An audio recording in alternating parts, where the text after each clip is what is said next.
Alright.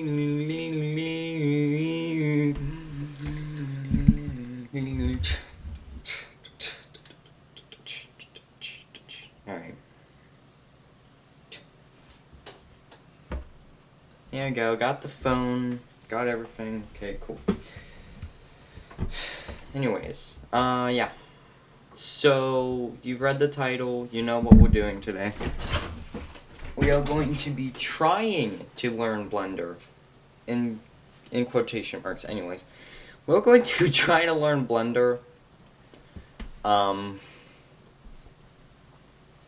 So, yeah, but before we do that, actually I need this tab too. Also, I'm uploading episode 3 of Jack Free, so that's cool. Also, I did this. I don't know if you have seen this before, but I've done this. You know, just a quick front flip, it's fine. Shut up. Let's see here. What was it? Oh yeah, playlists, dum-dum. Alright. Music. Can't believe I didn't get this up before.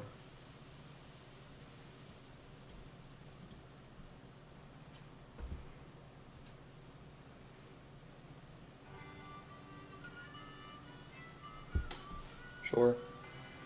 Alright. And also something I want to show you real quick is just this.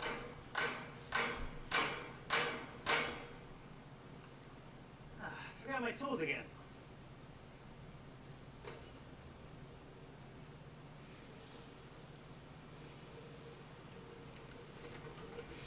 Oh.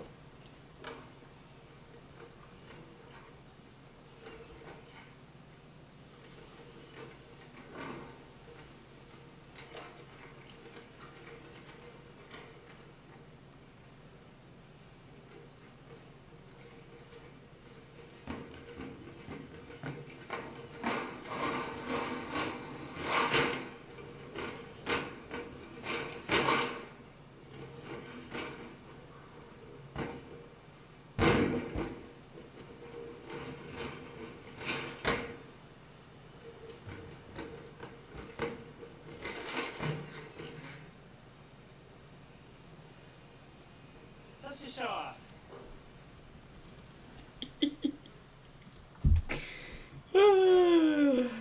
I just can't. What the frick is this shenanigans? Oh yeah, this too. By the way.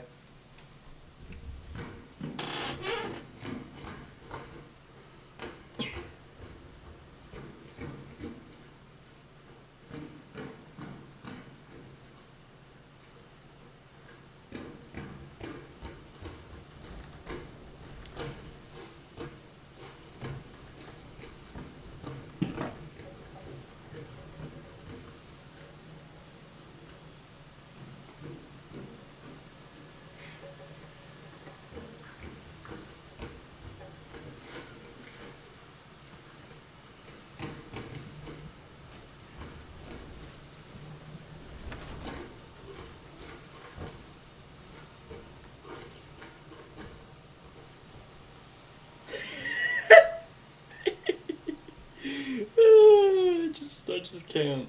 I can't. Okay, it's too funny. Yeah.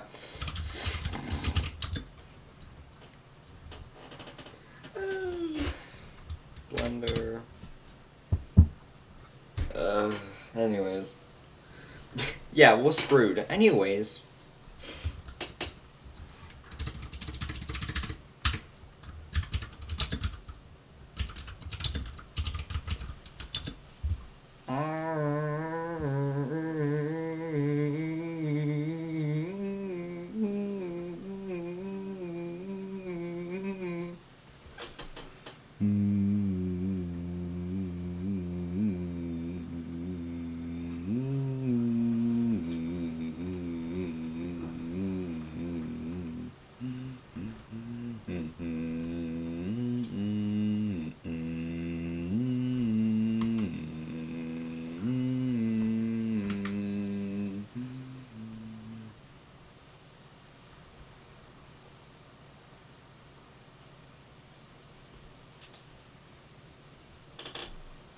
We'll do this one.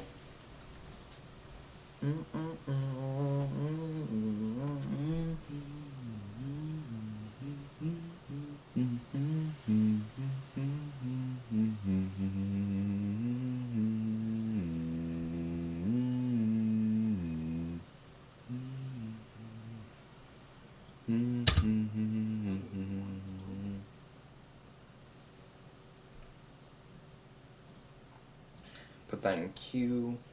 Alright.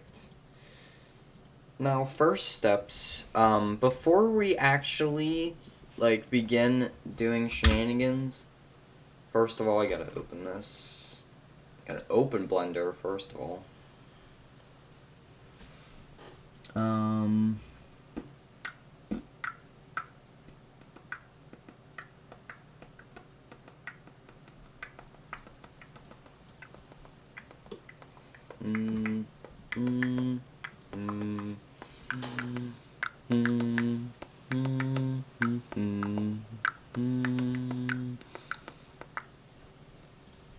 Here we go. All right.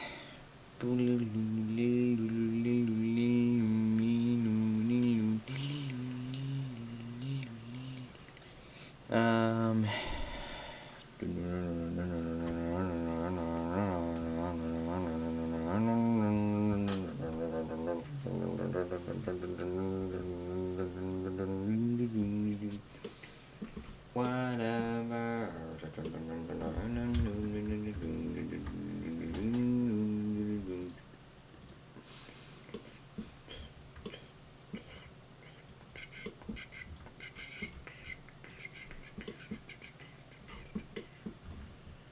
Let's see what I still know. Yeah, I know how to do that still.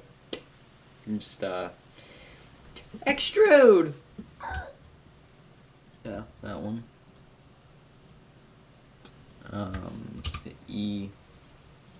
I know how to extrude things at least. I mean, I can make that simple shape, which is cool, but E.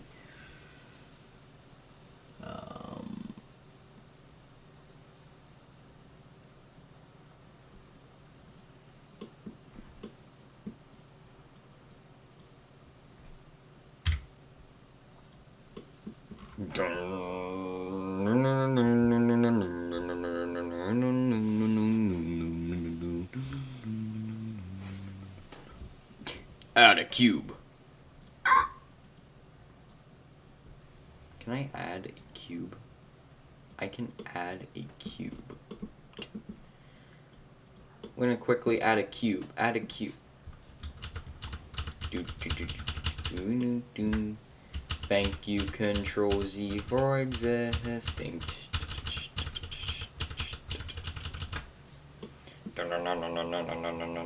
Okay.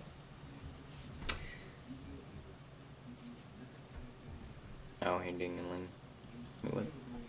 Making a low poly character in Blender. Ever. First step, you need reference image for your character. If you don't have, you can check out the description box to download my reference image for this character for free. Also, I have got the short keys down in the corner to help you.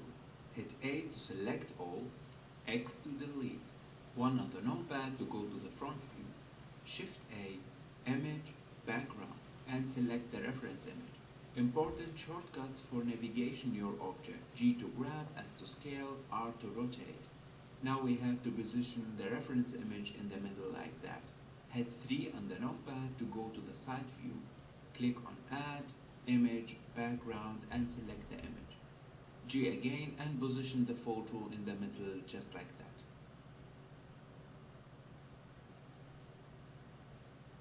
To see the photos from the viewport, hit 5 on the numpad and 5 again to hide them. Click on this icon, activate transparency, and bring the transparency down. And do the same for the second image. Hey, look, and I can finally see it. Oops. Now we have to go to the outliner, click on this icon to add a new folder, rename icon to the image front view, and bring the vertices down to 12. As to scale, GZ to move along the Z axis only. As Z. You can click on this icon to go to the X-ray mode. I like to use the shortcut. The shortcut for that is Alt Z. To get started, we need to go to the edit mode. To do that, you can click on this icon right here, or you can click on Tab on the keyboard to switch between edit mode and object mode. Ctrl R to add a loop cut. To add more loop cuts, scroll the mouse down. In this case, we need 4 loop cuts. Alt Z to go to the X-ray mode. Watch out, in the front view, you have to scale along the X-axis only. In the side view, you have to scale along the Y-axis only. Another way to ensure right here, view, hold the end. Okay, I see where this is going. Look what can be happened if you forget to scale along the Y-axis. Go to the top, select everything, hit E to extrude. E. And grab the front view, hold Alt, click on this loop. We need to fix that with scaling along the X-axis only. And now we need to select some faces. Click on this icon to select face or hit 3 on the keyboard. Hold Shift, select those faces. Go to the front view, E to extrude them out. S to scale, R to rotate.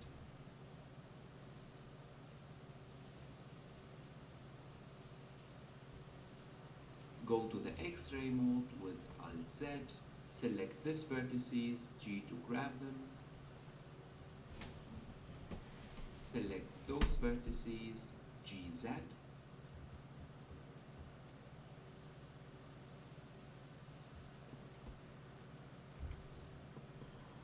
At this point, I need to add a cut about there. And later, I can join those vertices together. I like to keep my mesh quad as possible. Hit K on the keyboard to activate the knife tool and make a cut about there. Hit Enter when you are done. Ctrl 1 to go to the back view, and we need to do the same thing for the back. Select this vertex and this one, hit J to join them. And the same here, hold Shift, select this one and this one, J to join.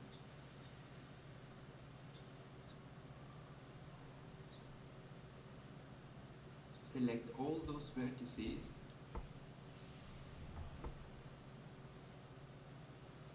Go to the side view, GY, to move the shoulder back a bit. From the X-ray mode, I try to follow the lines for the reference image.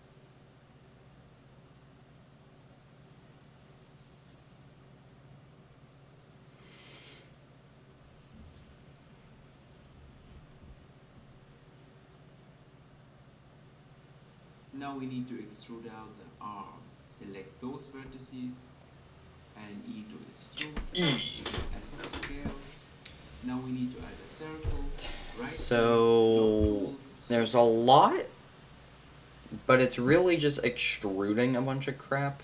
It's really what this is. So yeah, isn't it? Okay, that's zoom. Shift. Yeah, shift. Pan. F11. Oh, that's rendering. Oh. Where the frick is the full screen? Whatever.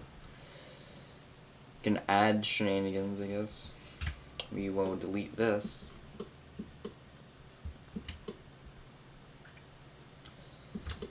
And you know what? We're just gonna YOLO, and we're gonna do some things. So we're gonna add I guess a cylinder.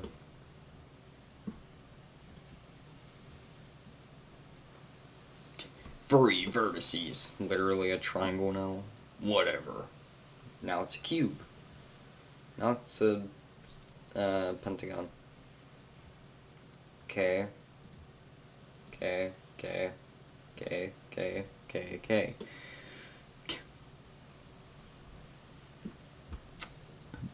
Oh no. Whatever. Dunk. There you go. So isn't it S to scale? No. R to rotate. Rotate. And Z. The Y. Or the X. Z. Y. Scale on the X. And on okay, well, that's something you can do.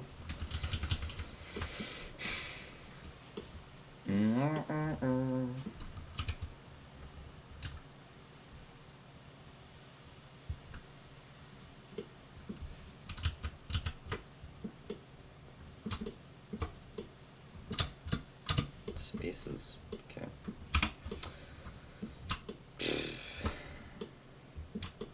So if we were to go just this face, just this face, and we will to extrude on the Y, and on the X, Z, okay, and then if we were to, okay, that's something you can do. That's fine. Shut up. It's okay. What is this? Shortcut. I don't know what the shortcut for that is, but hey. So if we select all of these, then we extrude, and let's say we rotate them.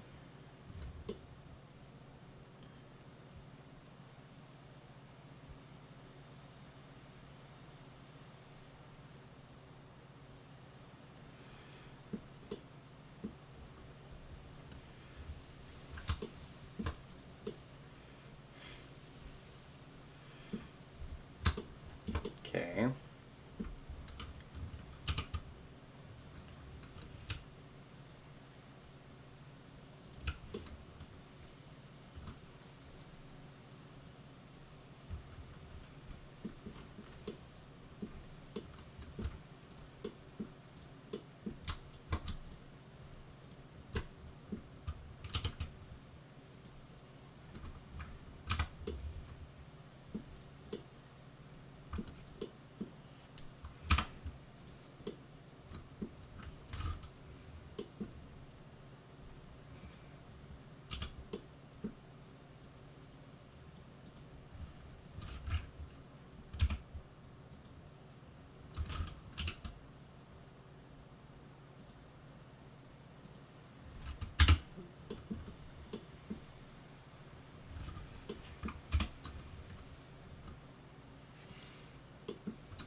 J?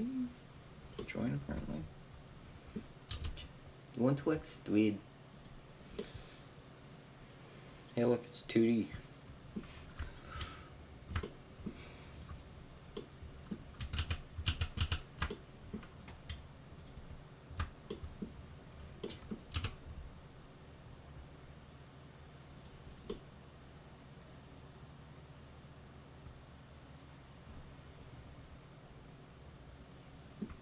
Is it F maybe? No. F for face. I don't know.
some freaking shenanigans.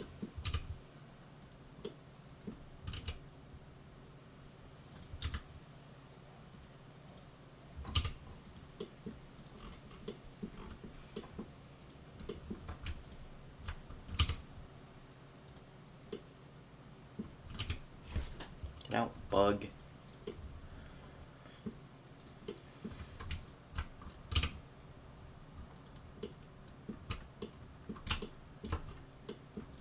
Right? I mean...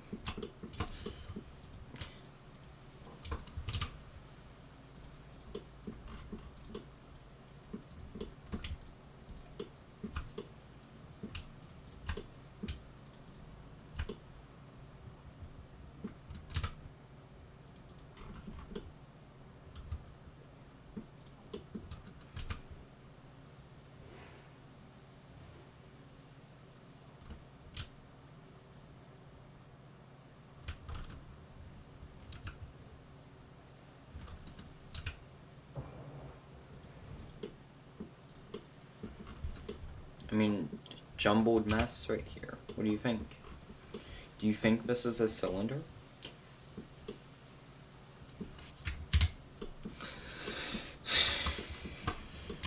I mean, honestly, that is a cylinder. Circle. If you don't have this add-on, go to the Edit, Reference, Add-ons, search for Loop Tools and activate this add-on. Now right-click, Loop Tool, Circle. S to scale and E to extrude again.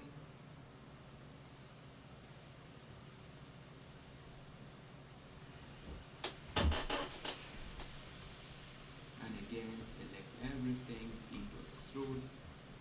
Go to the side view, G.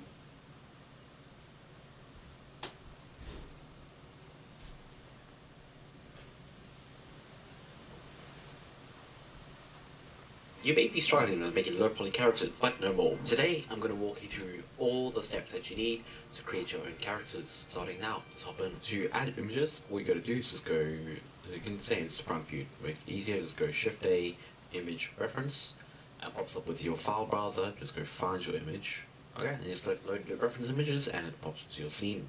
I'll leave the link to this down below if you want to use it. Then I go to this right tab, change the opacity to like 0.25 or something low like that, and then just move around and then go G and Y and drag your image back. Now we need to line it up, so just go Z and wireframe and then GX and line it up in the middle like this. Cool. Then go to top view, shift and D, and put it over here, rotate Z90, press negative so he's facing the right way, and then you can just line it up here. Alright, cool, so now we have our references. Okay, select the cube in the middle of a scene, or add one in if you deleted it. Then tab, go to edit mode, and then I'm going to go Control R, add a edge loop in the middle, select the left side, X vertices, and add a mirror modifier, like that. Click on clipping, so it doesn't get rid of it in the middle. Okay, now go to side view, and start positioning everything. So, you could do an easy way is just to go like on the right, just go right click, vertical splits, and put it in the middle. So now you can go on the left, you can go to front view, and then on the right, go to side view. Now press T to get rid of the side panels. Okay, so now you can see we can have both of them. We can have the front and the side view, so when we move something, you can see we can see both sides of it.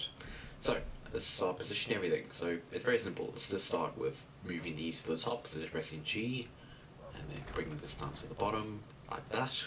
And then on the front, let's go GX, select both of them, GX, select these, GX, okay?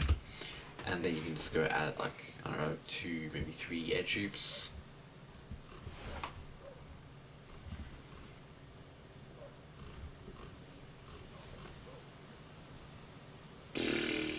Sheesh.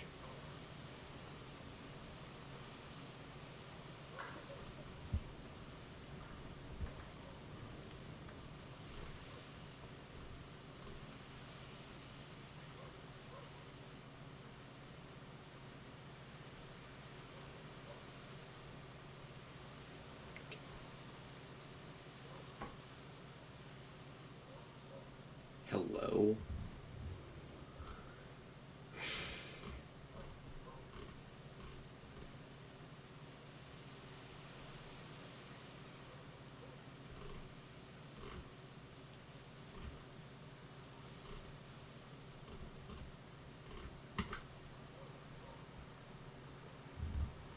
You know what? I don't know why I didn't just hey dum dum. You know, we're gonna change the thing here. So we're going to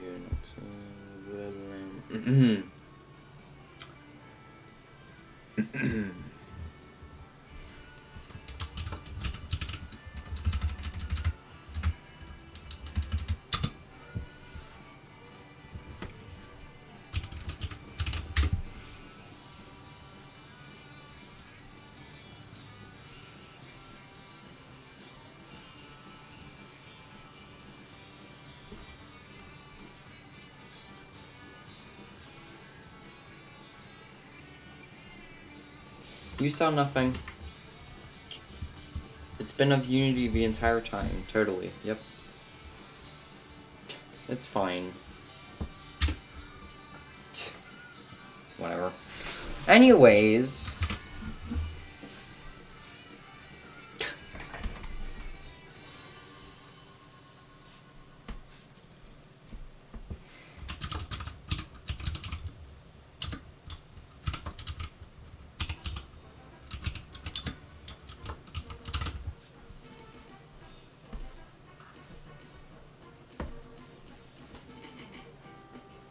Dunk.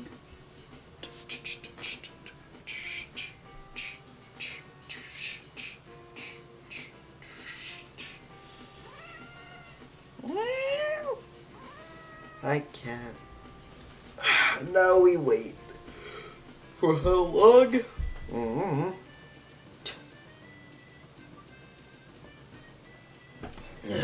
know what? I have another idea. Fluff. Fluffy.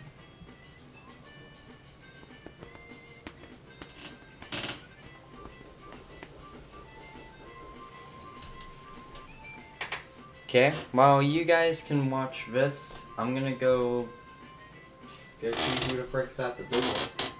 And also, I'm gonna go grab some ice.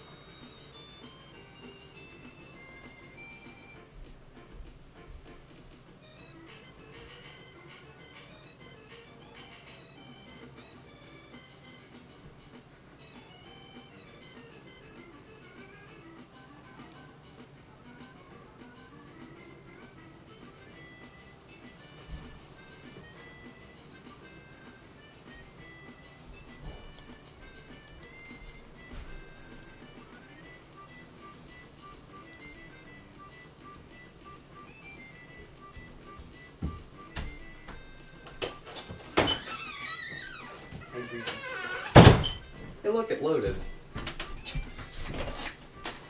The person at the door was apparently a salesman, and there was no ice, so double disappointing.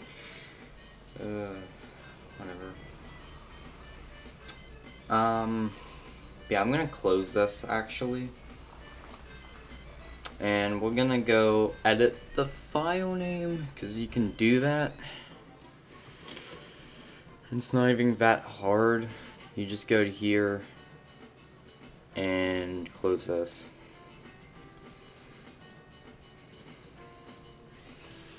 And changes.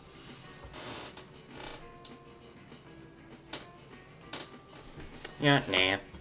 Keep it the same. I was gonna change it to be about blast bots, but frick it, we'll just keep it as what I have. Yeah. Also, Unity was recently in a bunch of hot water, with their CEO being really greedy, but he's no longer the CEO, the greedy one, so yeah. Like, they're hiring a new CEO, thankfully, so yeah. Also, that's a lot of shenanigan. Whatever. We're now to a UI I understand again. Isn't that fun? Anyways, No, we're not gonna make like a freaking thing. We're just gonna do like some things. So we're gonna go and we're gonna go to the package manager. Put this here, and we're gonna go get Cinemachine. Not in project. We're gonna get Cinemachine real quick. I don't know why. It's a crime that Unity doesn't just pre-install Cinemachine.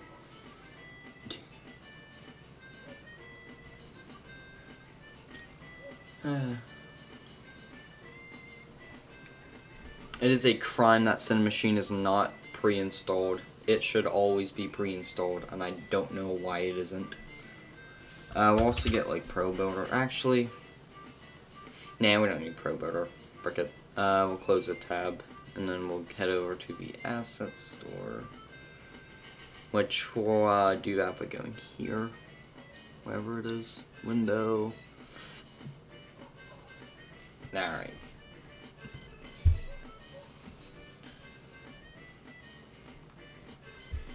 Okay. That's fine. Now loading. Please wait. 96 results.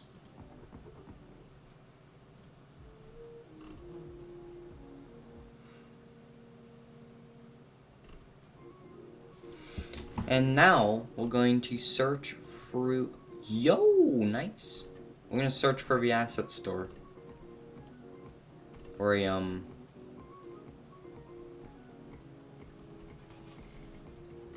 yes, a black gaming console, white gaming yep.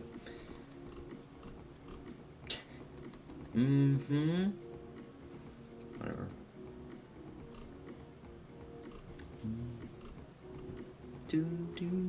Wait a minute.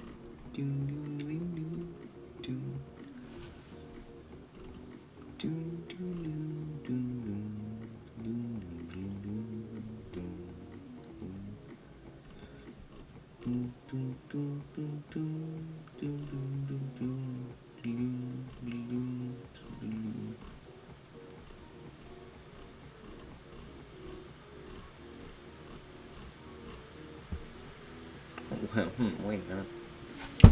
You know what? Unity actually has something for this, I just realized. Once again, going to the package manager.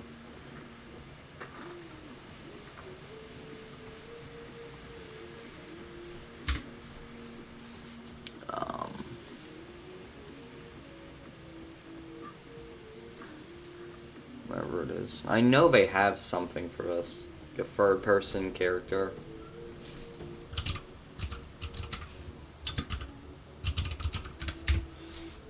I know they have it. Like a free third-person character thing. Yeah, this one. This thing. Ooh. Hold on.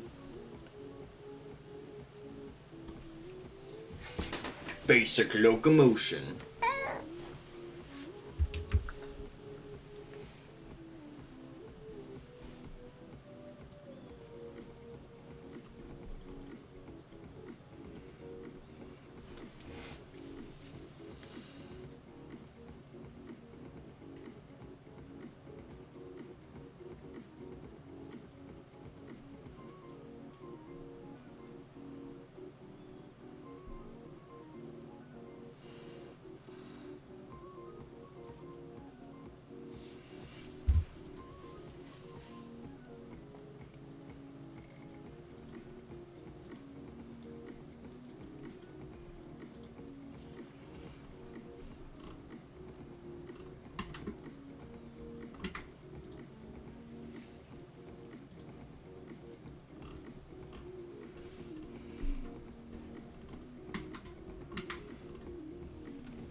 Oh, here it is. Yeah.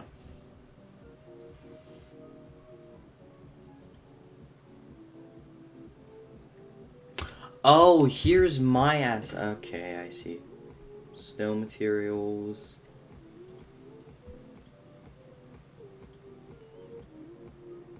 Yeah. Okay. I forgot. I forgot I had all this crap actually.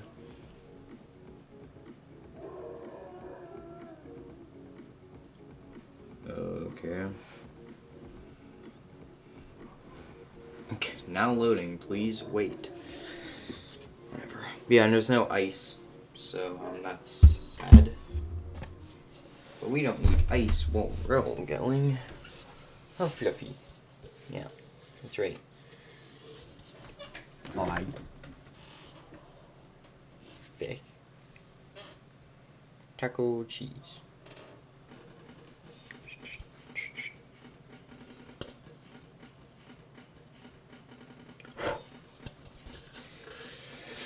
How long is Jesus? Oh, it has to compile C# scripts, I see.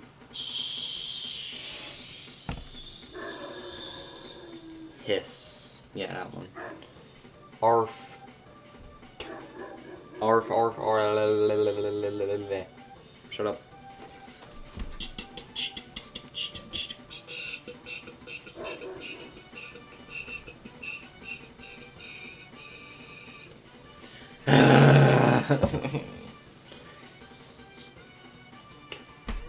What is Unity game development? A little bit of struggle, a little bit of coding, looking up tutorials, waiting.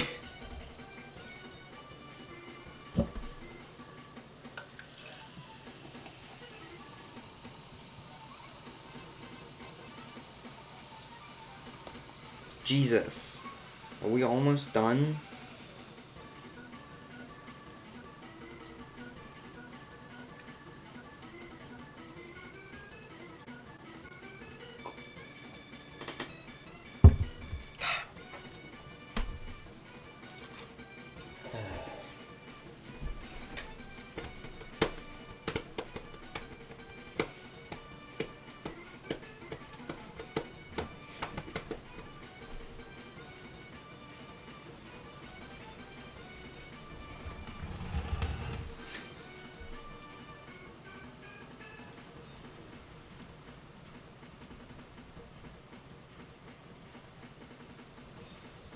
Raw textures.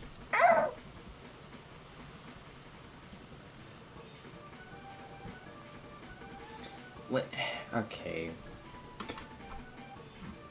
New. Can I not scale this? Yes, I can. Pretty good. Okay.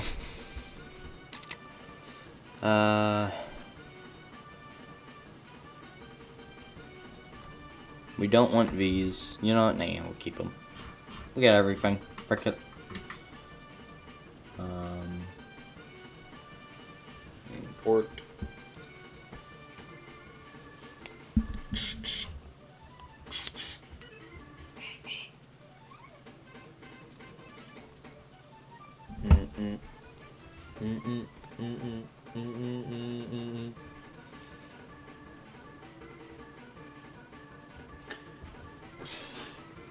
Fluffy? Doing. Fluff. Fluffy puppy.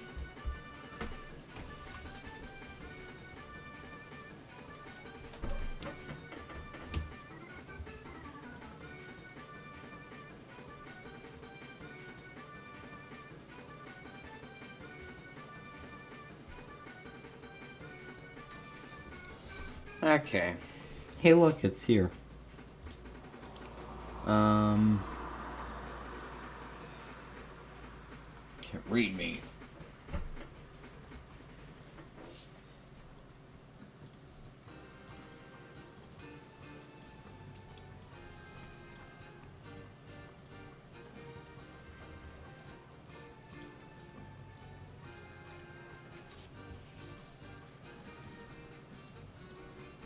Oh, jeez. textures are not existing. Oops. Wops.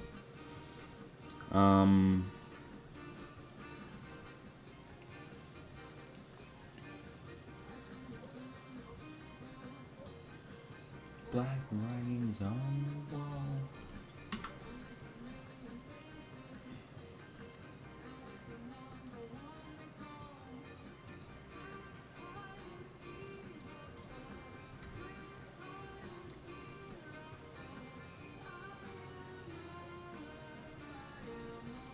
Okay, what if I just hit play? What will happen?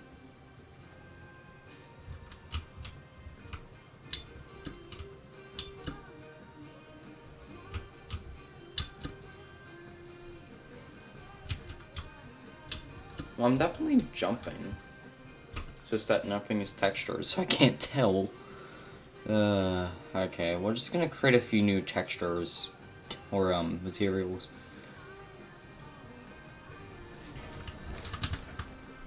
I'm gonna switch over to Unity mode, too. Alright. And this material is just gonna be called, like, walls.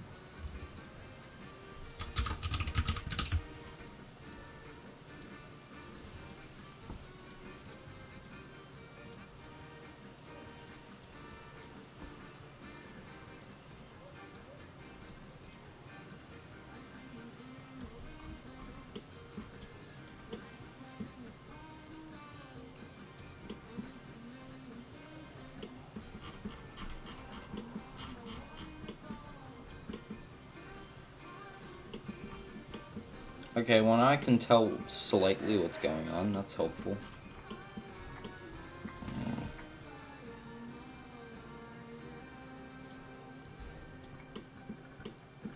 Are you kidding me?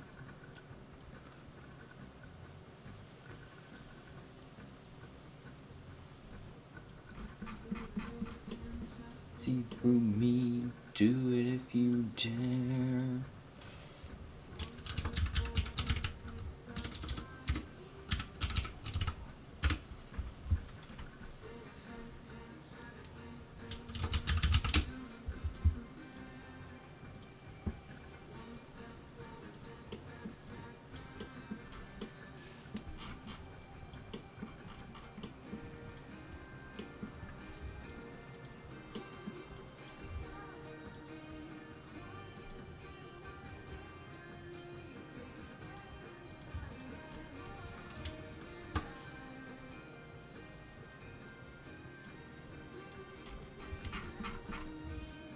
Okay.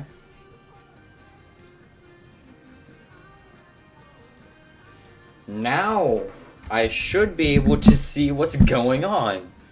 Hey look, I can tell what's going on now, isn't that cool?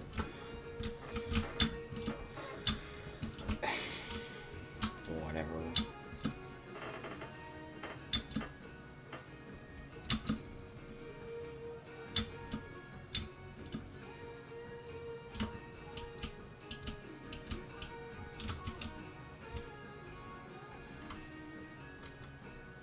Where's my gosh dang rule?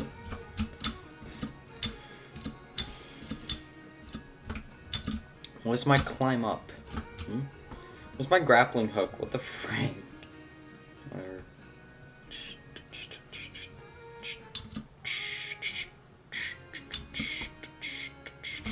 Like, there should be a detection system for when I'm close to a wall and automatically vault. I mean, honestly. That would be a machine breakout, but for now, it's fine. Now, we're gonna, like, change this up, honestly.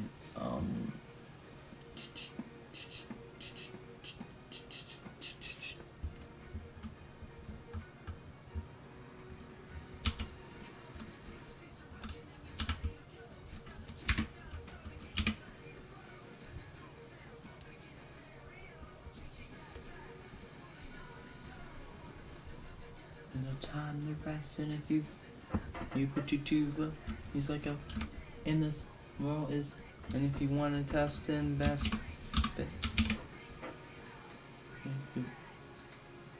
in this world, life is strong. in this world. That's an open book in this world. Compromise does not exist in this world. Of roads every step meets the rest. Well, one is all in this world. Never fear a fall in this world. I mean, that doesn't even look that awkward too, which is nice. The roads every step meets the rest. Watch your respect. Gotta real run fast like on his shoes.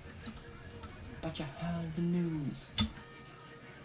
Running things, hyperactive instrumental, pulling strings.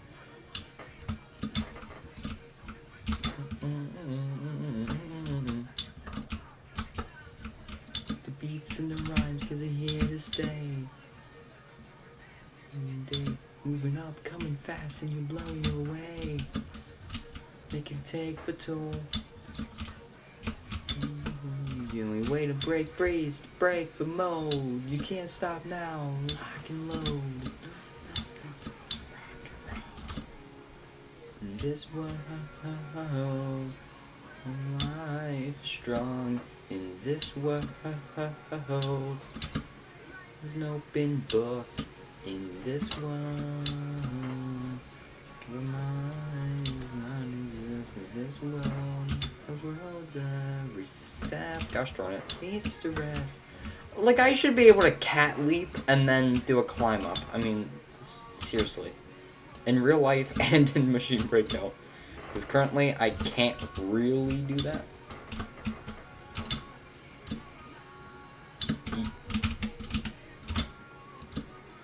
I mean, basically, what you would do is, like, add triggers, basically.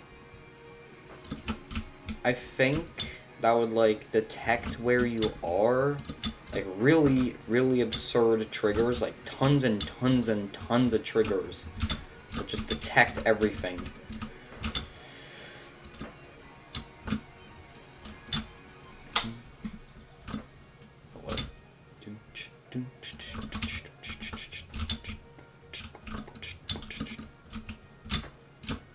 Gosh darn it.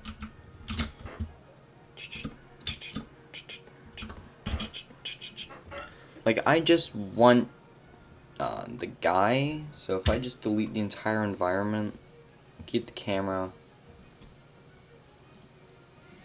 You need to break freeze, to break the mode. You can't stop now, lock and load. We'll just dump all of this crap under the player tag right now, and we'll get rid of all this. No lighting, frick you lighting. We'll create a directional light. It's fine. It would be tinted slightly yellow. And this directional light is gonna have an animator.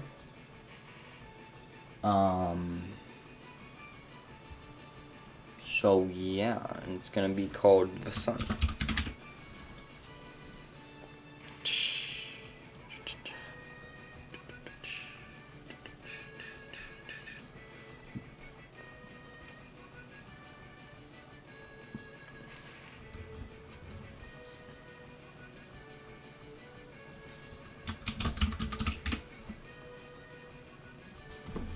Instead of calling this new animation, we'll call this, oh, it's sticking, I see.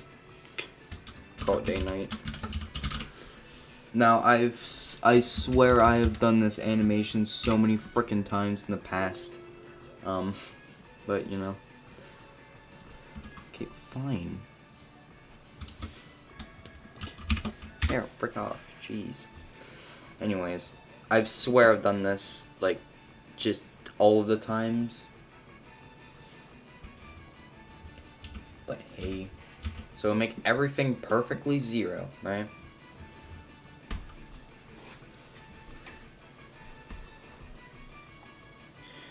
Now, we can adjust how long this is, like the animation. So, at frame 0, it's going to be like this, and it's going to be 60 frames, I guess. And how many points do we need? So we need 1, 2, 3, 4. So we're going to break it up in 15s, I guess.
There you go. Cool. Now we go back to the sun.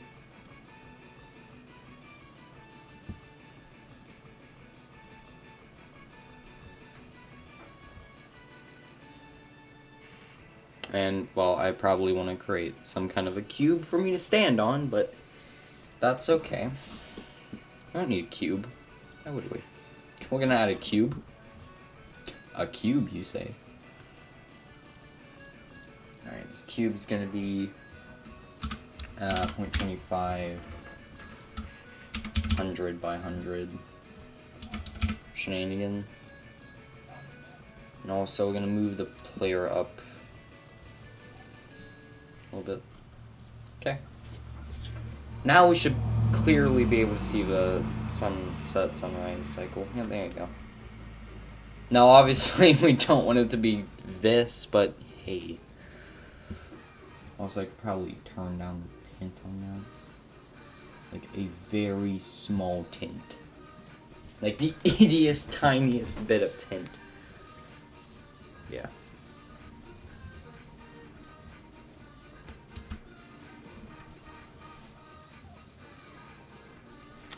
I don't know what color the sun actually, like, puts out, though. So, yeah, whatever.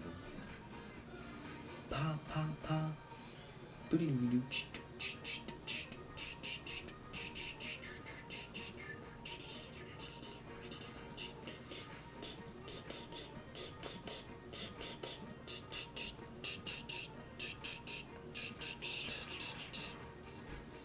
Hey, there's shadows.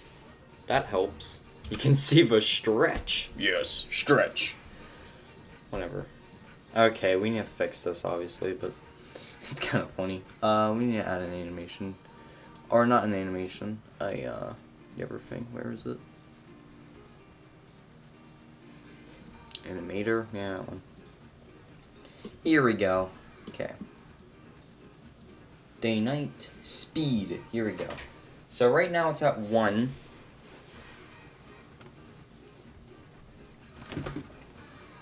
Right? Now if we put it at 0.1, it's going to be 10 times slower.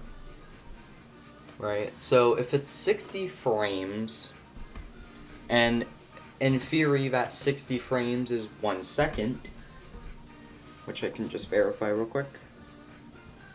1 Mississippi, 1 Mississippi, yep. So if 60 frames is 1 second, that would mean that in theory, if I wanted to have this properly do shenanigans, right, 60 frames per second, right, and that's at 1 time speed. Right, and I want it to last about 2 hours in total. I don't know.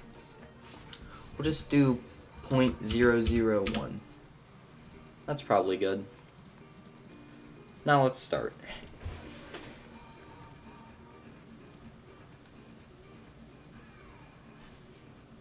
Now the sun's gonna slowly move.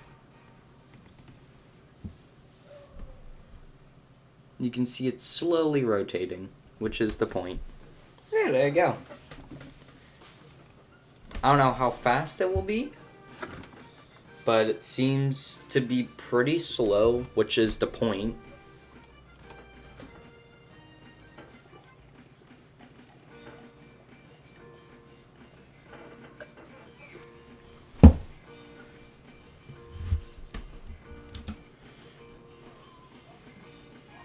So, it's cool.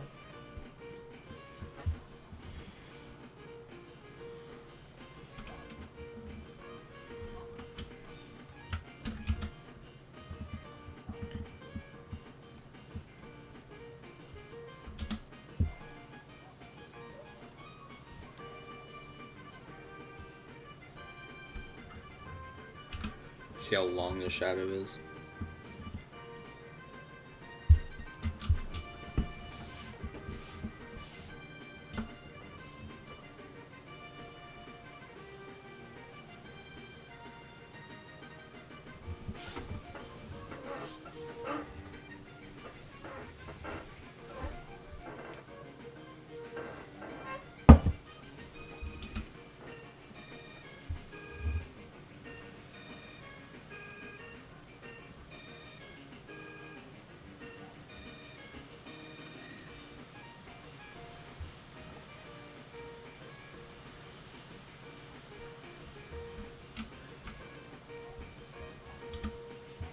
I feel like the sun's opacity needs to be down a little bit.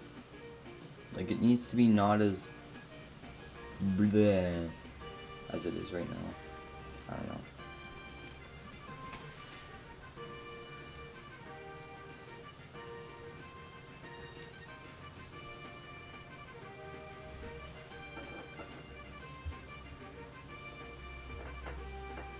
Here comes the sun.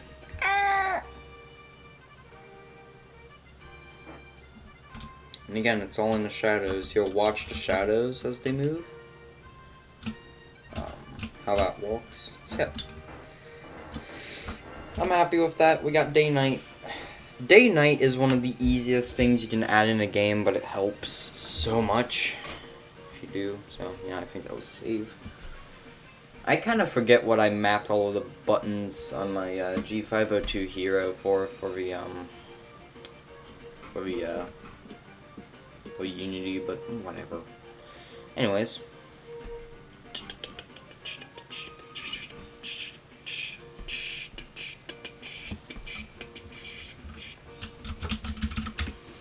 Walls. Cube. Alright.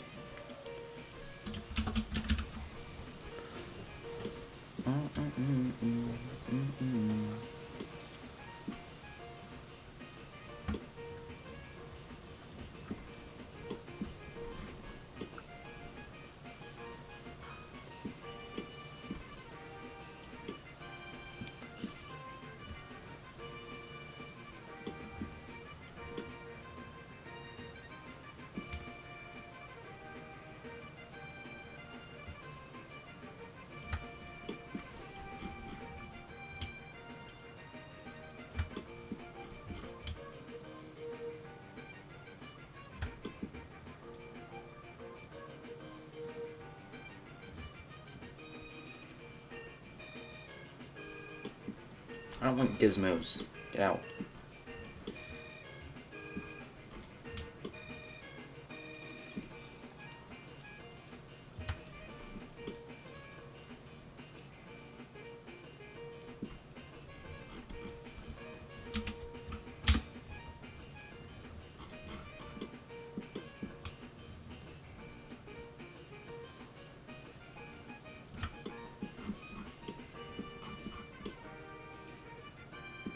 There. Now it sets properly. Jeez.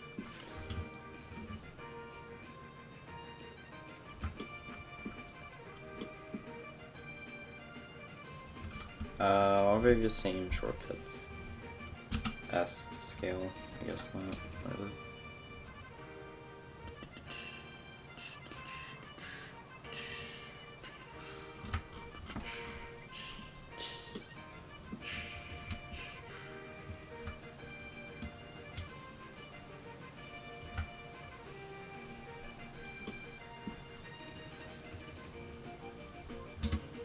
There you go, fix that. Yeah, there it is. Whoa!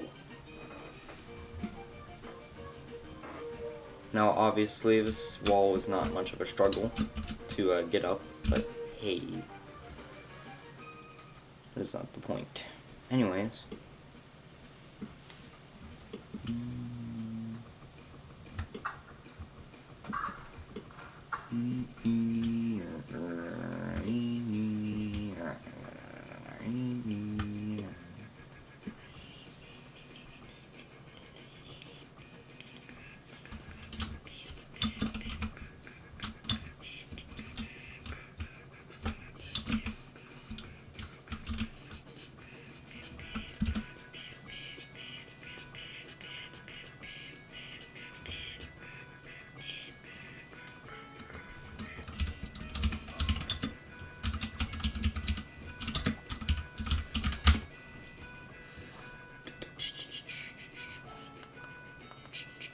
Plugin? What?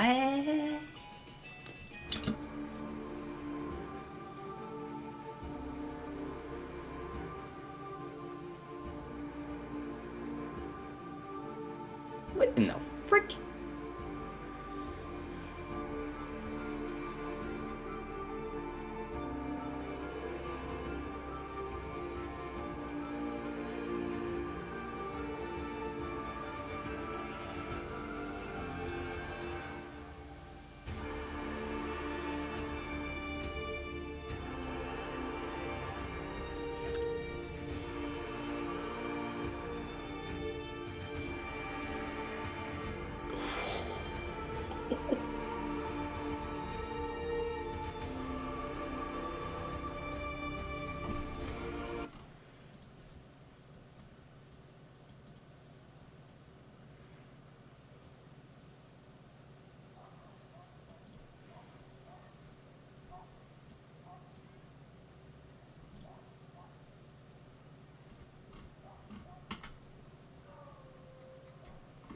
That is some shenanigans.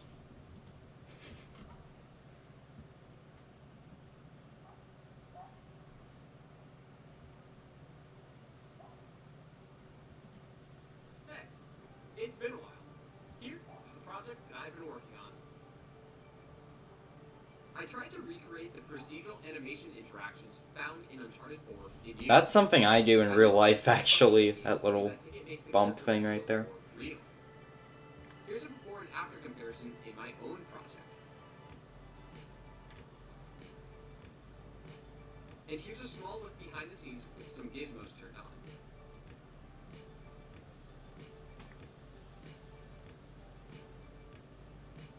It's a solid first step to a procedural animation system that we will build on this channel.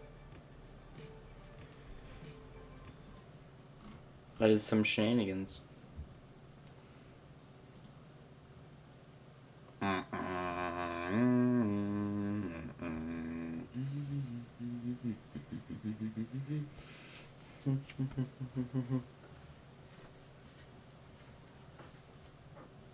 Oh, this type of parkour where it's just wall running and sliding, I see. Okay, what about, was it roll? It's fine. Dunk. Dunk. I like the rolls. I do like the rolls.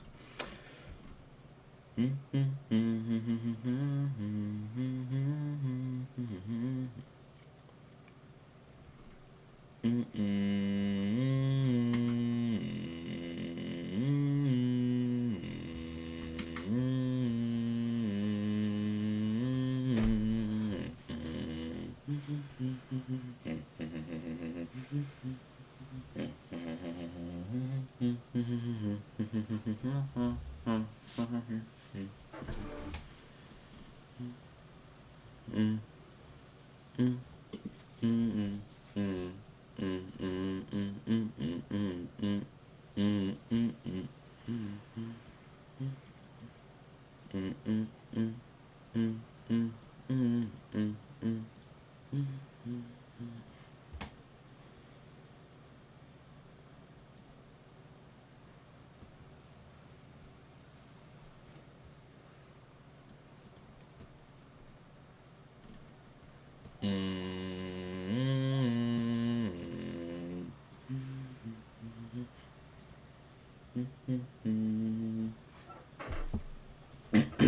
just gonna do that real quick. Also, we're just gonna do this.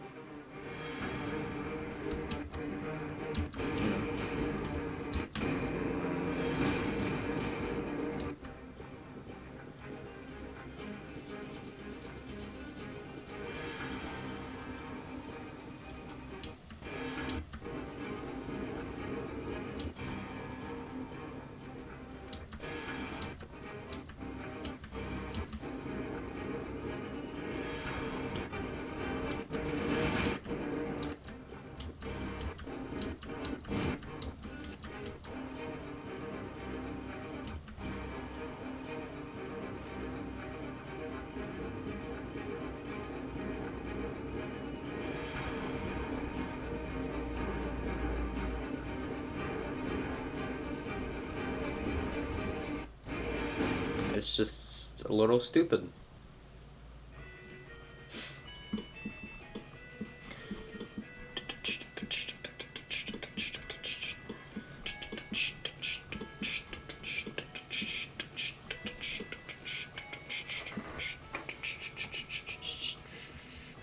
Like, especially if I can just get the system to technically walk, but not for gameplay.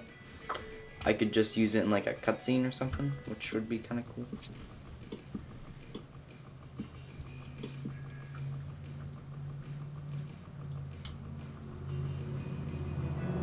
Whoa. Okay, then.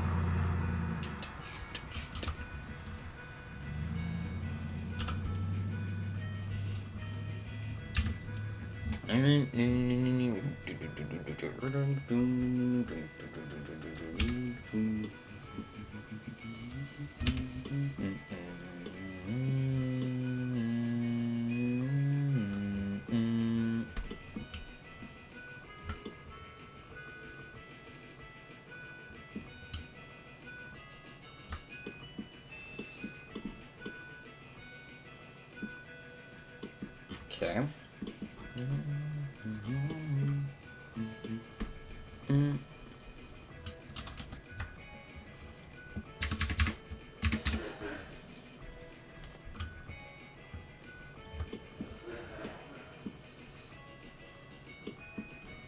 Now this wall is going to be only 1 in scale.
Kind of like a prism type object that you can make. It's just not a thing you can do.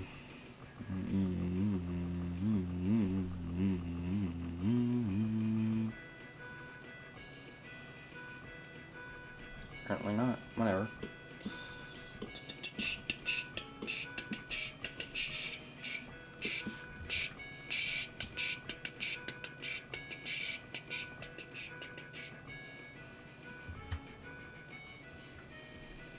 hello? Whatever. Apparently my screen went blank for a second on stream. What? Whatever.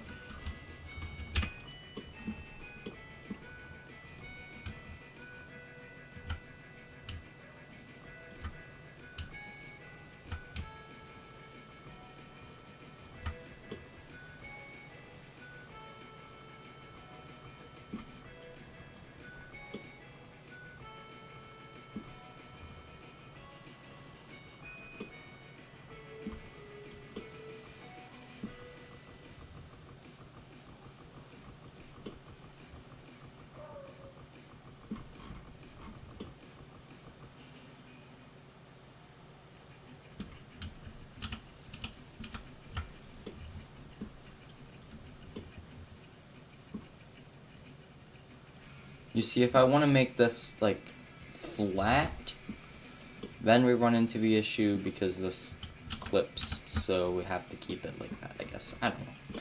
Anyways.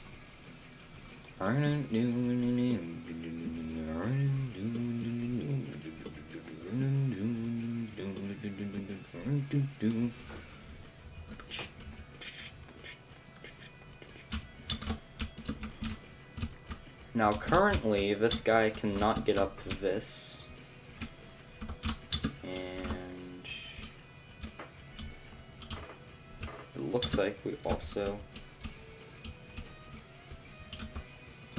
have an invisible wall.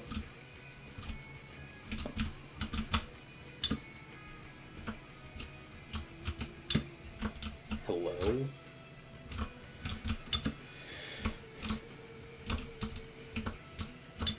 Yeah, look. Look, there's like invisible walls. What the frick? Whatever. I mean, I get this one, but I don't know why it's not. Whatever.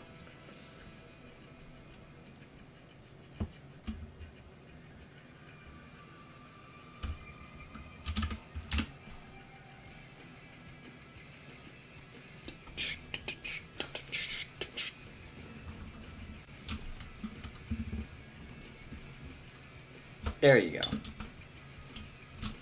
Because you should be able to get up that in, like, real life. Also, hold on. Well, the character doesn't tilt, which is a little annoying, but... Hey.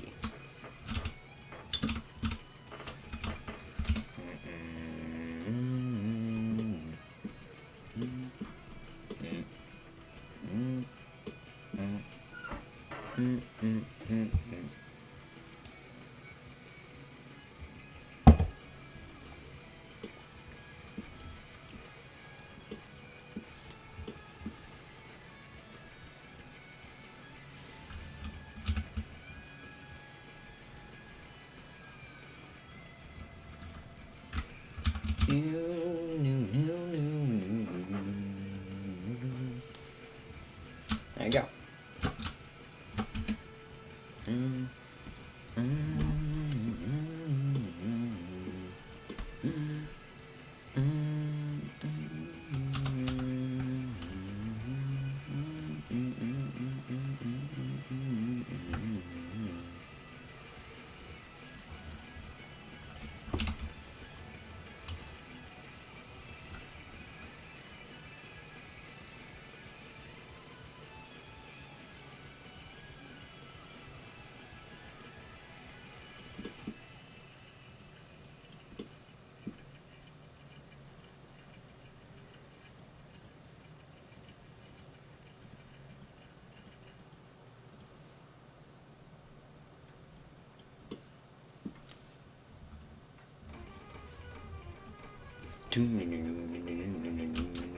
Yeah, I can just face right for it. It's kind of funny. Oh, frick.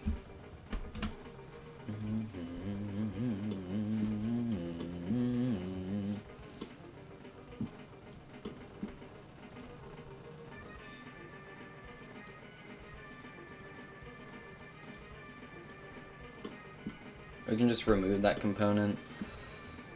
And now we can just kind of adjust it with this.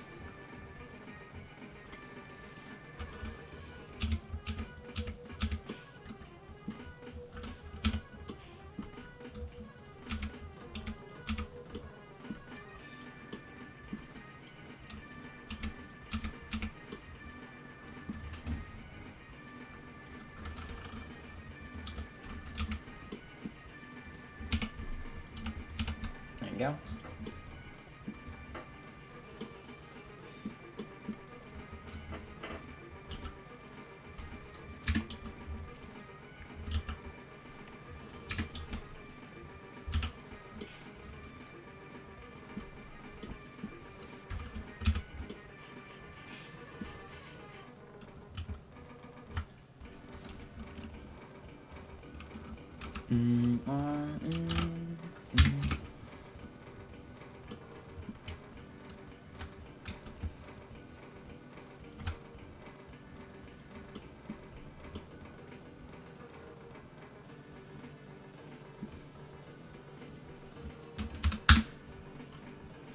There you go.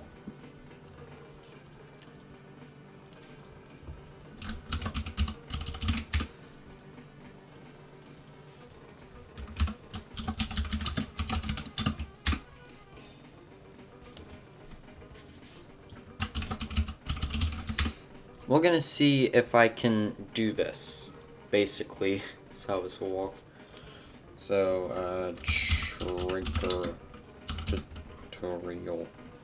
What the frick?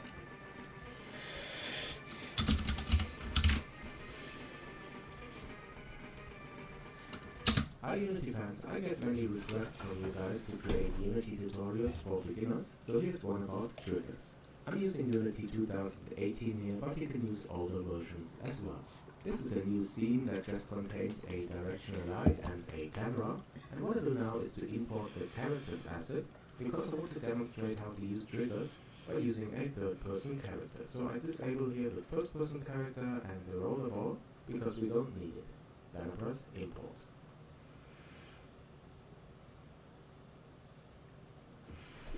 Okay, after it is imported, let's go ahead and create some 3D objects.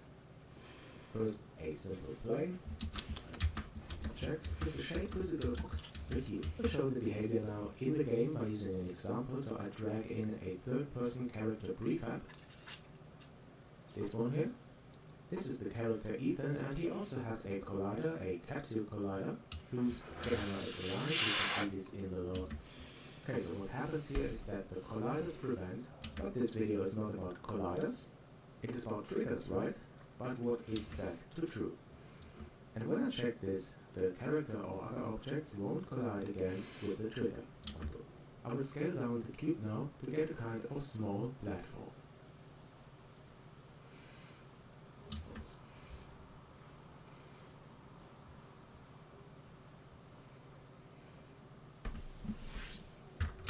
That's probably a smart idea, making the trigger not,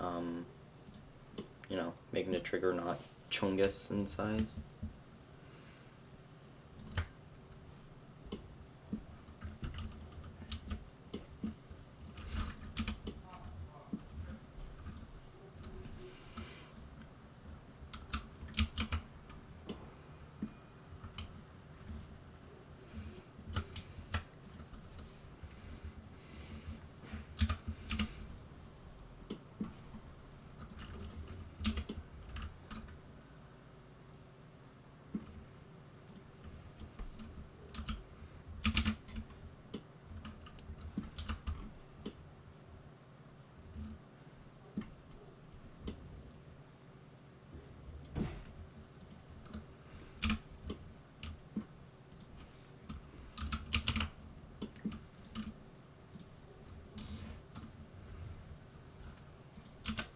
So you would go into a wall run trigger.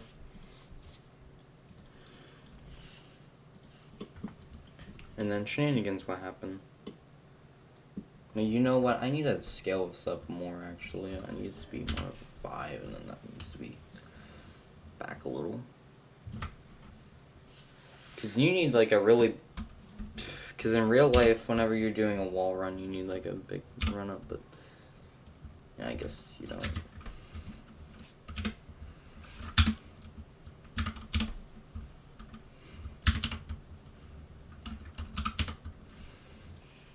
Whatever. Mesh renderer. There you go. We'll give it a material We'll make a new material and we'll call it trigger. The trigger is going to be no opacity, though.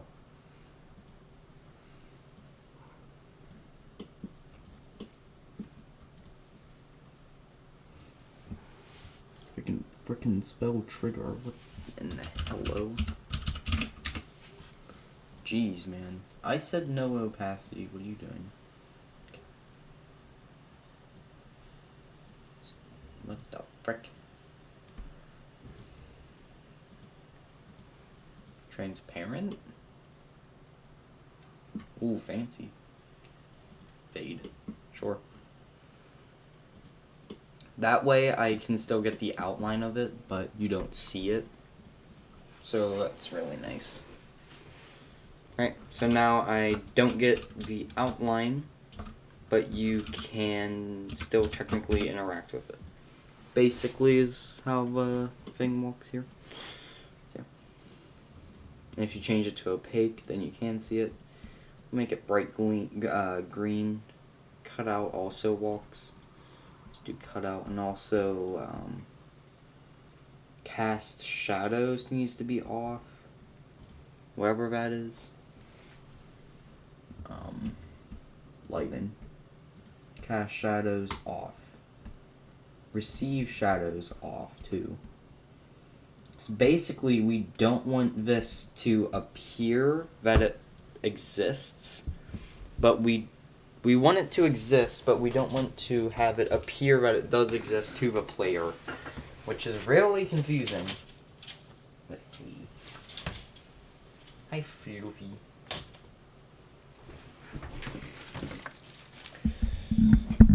Yeah.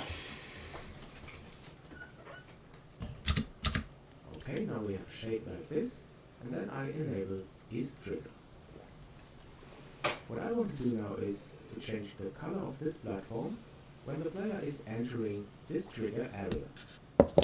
And as you can see, there is no collision anymore. I can step onto this platform, but now the question is, how do I know that the player is entering this platform? And this could happen, let's say, trigger. That is the code.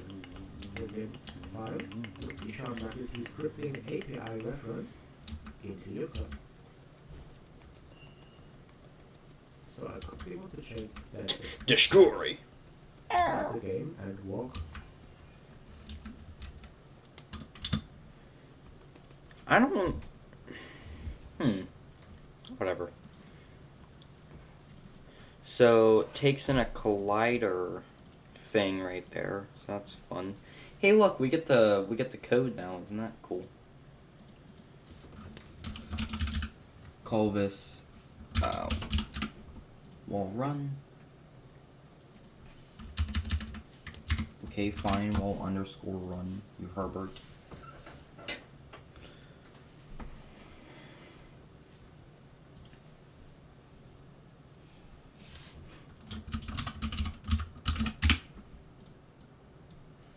Okay, and also we probably want a.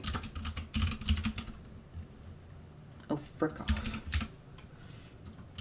Probably want a materials. Okay, there you go. Now we can bust out the code. I don't care about release notes. Alright. Delete everything. Void on trigger enter. Collider. I guess other. 'Cause why not? And we'll put just like a V there. On trigger enter. That is what it's called. Sam. Fluffy. Now I need to know how to play an animation basically.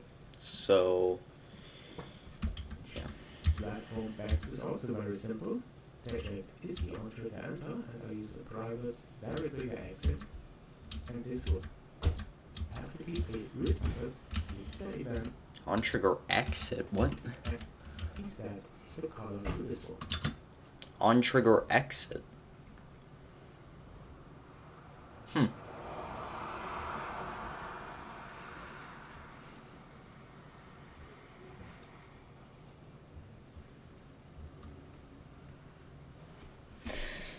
On trigger exit.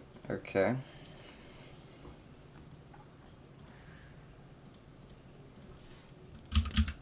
Play animation on button click Unity. I'm pretty sure I've done this before actually. Hold on. I've done this before. I have 100% done this before. I swear I've done this before. Hold on. Where is it?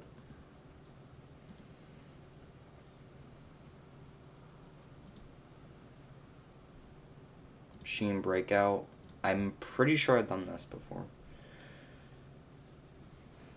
Right? Which are like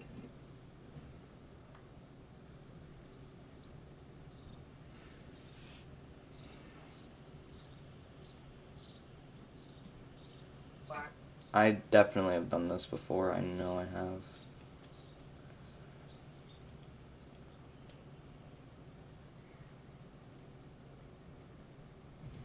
It's somewhere in this video, but whatever. I don't care about that anymore.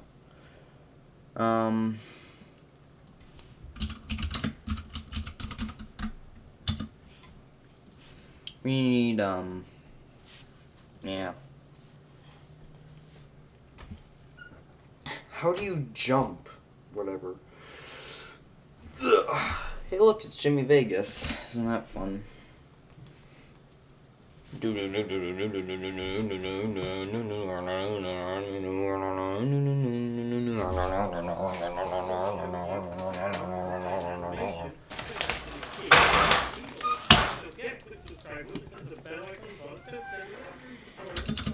Oh, hi, Fluffy. Go lay down. Good kitty. Yeah, we're gonna be learning how to do this. And then, yeah, but I will be right back. I'm gonna go grab some food.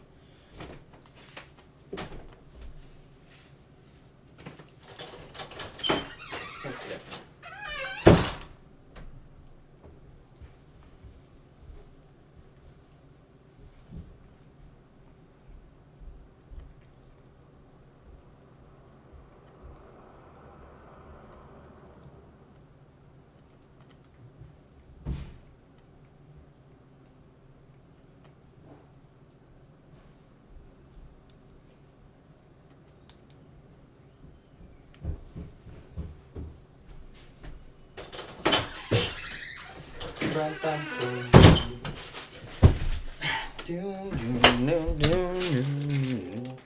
you how mechanical work is.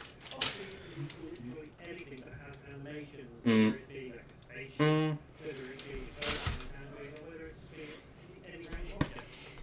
So on the character I have, we have the animator component, so obviously we do animation, and the controller for it that I have in this specific one has 3 animations and an empty new state. So to you whether you want to have the empty new state, just like I have. This is like an idle state, nothing will happen there. These are the 3 animations that we want to play when we press, let's say, 1, 2, or 3 on the keyboard. So to set that up, what we need to do is go to Edit, and go to Project Settings, and Input. Here we have a list of what we can press Escape. So what we need to do is we want to duplicate the last object, and give it button is positive up arrow, and it's simply type then fancy with a JavaScript. I don't need to deal with that shenanigans because I'm just gonna use the other thing. Alright. VNPC. Animator. Play animation. Literally it.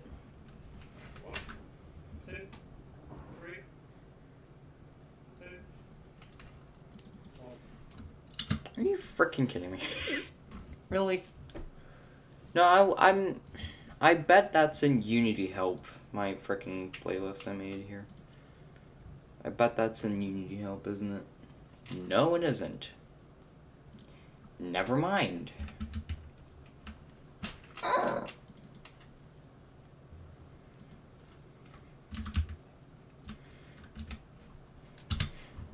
of your animation in brackets and quotes. So the first one is going to be gun. Literally just this. This is all it is. Really? Whatever.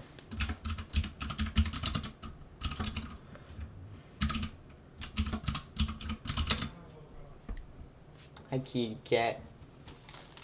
Meow meow. Alright, we're gonna refer to this as the player because duh, that is how game dev walks. You refer to your thing as player. Why? Frick you. Put an A right here. The NPC. Player.get. Now watch, I'm gonna completely screw up the spelling of component. I already know it.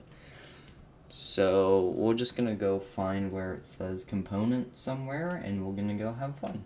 I don't know where it would say component though. Gosh darn it. Ugh.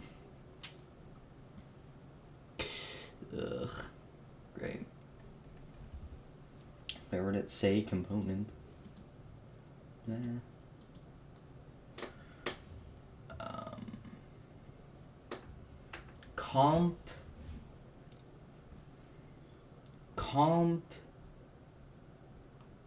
Component. Okay. Component.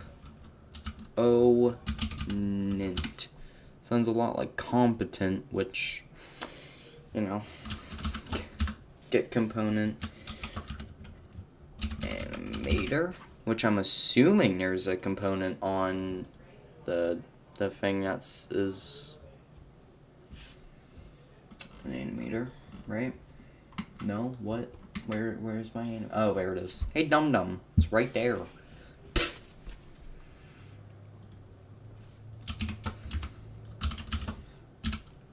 Dot play.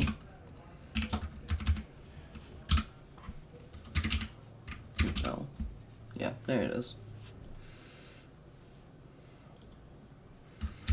Now we're just gonna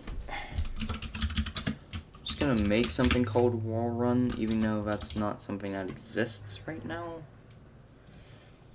But hey, let me open Unity, gosh darn it, man. Come on. Thank you. I mean, this is basically what I want. Now I'm also going to copy this, and for testing, we're gonna, which key is it? Public name object. Whoa. Okay. What's this key?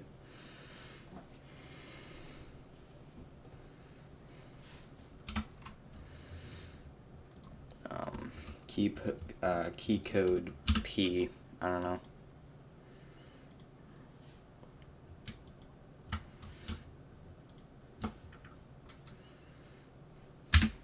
Now we need to make a public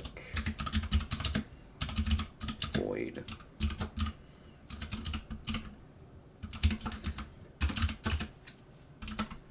There you go, make that method real quick.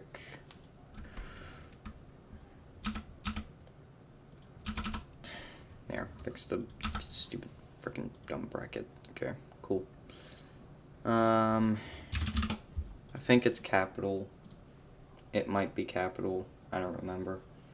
If Unity will let me load. Jesus. Okay. So now we need to go on to this itself, and we gotta go find some shenanigans. Create new state. Freaking stupid caps lock. There you go. Wall run. Call it wall run. Motion. Okay, now I guess there would just be none. Mirror. Transition?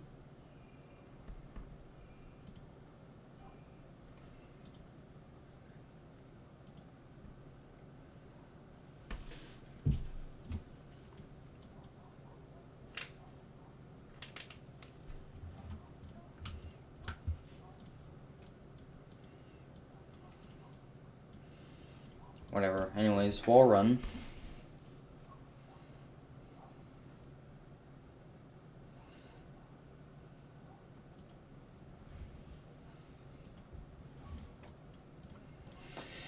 And yeah, we're gonna make a thing.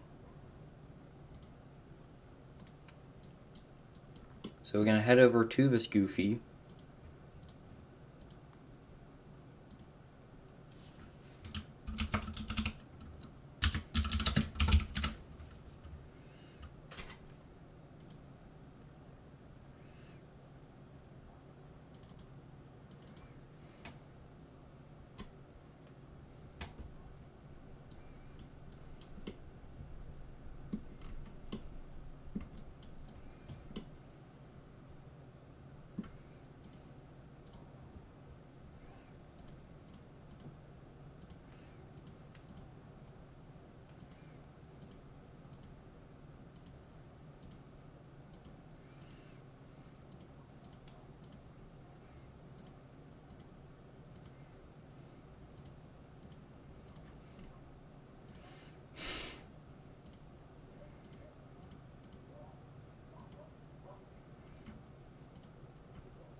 Well, now I'm ultra confused. How do I make animations for this?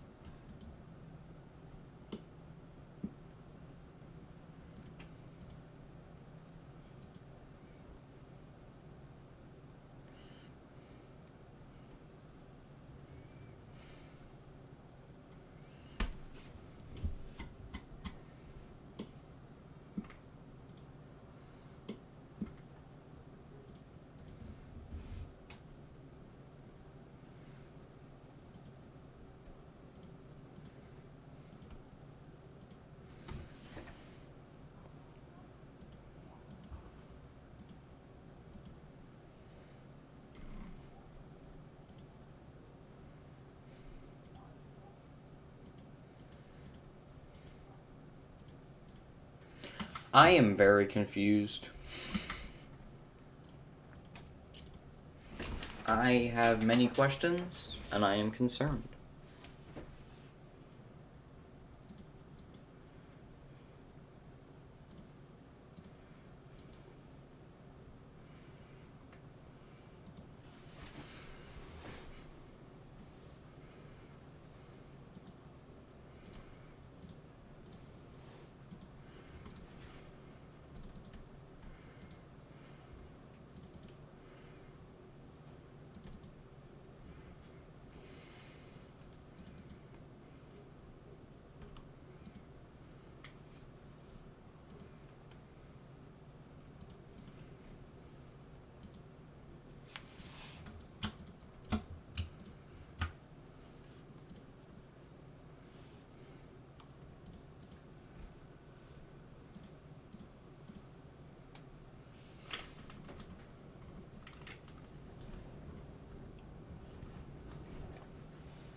Do I have to make a separate material for literally every single one of these?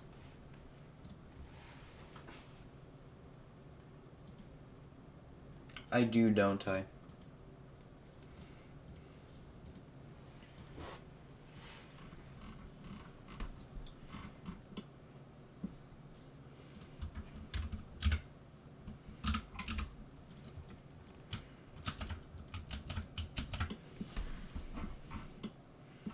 Jesus, okay.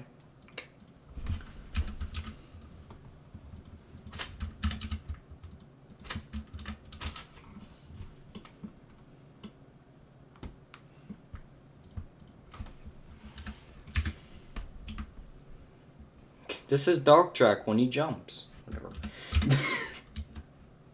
Alright. Can we do, like, I guess this?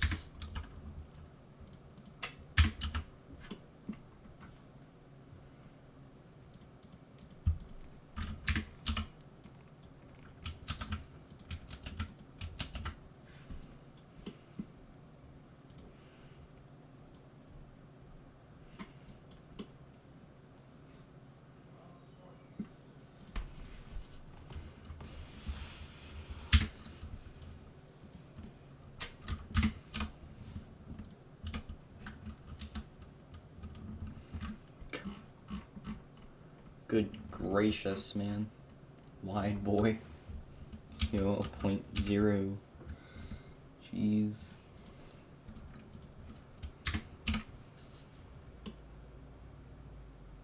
There. That's probably... That's good. I think. Yeah.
Hmm.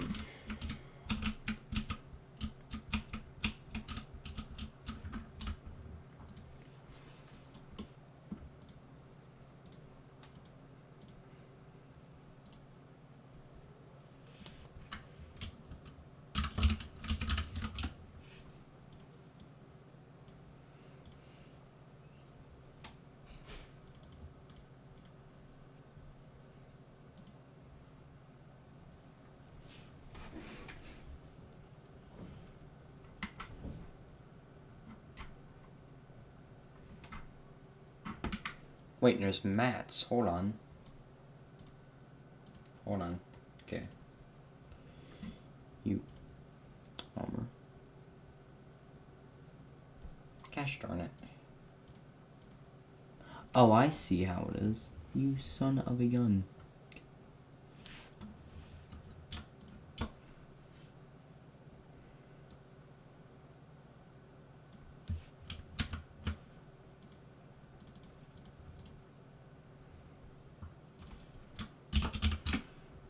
Jackie boy.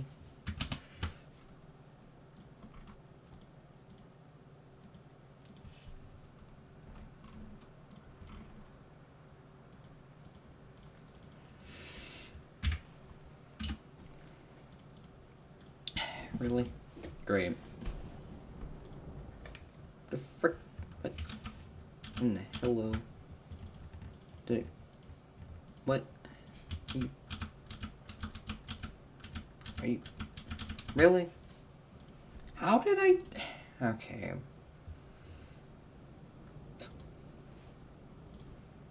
Yeah, frick you.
Okay.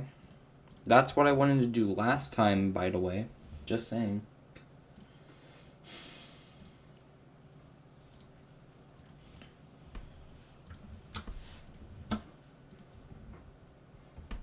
Actually, I think these should all still walk. So if we just go to material... This might take a while. Alright. This is armor. So we're going to do armor. Arms.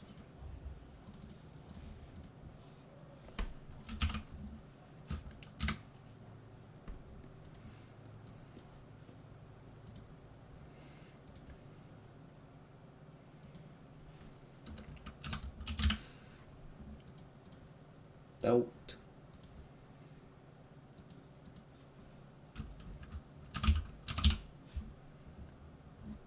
Buckles. This is gonna take forever, but hey.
Hair shine. Yes. Whatever.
call this folder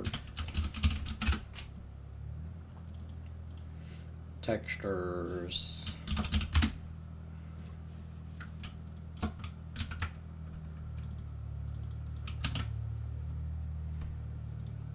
Dunk all of those in there. Okay.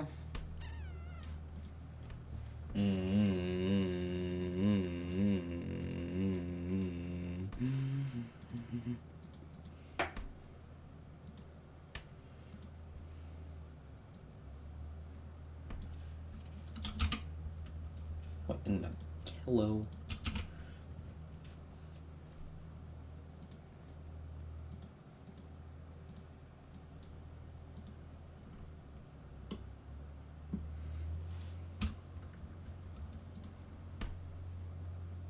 Hey, okay, okay.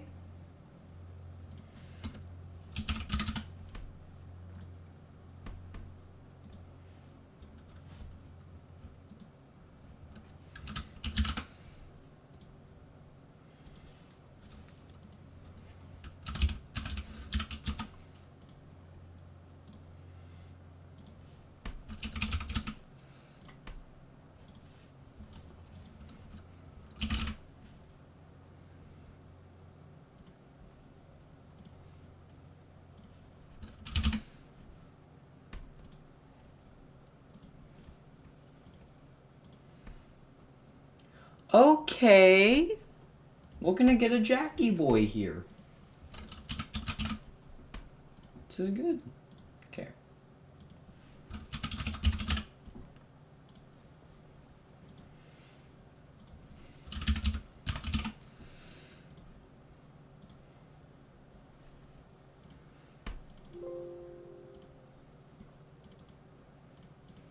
Now, I should just be doing this instead. Oh, I have to open. Oh, I see. Wait, no. Hold on.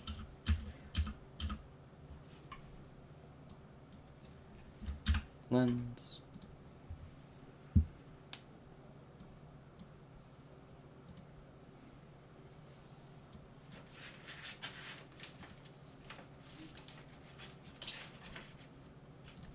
Oh yeah, we're getting a Jackie boy. Heck yeah. Fluffy. Quit your shenanigans. Where's legs.mat? Here it is. Really? That's legs.mat. It's fine. Pants.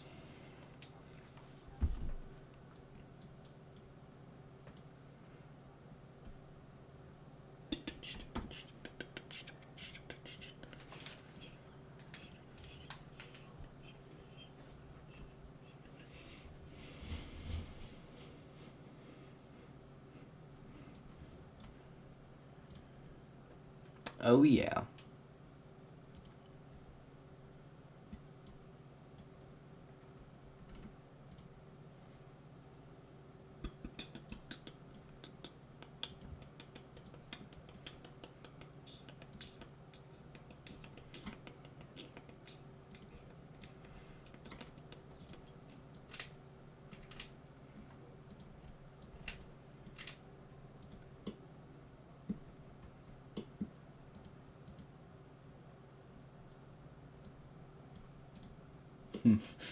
Oof. Eesh. Ugh. Oh, Jesus. eh. Concerning. Anyways.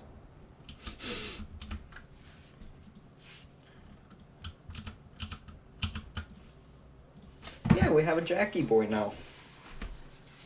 Look at him. It is a Jack. Yes. And that is straight up just Jack. So that's cool. Although he doesn't have a mesh right now, so you kind of just walk into him. Oops. It's fine.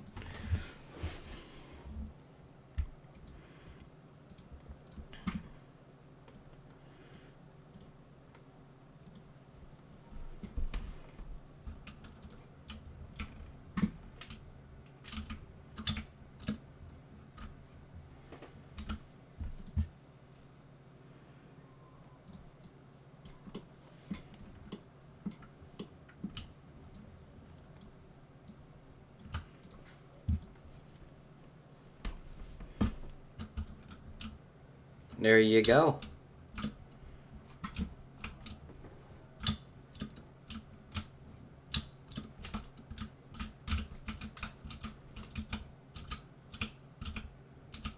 Oh geez. Whatever.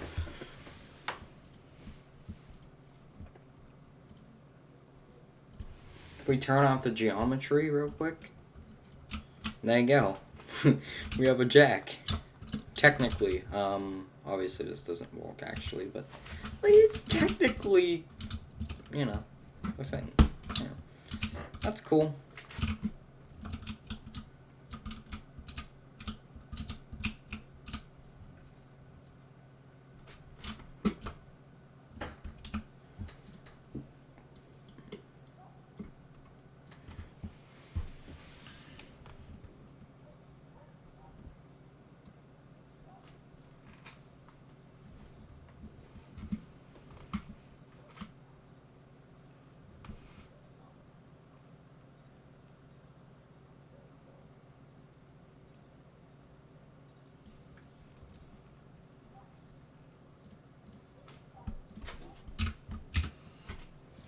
Whatever.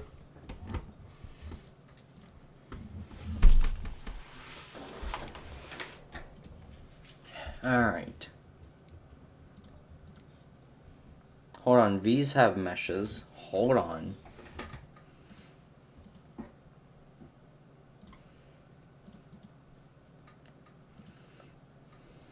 Oh, hold on, I need to also, move Jackie Boy over a smidge to line them up fully.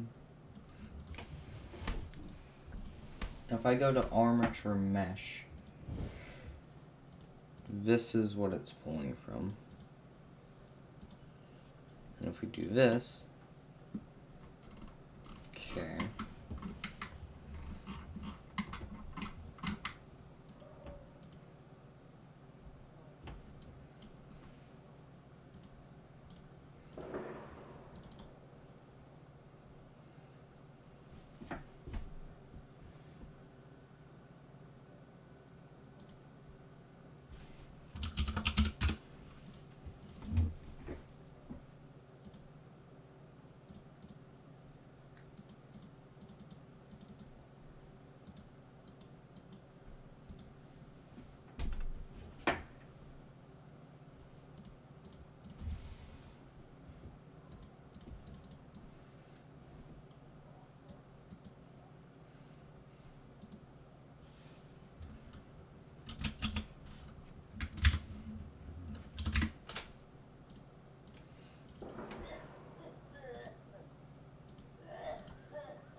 How does one have fun with this?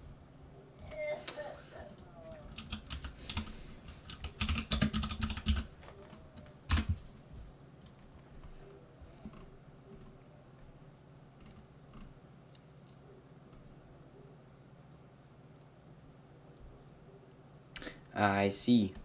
Okay.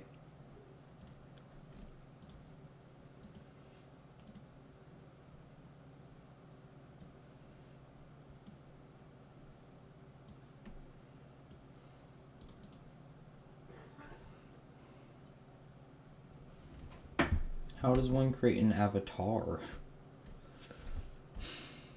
Great. Is it a component? No, I already... What?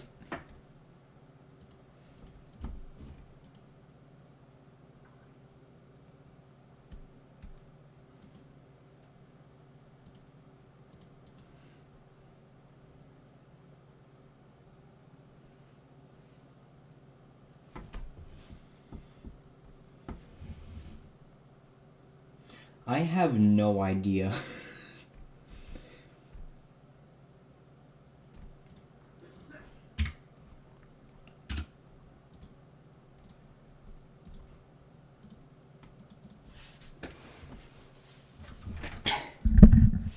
Yeah, we technically have a Jackie Boy. Although he's not really gonna be doing much for us, but hey, it's fine. Fluffy, what are you doing?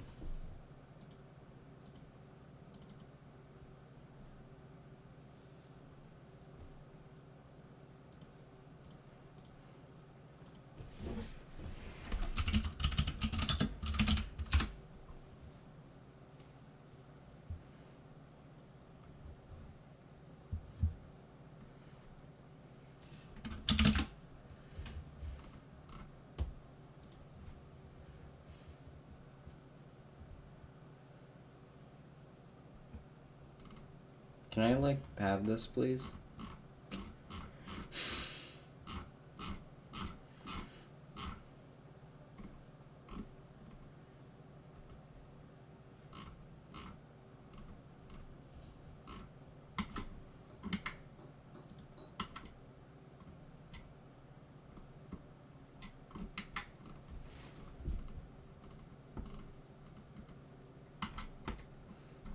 Why can I no have this? Give me it. Give me it. I need it. No.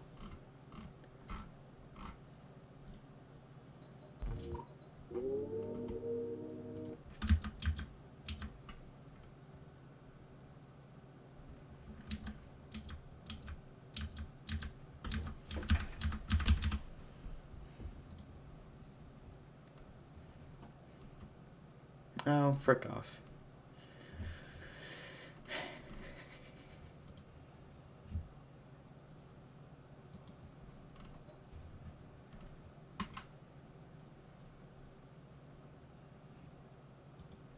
Blast bot.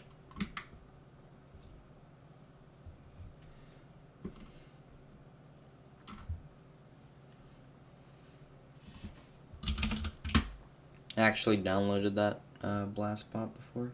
Whoa.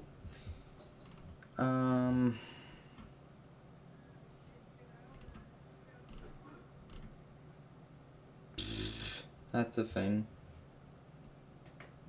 That's not the beam reflexor. Sorry, but it isn't. It's fine.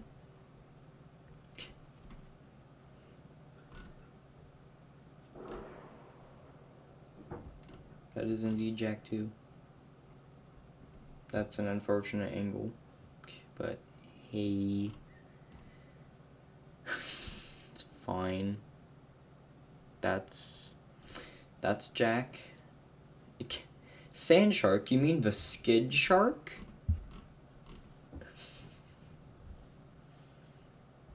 It's a scatter gun, not a scatter shot. Bert.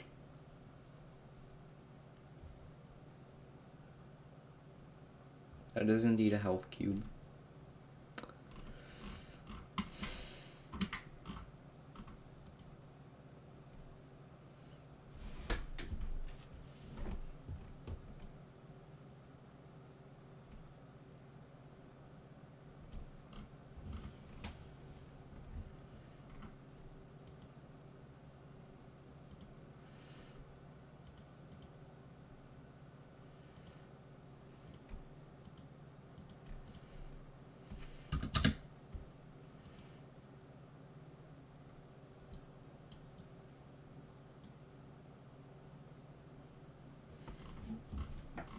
Hey, I know that animation.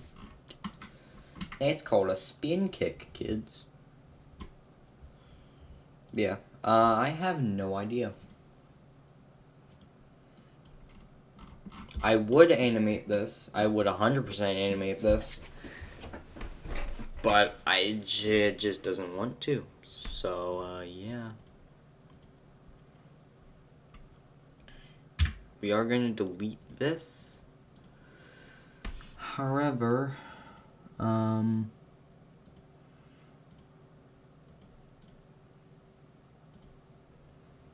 yeah. So, I know I had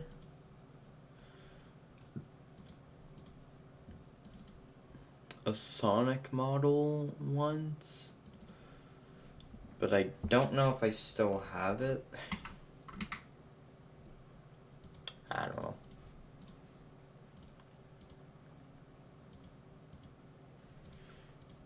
Can I just get a low poly rigged person, please? honestly. Tutorial. Go back to the asset store. Okay.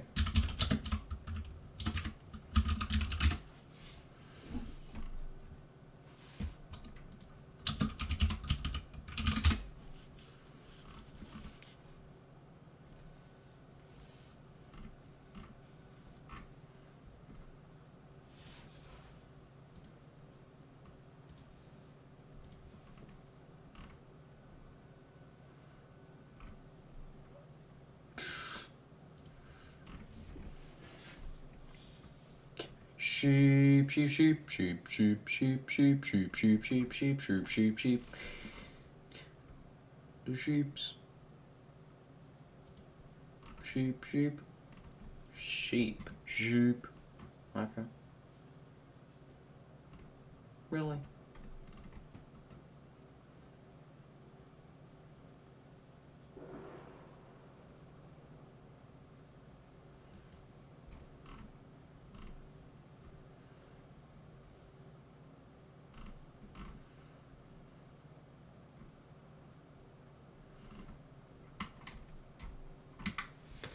I don't know.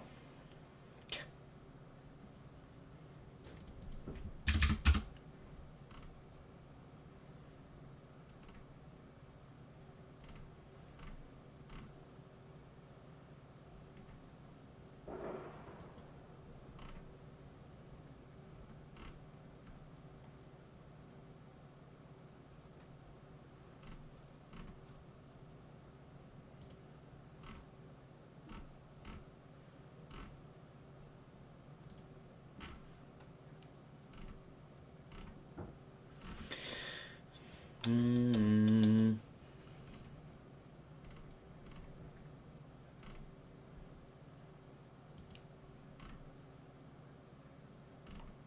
No, no, no, no, no, no.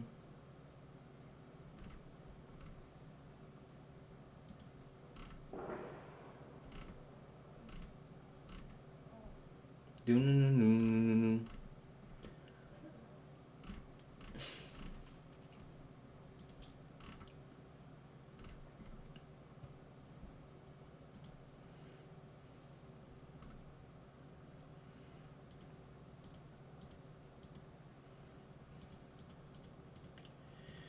Vsauce? Whatever. Not that walks. We'll do this. I do accept. There you go. Get that. Get the frick out of here, you dingling.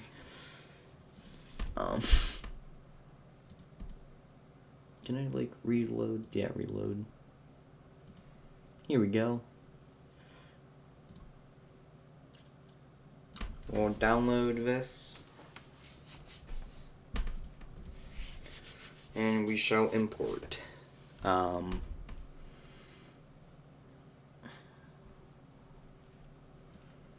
don't know which is which, so we'll just import everything.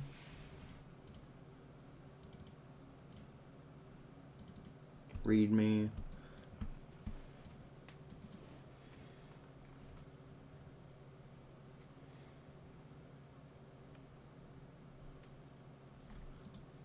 Okay.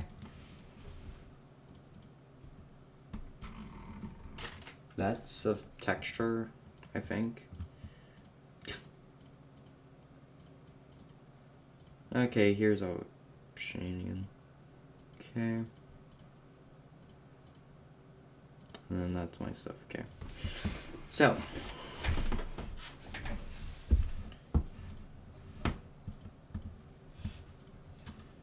You guys I don't want. You I might use.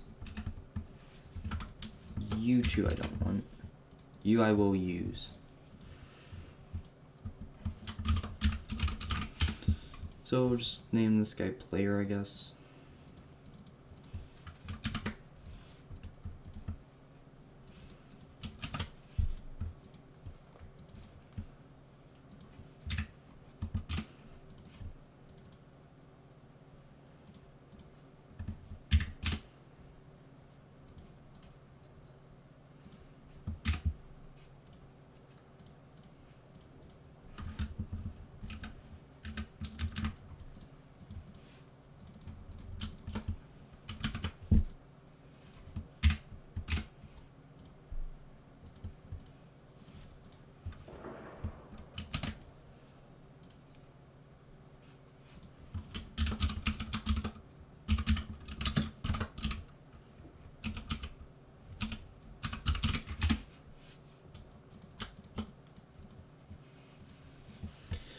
Okay.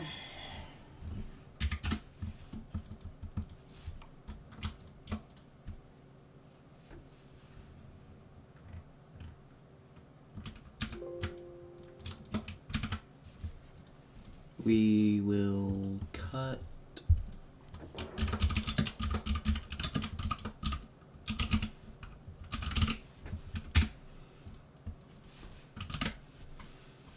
Paste.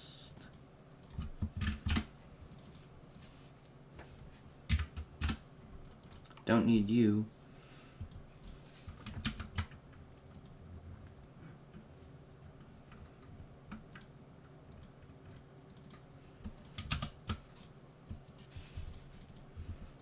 Okay. No more.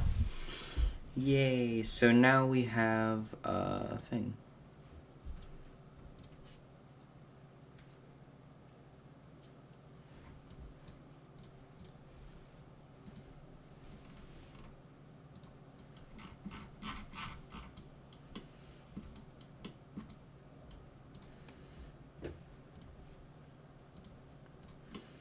Now he's a little bit too big, so we're gonna scale him down.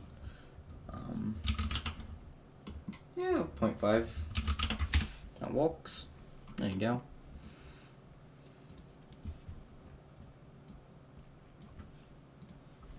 There you go.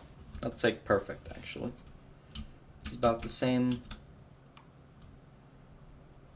as me, so that's nice. And I can definitely walk with that. So yeah.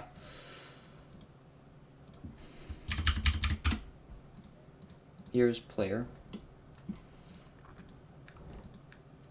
That's the armature, that's all of that shenanigan. Then here's beard, whatever. Character, hair. So beard I can remove.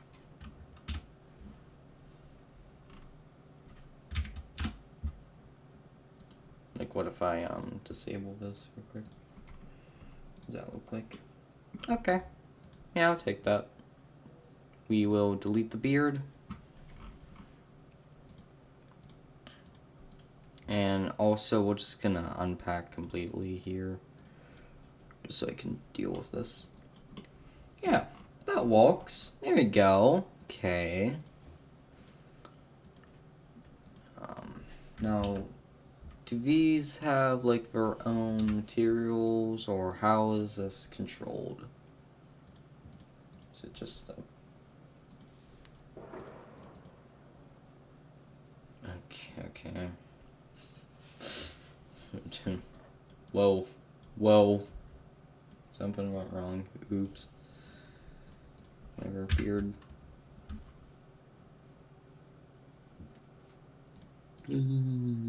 Delete.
There you go. Just modify that a little bit, because that looks a little nicer in my opinion.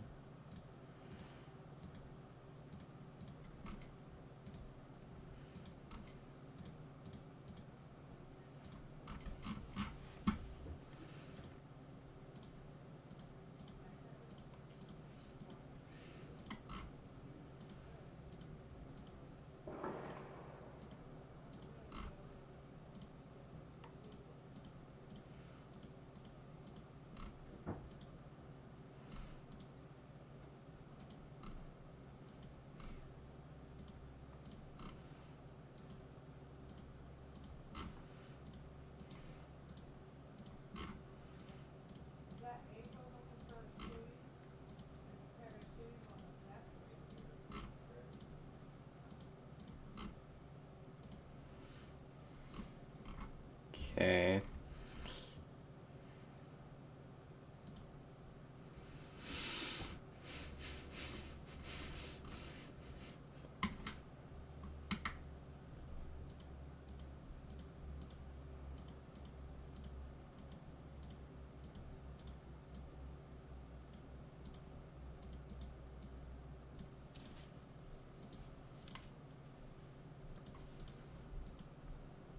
You know, hold on.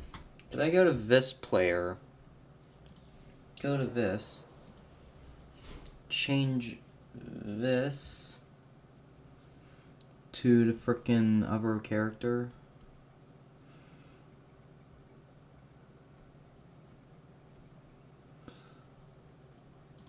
Yeah, this one. Could I, in theory, do that?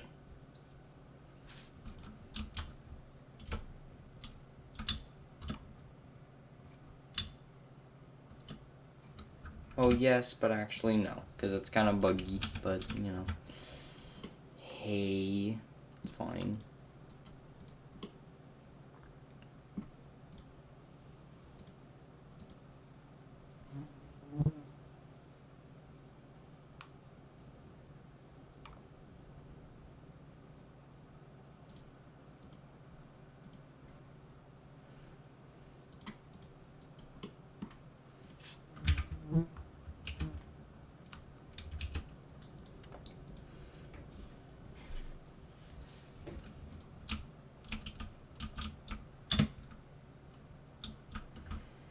Alright. Cool.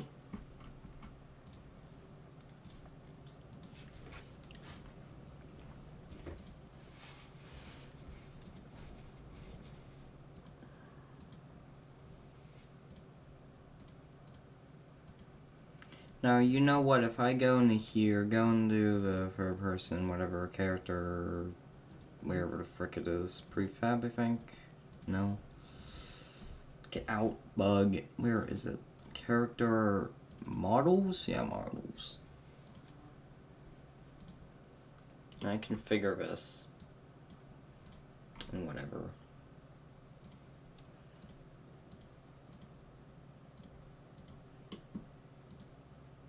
Ooh. Whatever.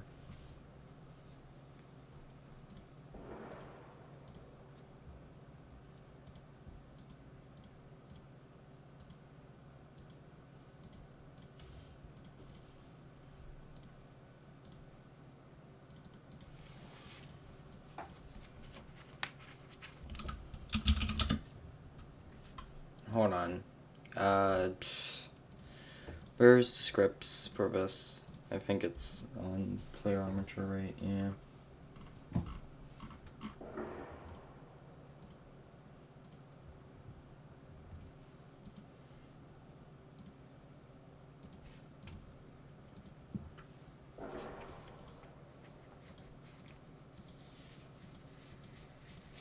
Yeah, you know what? Frick it. So this player we're just going to kind of disable completely. I think maybe we'll delete it, and we should get a no camera rendering. Yeah. So we're gonna make a new camera, and it's going to be a free look.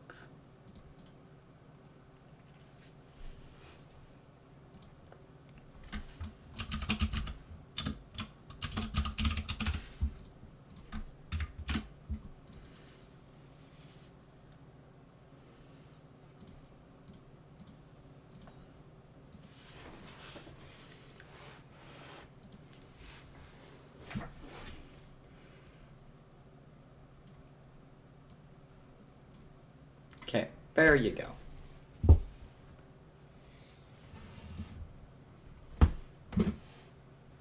Look, now we already have like a whole camera shenanigan.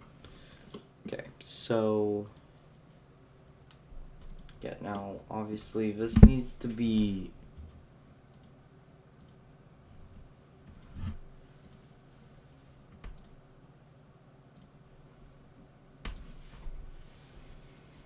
A little bit nicer. That's already a little better.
Now, instead of looking at the character himself, I think we should look at his hair, actually.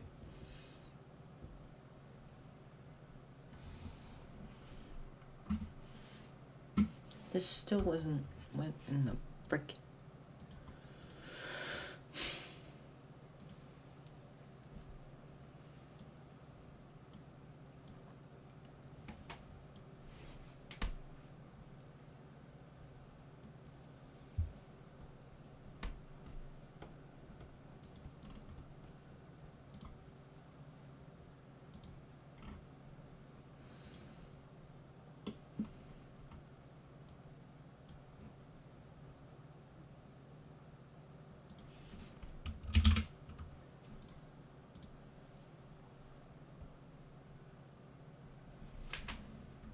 Well, that's way different. Also, 90 is way too much. We need like 50, maybe.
Boom, boom, boom, boom, boom.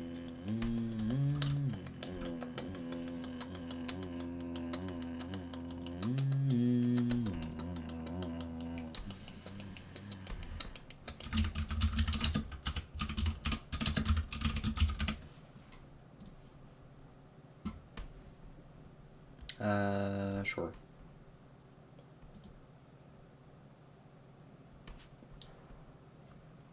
Hello guys, welcome. No. You. We'll do brackies because duh, we're doing brackies. Ugh.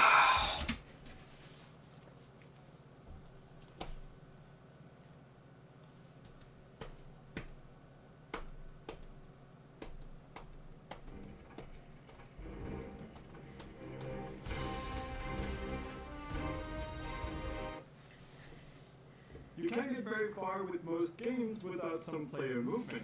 No, you As in, can't. Literally, the player can move anywhere without it. So in this video, we'll create a solid third-person controller with both player and camera movement. Of course, just like with first-person controllers, how you want your movement is going to completely depend on your game. This of course raises a lot of questions, like do you want the rotation of your player to follow the camera? Do you want smooth or snappy movement? Should your player be able to strafe, run, jump, and so on? And depending on exactly what you need and how you answer these questions, your controller is going to look very different. So instead of doing something really complicated and specific to one thing, let's create a really solid base that works and that you can easily add more on top of. But first, this video is sponsored by Jason Wyman. Jason is an industry professional how to structure your game and code in a professional manner, getting tips on batches with Jason himself, and if it is the stretch, and I've gone ahead and set up this really quickly now.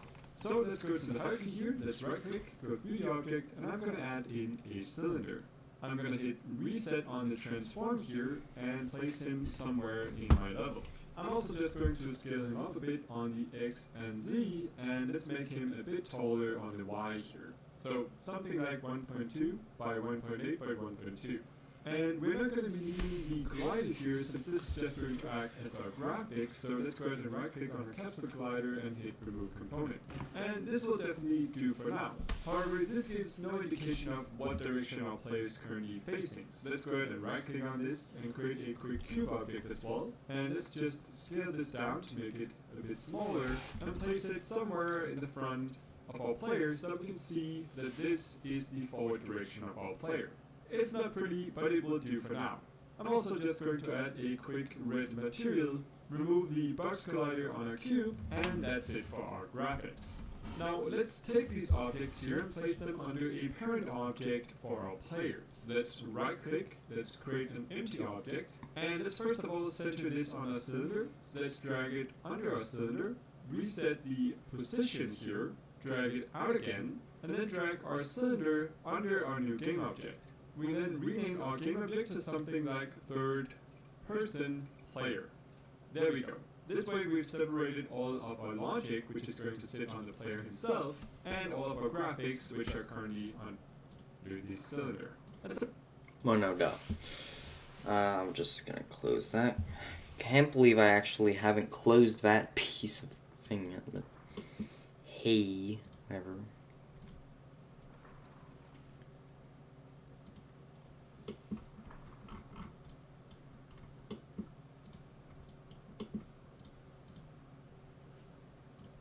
So we could also rename our cylinder here to graphics. Alright, so we're now ready to create some movement. And I think it's a good idea that we start with the camera. For this we'll be using Cinemachine, which is Unity's solution for creating interactive camera movement. We need to select all packages and we can then search for Cinemachine. Then we click on it and go to the bottom to install and update.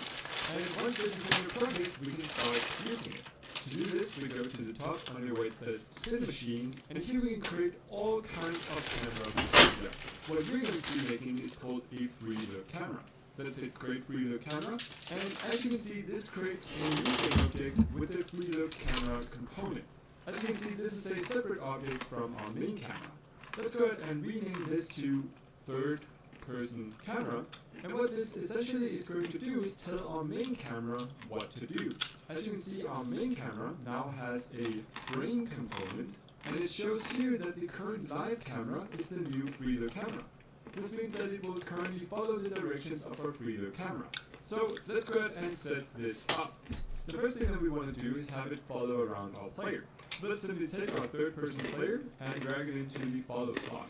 We also want to have it constantly look at our player. Duh.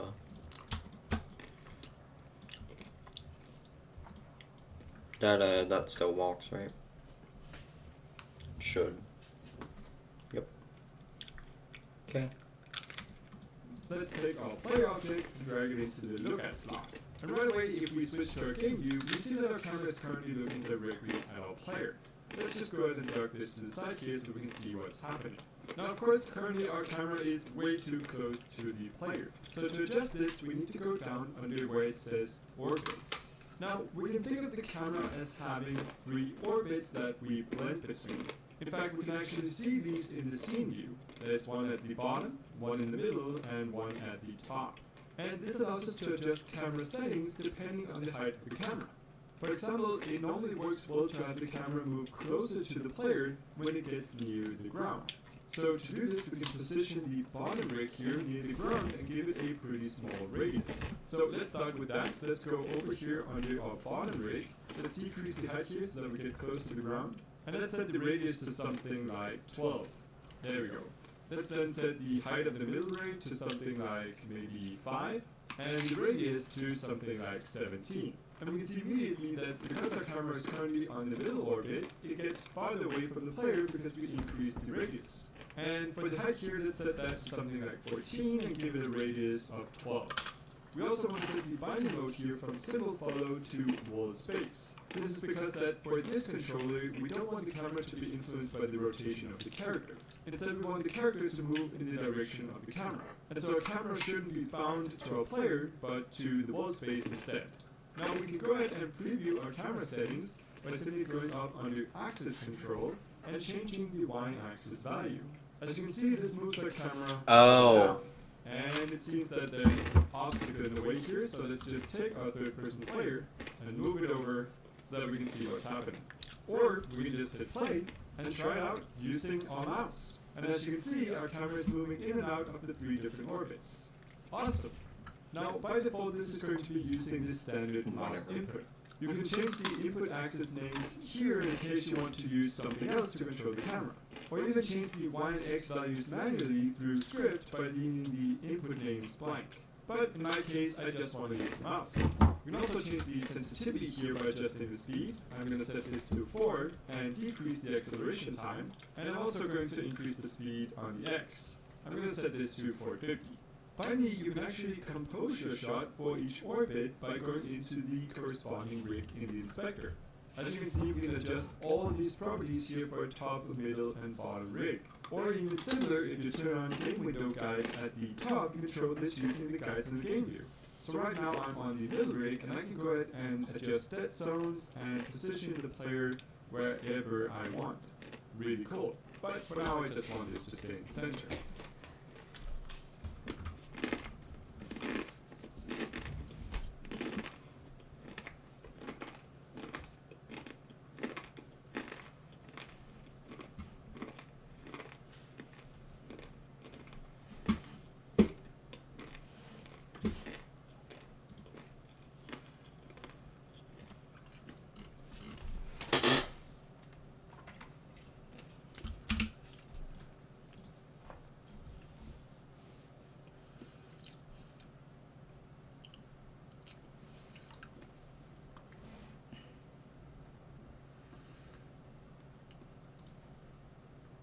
Alright, so now that our camera is working, it's time to get the player moving. To do this, let's select our player, let's hit add component, and we're going to add in a character controller. I'm going to set the radius of this to something like 0.6, the height to 3.6, and that should give us a nice character controller collider. I'm also going to add another component here, and that is of course a third-person movement script. This is a custom script that we're going to be writing. Let's double click it to open it up in Visual Studio. Now I'm going to go ahead and remove the start function here, and the first thing that we need is a reference to our character controller, because we're going to be using that to move. So let's create a public character controller, and let's call it controller. You can think of the character controller as the motor that drives our player. What we need to do is tell the motor where to go. Let's also create some kind of speed variable. Let's create a public float speed, and let's default it to something like 6. Now with this, we can go into our update method, and the first thing that we want to do is gather some input. Now, Unity is currently working on a new input system. The old one is still going to be working for quite a while.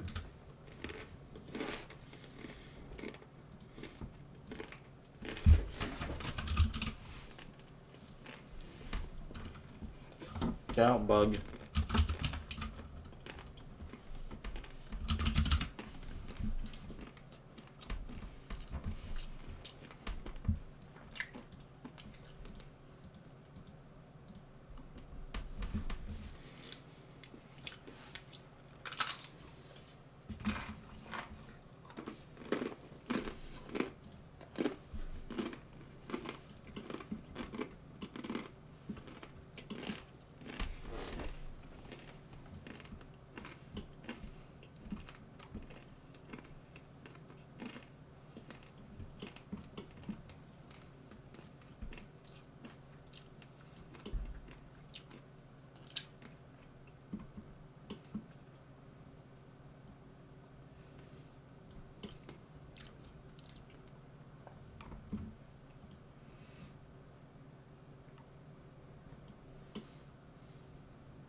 There you go. And that's what we're going to be using. Hey, Dum Dum. Go into the gosh dang script. Whatever. Okay.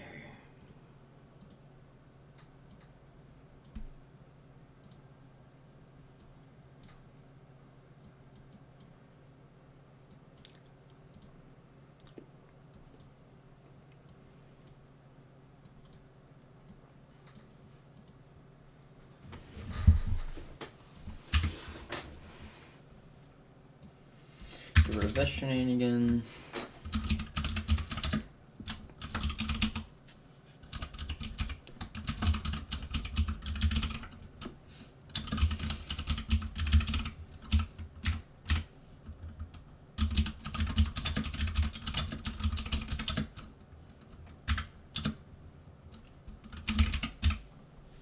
Now, I don't know how fast this is actually gonna be, so I'm just gonna do this.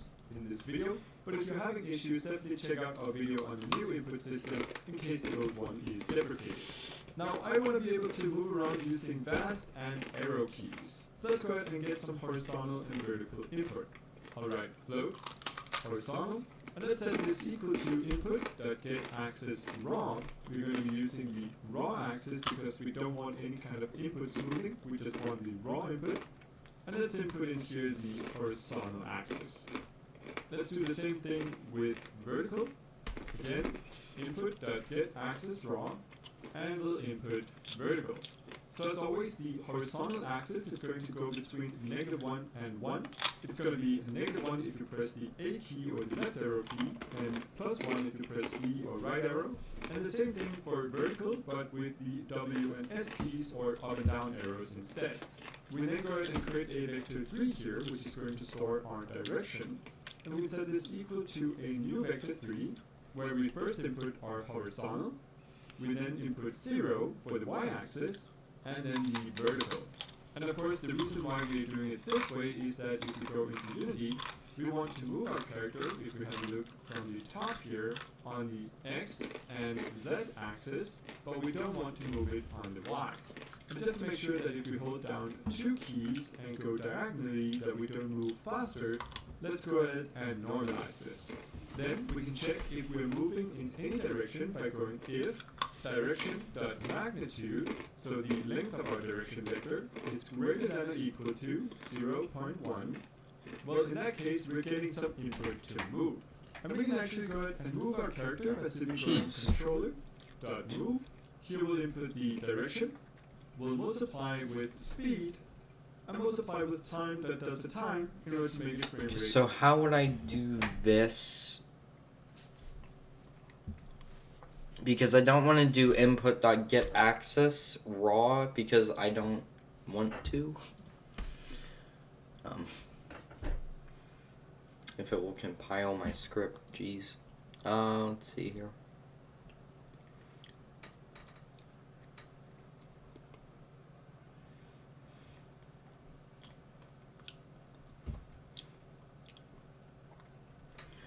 I forget where it is. Project settings.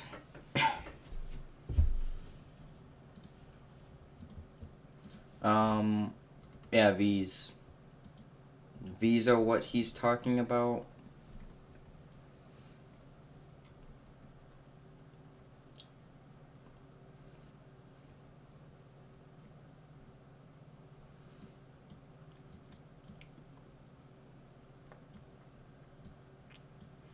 Right, but I don't want to use V's. So, you know.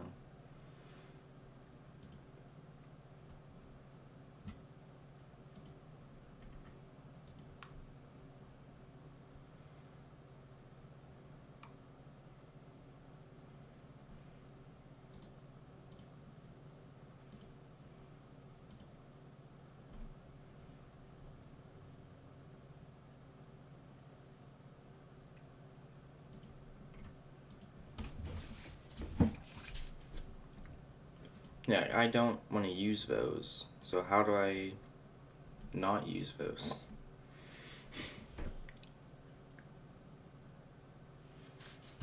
I mean, I guess I could just do float horizontal set it equal to input.get key raw. Is that a thing you can do? What the frick? Okay.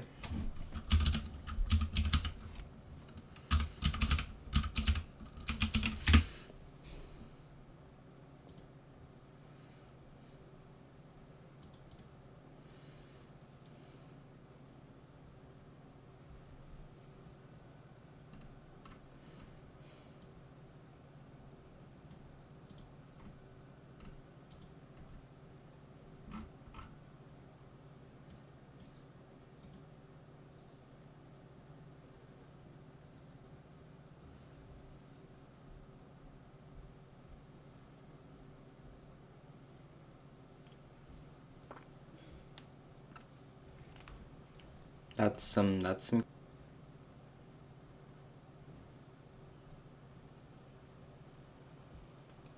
sheesh. It doesn't look like it's a thing, so we're just gonna YOLO it. Also, we're using WASD.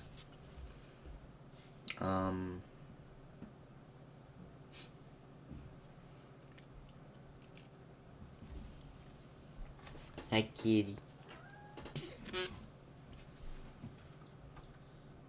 You know what? Frick it.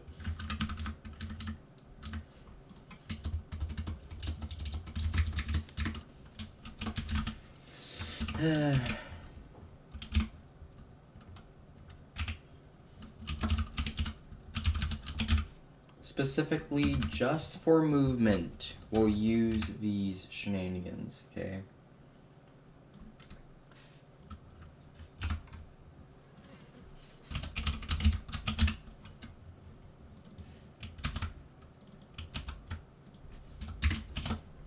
Just for these, okay?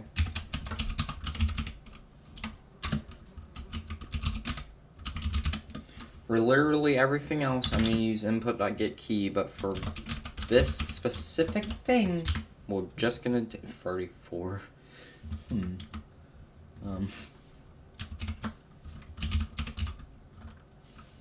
Horizontal 0.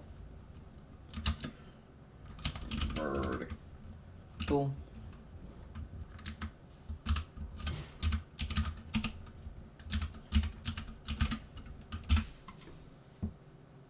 Normalize. Also, I finally understand what the frick magnitude means. Because, science. class. So yeah.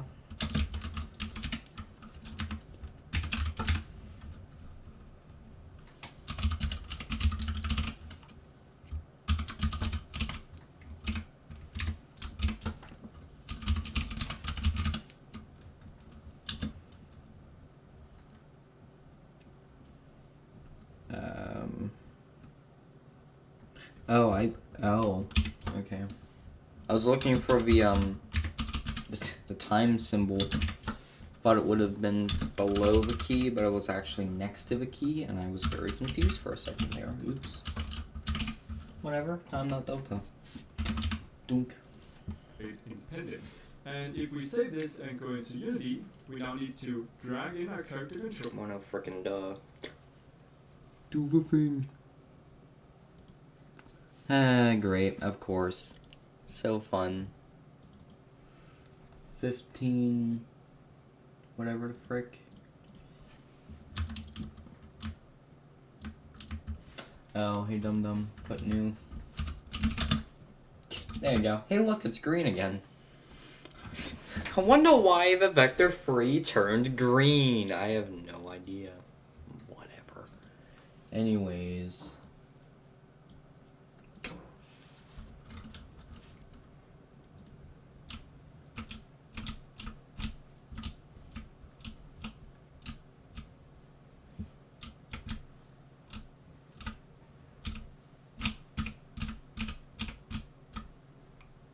We are indeed moving, which is fun, and this doesn't walk again. Yay!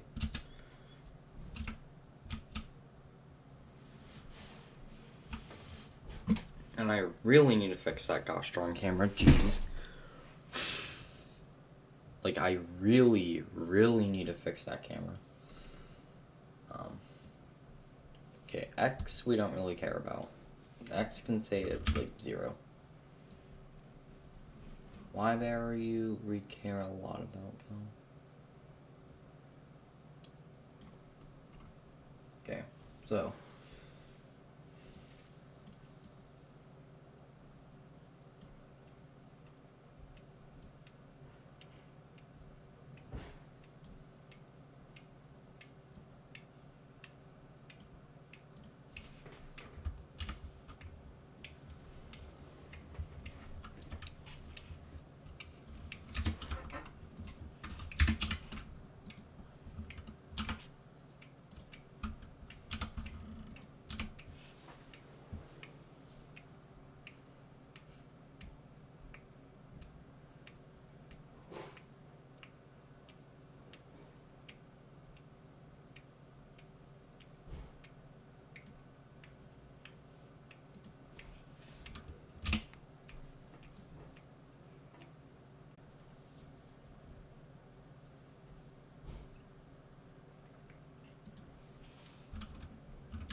nah.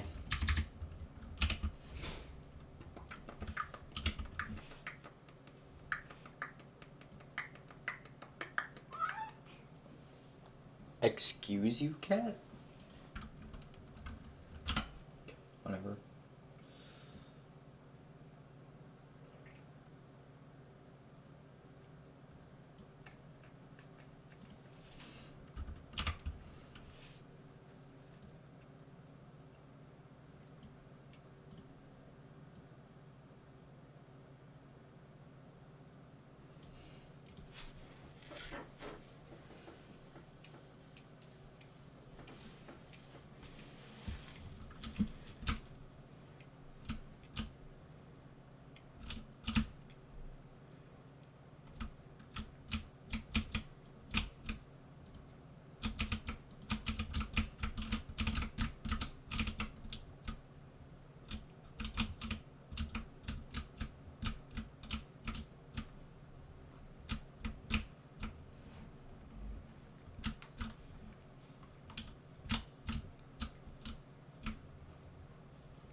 Does a player have gravity?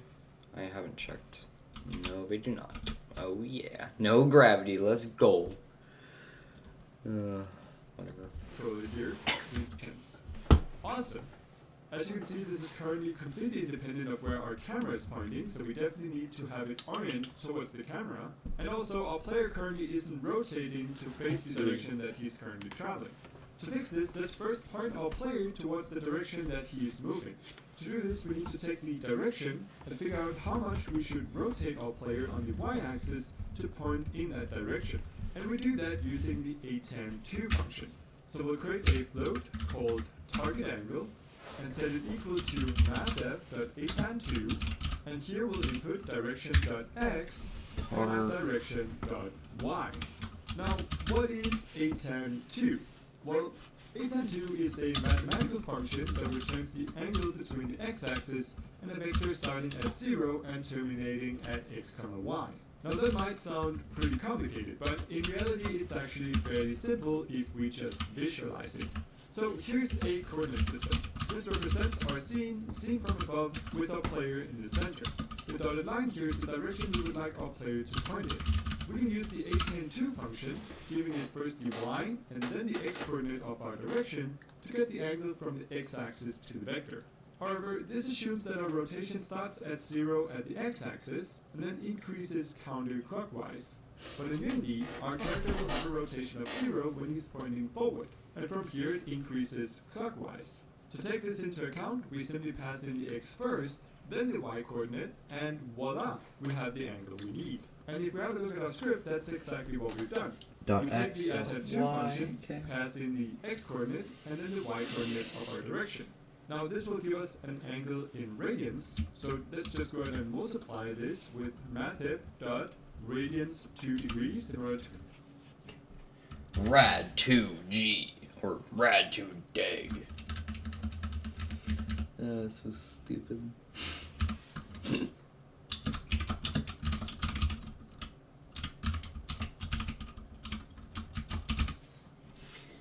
Convert it into degrees, and now we have the angle that we want to use.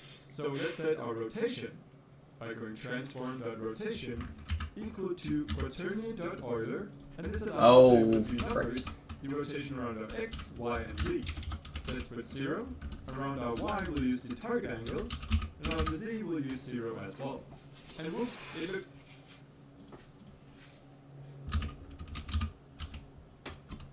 like we use the direction .y here, that's of course 0. Instead we need to use the z-axis here.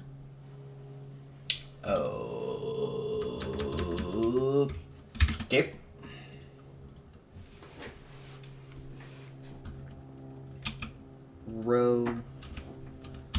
Rotation. Okay. Quaternion.Euler. This stupid son of a... I hate it. I swear it never walks. Doesn't matter what you do, it never freaking walks.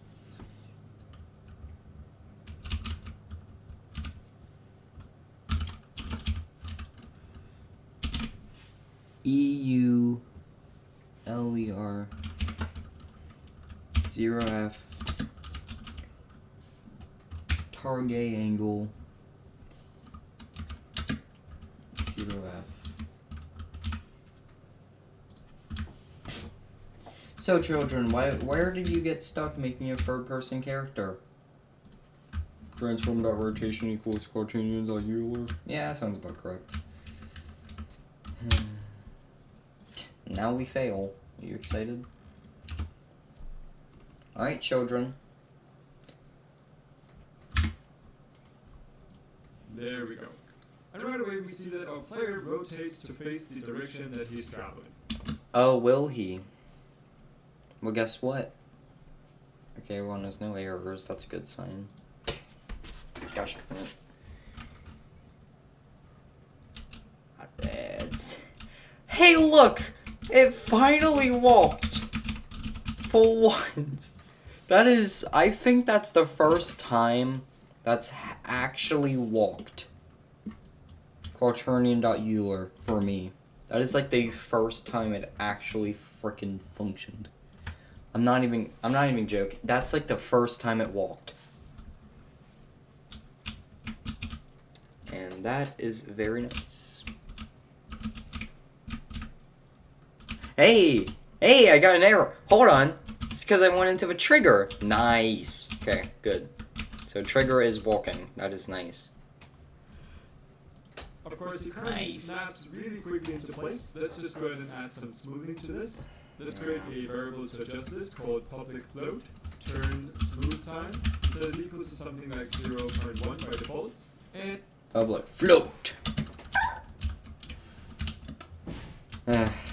Alright, so basically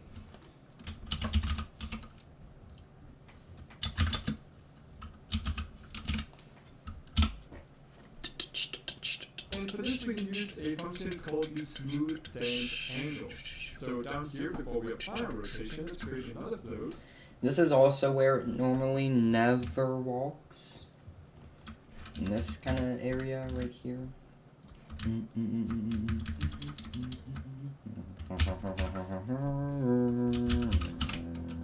Called angle.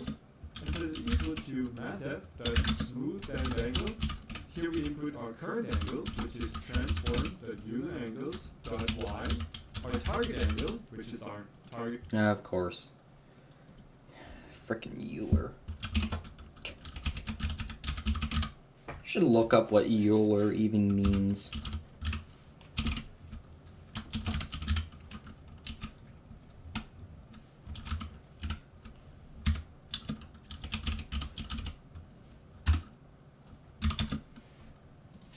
Angle variable, and then we need to give it a reference to a variable that can hold our current smooth velocity. And this is just a private variable that we create at the top here. So let's create a float, turn smooth velocity, and all.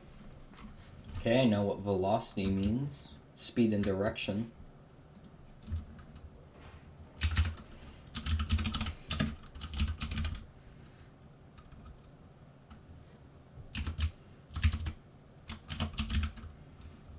Velocity. We love velocity. All we type down here is ref turn smooth velocity, and the function will handle the rest. And finally,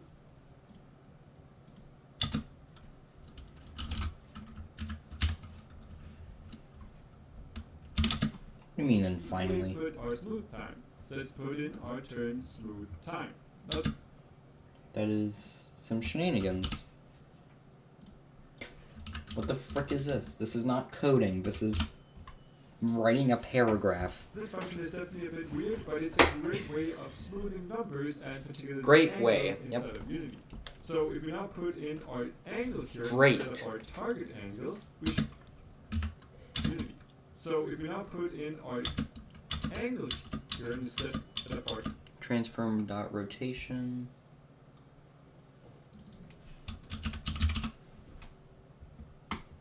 Okay. Now, children, will this walk? target No, angle, no, we it should won't. see that when It will not walk first try. I guarantee it. Oh. Ow? Will it? Will it? Oh my Jesus. It actually walked. How did this walk first try? What? That never happens. Hello? What? That actually never happens. How in the hello? I have questions. we move around, our player will smoothly turn from one side Hi, to the kitty. other. Awesome. Of course, we still need to have the player travel in the direction that our camera is facing. So to do that, we go into a script, and at the top here, we need a reference to our camera. Let's create a public transform. Let's call it cam. And now when we go ahead,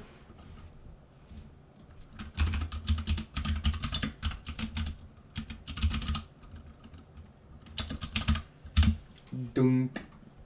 and calculate our target angle here, let's simply add on to that cam. Oh, Jesus. Float, target angle, 810, okay. Rad 2 degree. Plus! That's an equals. Plus! Cam dot. I'm assuming transform rotation. Dot Euler angles. Ow. Dot Of course. Can't be that easy. Can't be transform dot rotation. Has to be freaking Euler angles dot y. That's really all we need to do. We simply need to add the Means rotation of the camera on the y-axis on top of Means our Z. angle. And this is of course going to have our player point the right way, but we still need to make sure that we also move in that direction. So instead of just using the direction here, let's go ahead and create a new vector 3 called move direction. And let's set that equal to quaternion.Euler 0 target angle, comma 0. And this is Great.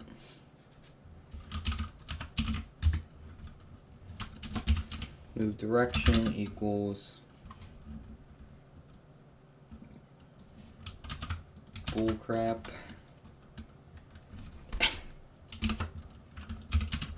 Zero F.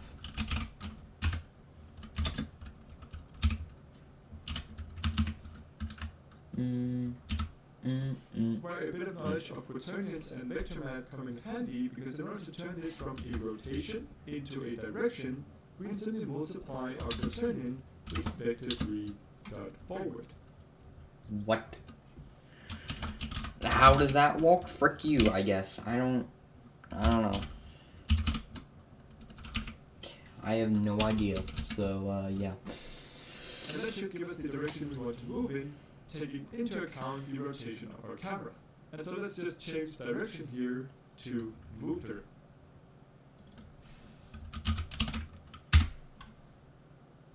direction.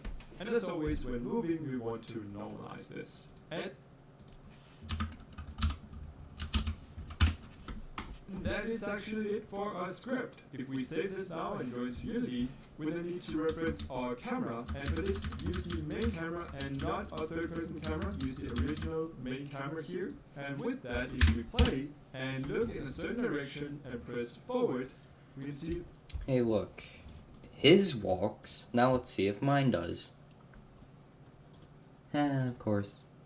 Of course. So fun.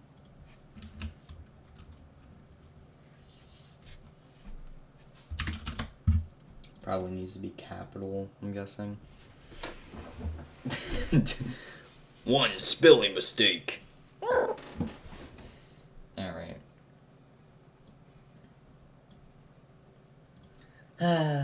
Okay, let's see if this actually walks. Probably won't.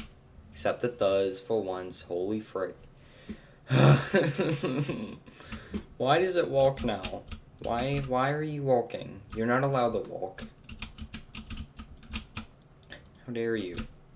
Although the trigger isn't. That's weird. The trigger isn't doing anything though.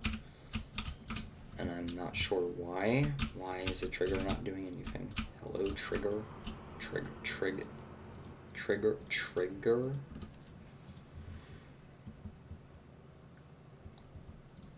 Trigger?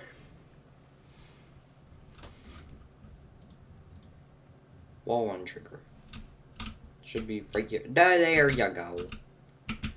For some reason that was not walking, and I don't know why. It's fine. There you go, now it walks. Dunk.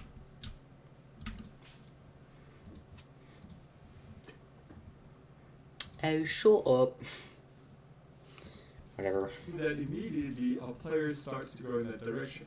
We can of course also go sideways, relative to where we are facing, and backwards. And so we have a nicely functioning third-person character with camera. Awesome. Now finally, one of the problems that you might see with the current way that we've set up the camera is that because we're able to kind of look everywhere, sometimes we might be able to look at a place where we can't even see our player anymore. And if it gets really bad, we can maybe even move our camera inside of obstacles or parts of the level.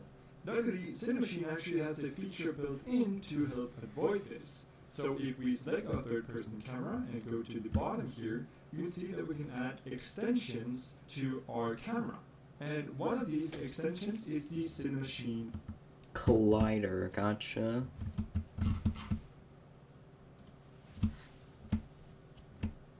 So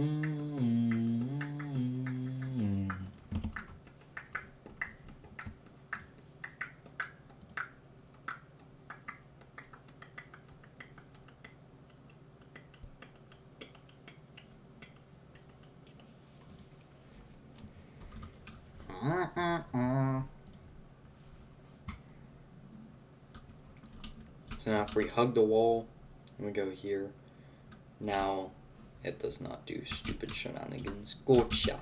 Good mate. Okay.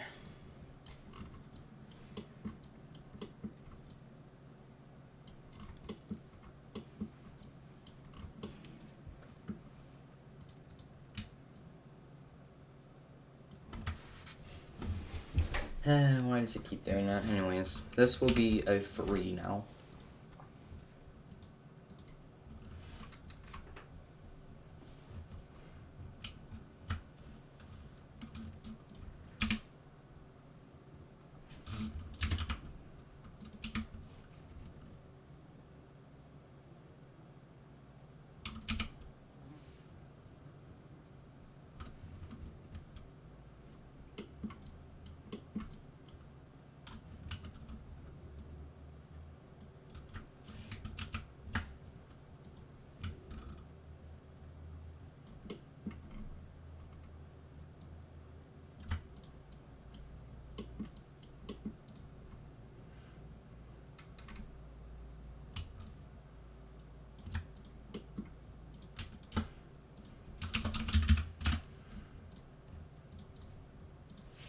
Okay.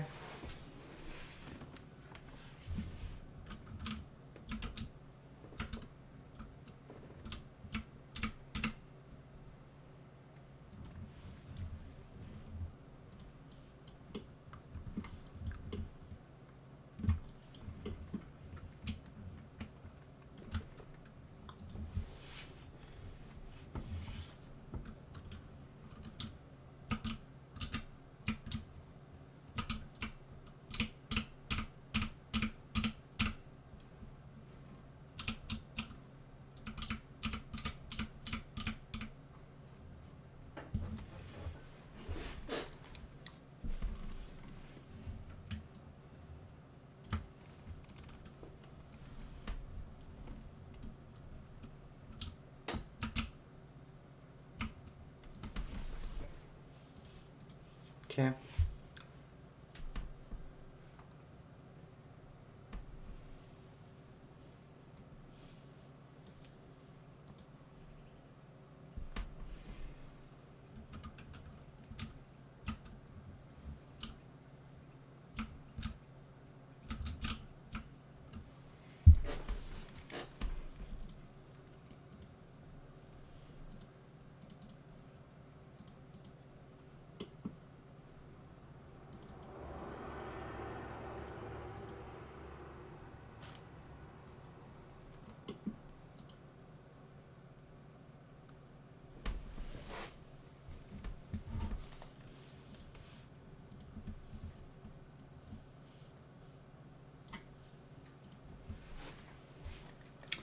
Okay then.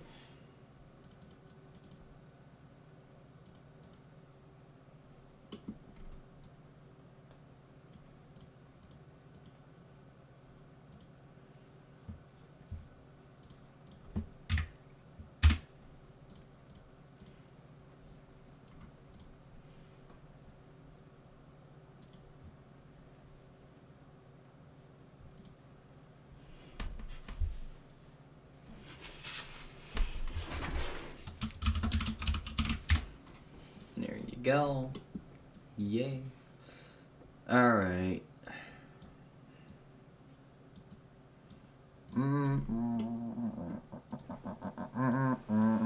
Collider.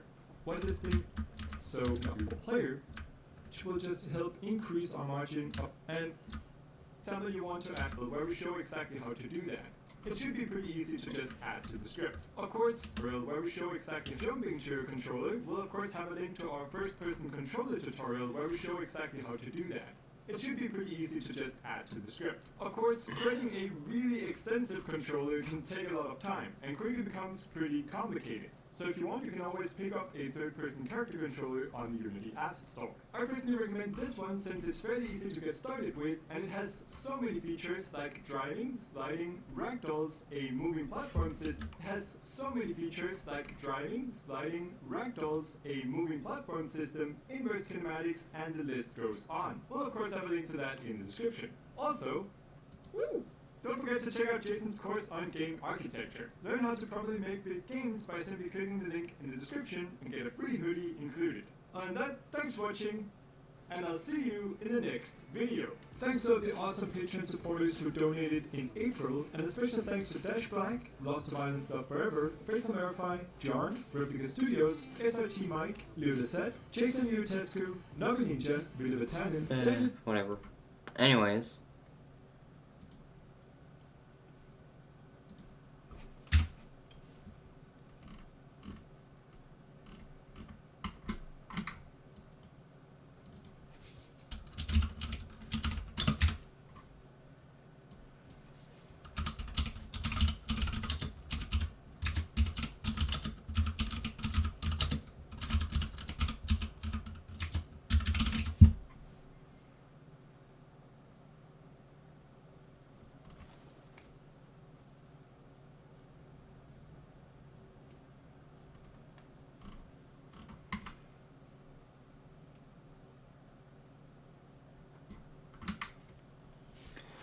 Okay. On the ground actually works a bit better. But currently, if you don't have it's just a bit too slow and everything is good. I definitely think that the fall is currently a bit too slow for my taste, so I'm going to go ahead and multiply our gravity with 2 just to make that a bit quicker, but that's of course completely going to depend on the game, just to make Alright. add a velocity variable. This way we can increase our velocity based on our gravity each frame, and then apply that velocity to our player. Of course, this also means that we have to reset our velocity when we are on the ground, ready to create some player movement. To move our player, this might be first thing and take and so first motor in on nice time to move that now you change the points limit. Currently that we can, so we're not gonna fall again, but you'll also notice that we can walk up this slope. So now that we have that working, we can go ahead and work on the gravity.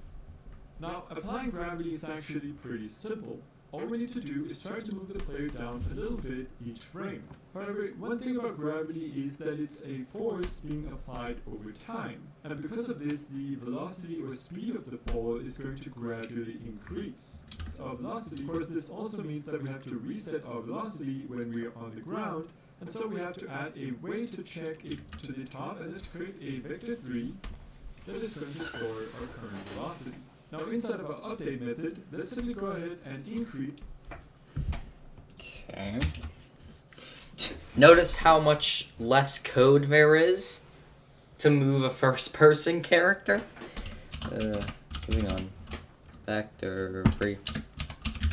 Velocity. Whatever.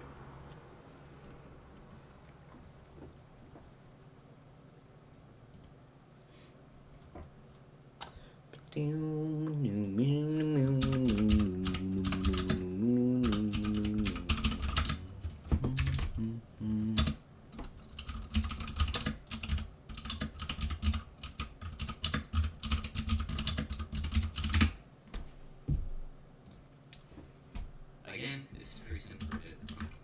We'll select our camera. We need to link our first-person camera. So we should now be able to play the game. There is going to be one bug though. I'll point that out when we get there. I'm going to press the C key. You can see we're in first person. Press one more time for our order camera. This is where the bug's going to be.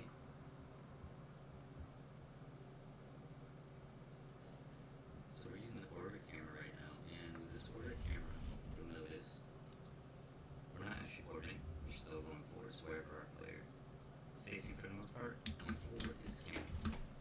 Okay, these over real quick. It's C for first person. Here we are in first person again. It's C again for our order camera. Remember, we are facing forward. If I press forward, we will continue going that direction, regardless of which way I face the camera. So it is effectively over-camera is scoring another player. So that fix I have questions. Is velocity.y, so our up and down axis, by some gravity number. And let's just add this here so that we can control that as well. Up here, let's create a public float with our gravity, and let's default it to negative 9.81. And down here we can simply add that gravity onto our velocity on the y, and we'll of course go ahead and multiply this with time, that delta time as well. Then in order to add Gosh darn it, group. Brackies, I swear to goodness. Plus equals.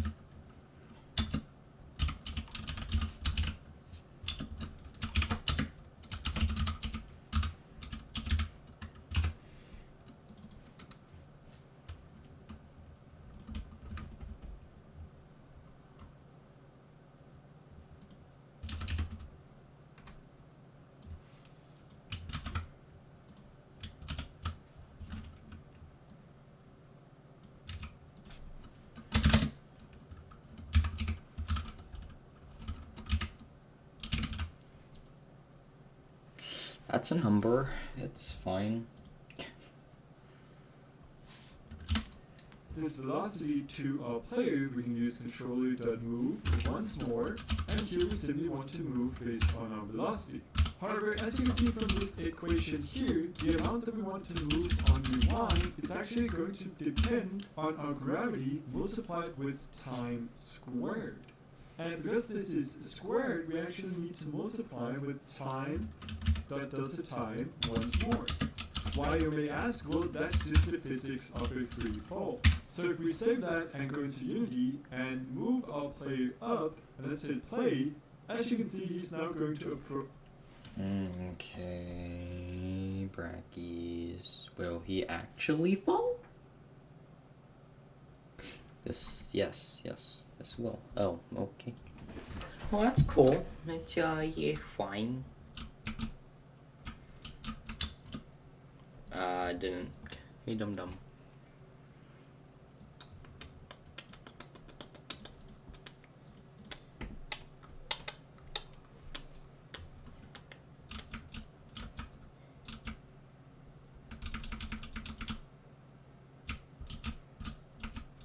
Kind of.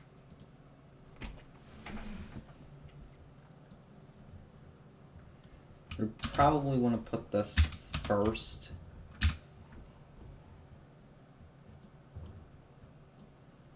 Before literally anything else. So just order it a little differently.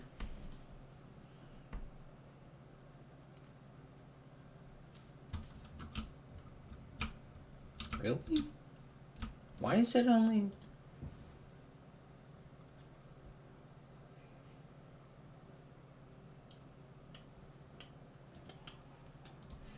And it's just the physics of a free fall.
Well, now I'm ultra confused.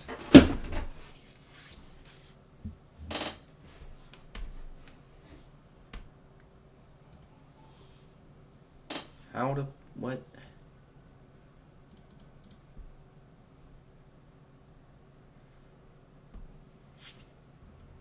So this is why rigid bodies are nice, because with rigid bodies, You just add a freaking rigid body and it walks. See, just add a rigid body. Find it. Find your rigid body. Make it massive 10. Right?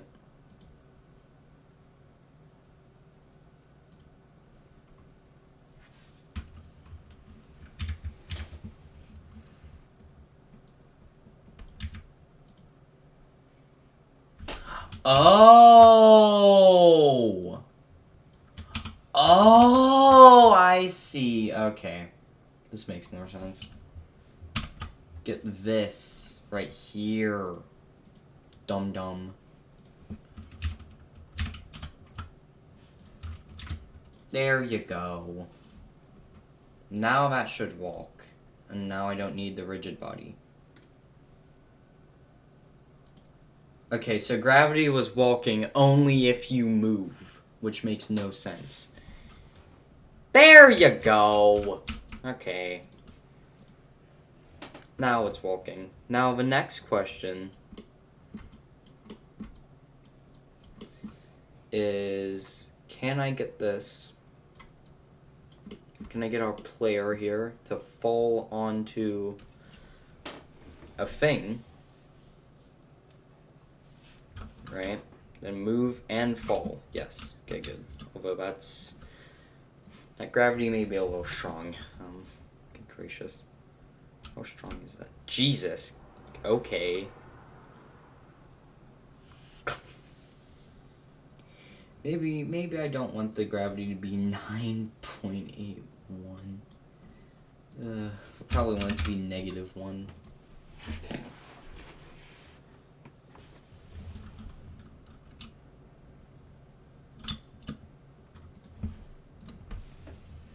Trying to press spacebar to jump.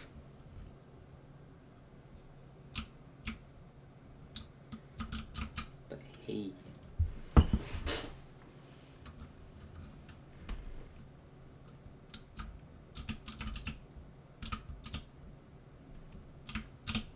Also, that is way too quick. The player speed, that is way too freaking fast. Probably want that to be a free.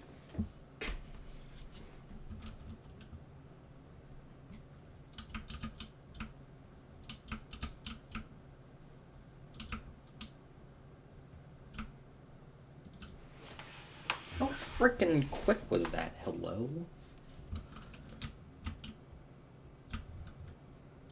That's still really fast. What in the hello? -0.5?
Oh, jeez.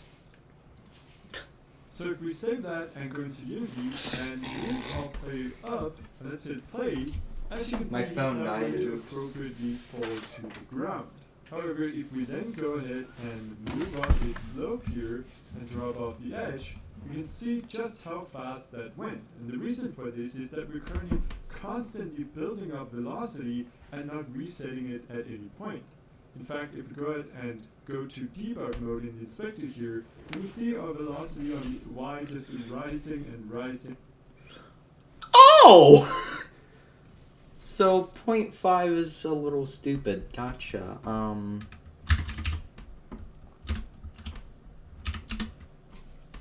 Okay. It's fine. And rising. So to change that, we're going to go ahead and add the ground check. So I'm going to zoom in on the player here, and I'm going to right click and create an empty object. I'm going to move this to the very bottom of the player. I'm going to rename it to ground check. And basically all this object is going to do is be responsive. Good old ground check. Never walks either. Probably because I'm stupid. Maybe not. I'm not sure. Actually, just reset. Dum dum. Alright.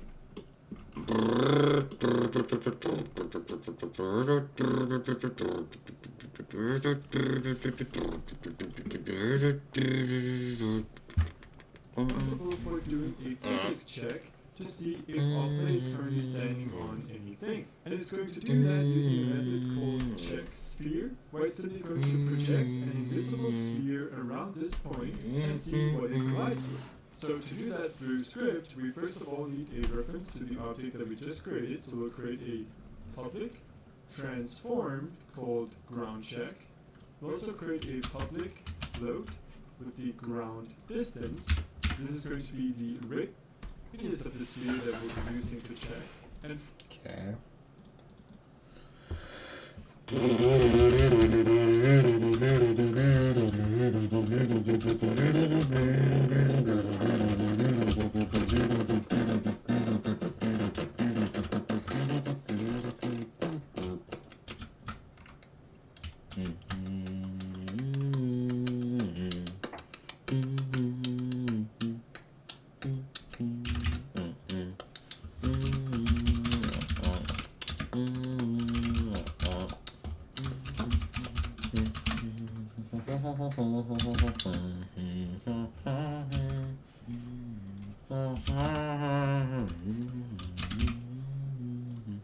finally, we'll also create a public layer mask. We'll call this ground mask. That's just because we want to control what objects this sphere should check for. We don't want it to register as standing on the ground just because it collides with the player. And finally, we'll create another private variable. This is going to be a bool, and it's simply going to store if we are grounded or not. So we'll call it isGrounded. Now inside of our update function at the very top here, we can check if we're grounded. So we'll set isGrounded equal to the result of our physics check. Gosh darn it. Grounded. Now inside of our update function at the very top here, we can check if we're grounded. So we'll set isGrounded equal to the result of our physics check. So we'll do physics dot check sphere, and this is going to create a sphere based on Frick. I didn't ask for captions. Those are some. That was a little bit scary.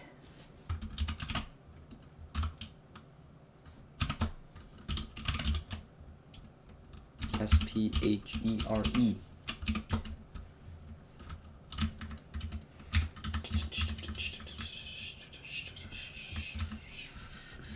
the ground check dot position. It's going to use the ground distance as a radius and as the layer mat. Pause it ion.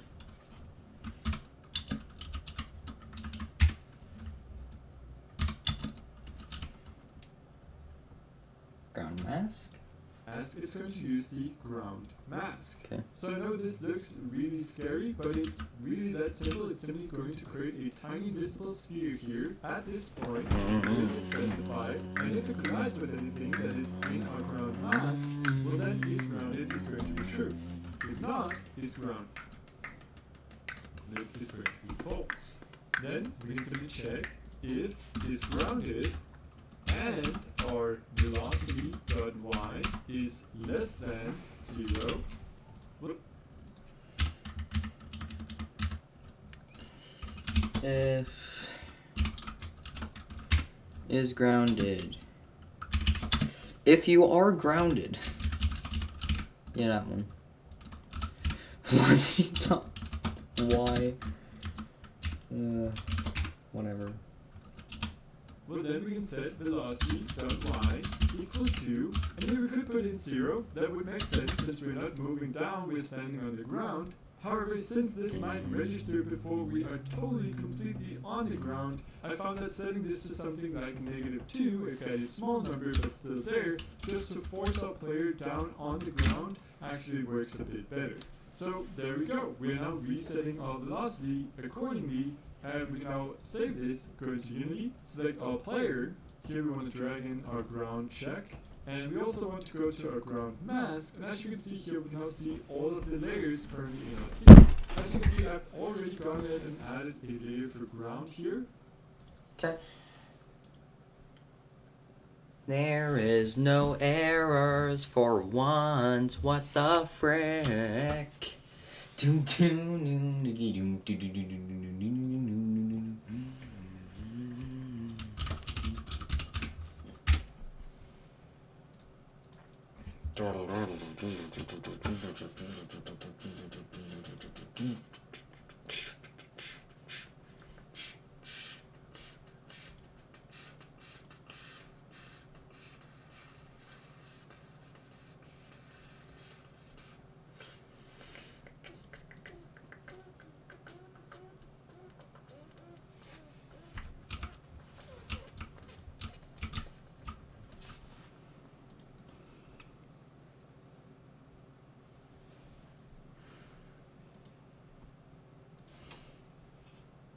Oh, well that would help a little bit. Doom, doom, doom, doom, doom, doom, doom, doom, doom, doom. Okay, we.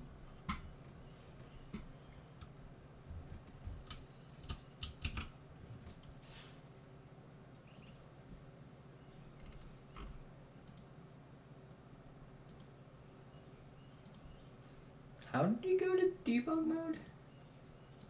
Oh. Kevin.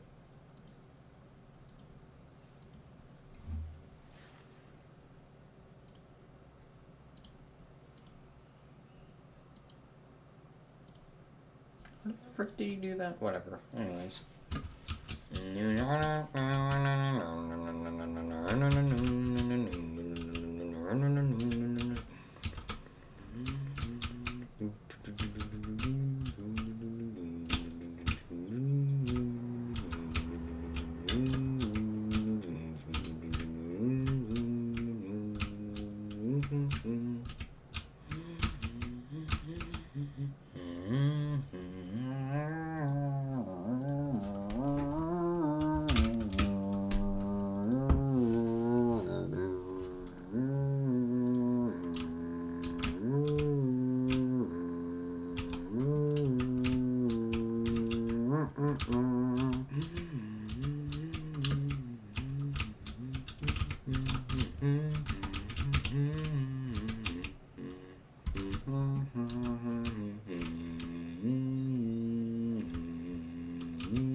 Is grounded, is not frickin' fracks.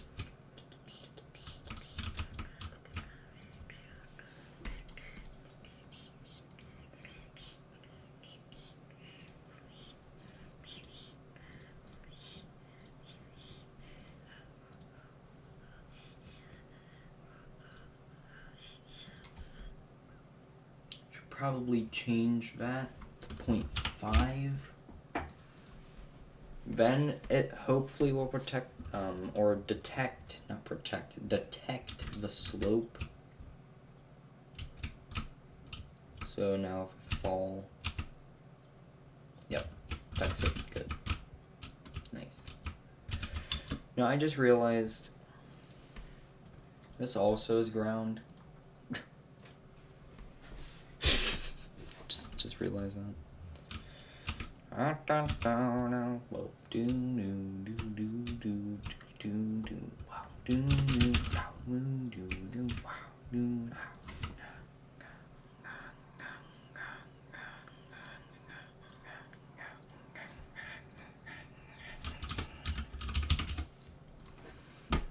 All right.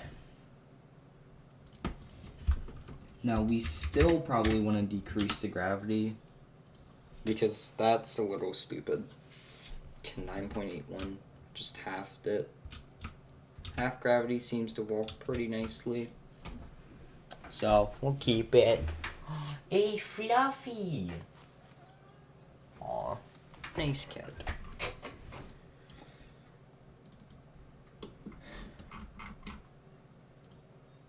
Hair. Yeah, here is our low poly rigged person. Oh my Jesus. All right.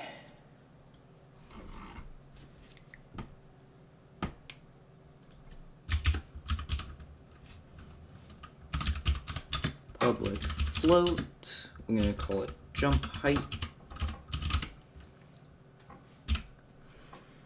And what we're gonna do is we're gonna see if I can do this, but with the everything. So yeah, let's see. If you don't, I'll just change where the land. Just to make that a bit quicker, but that's of course completely going to depend on the game and style you're going for. Now with the ground shaking, I need to sum up to calculate the amount of velocity needed to jump a certain height. We simply take the square root of our desired jump height multiplied by -2 multiplied by our gravity. I love physics. So inside of our script, before we apply our gravity, we can simply go if input.getButtonDown jump. This is another default input that automatically maps to the space key, and we're currently grounded. Well, then we can set velocity.y equal to the square root, so math.square root of our desired jump height, and here we need to go up here and create a public float. Hey, look at that. Alright, so I can basically figure out how he's gonna do this here. So if input dot get key down, and also I just thought of a way to do a double jump. You would just have another variable. Now a double, like, to do a double jump, right? There's multiple ways, but how I am probably going to do it, and I could add this really easily, is have another variable, wherever it is, public bool, another bool, not variable, another bool called double jump, right? That way you can have if is grounded,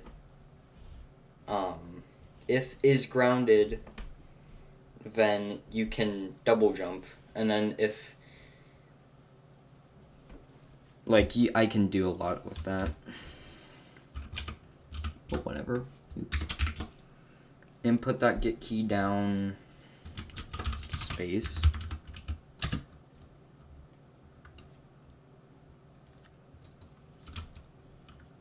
and grounded.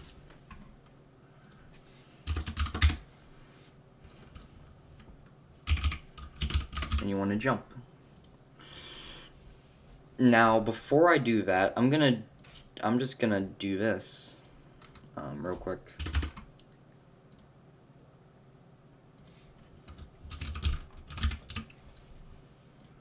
So we're gonna make a new variable called double jump height, which will be different from jump height.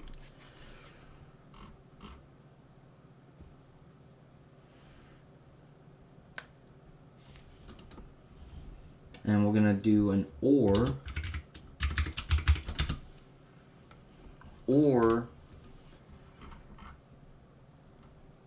another public bool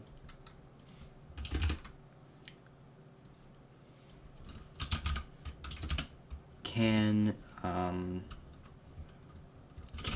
double jump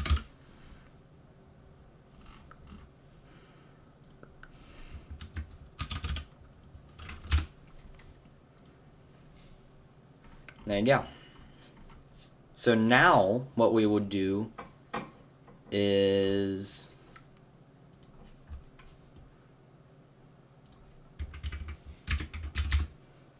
and also can double jump. What the frick? Double jump is gonna set to false. I'm pretty sure that's how you do that. So yeah.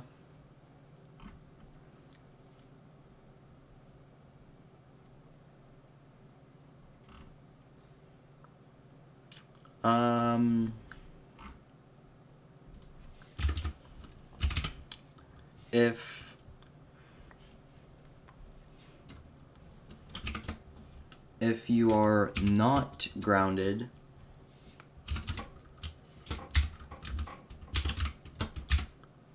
then can double jump is going to be set to true.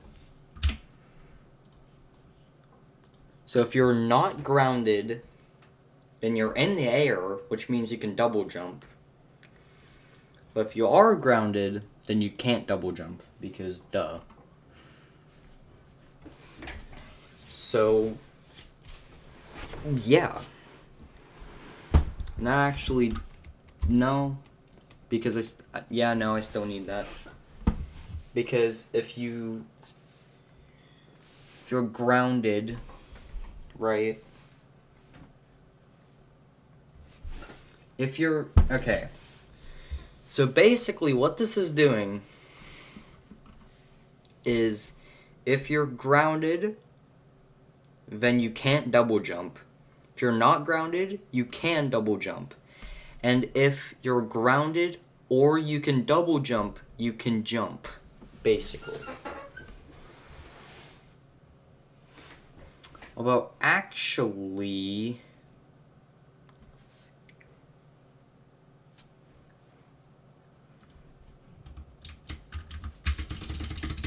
this has to be in a separate if.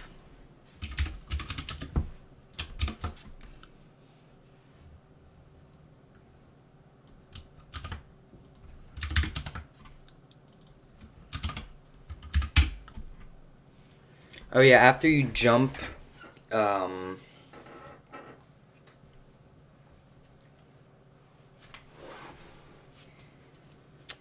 you jump, obviously is grounded has to be set to false. And also controller.move your jump, right? And if you can double jump,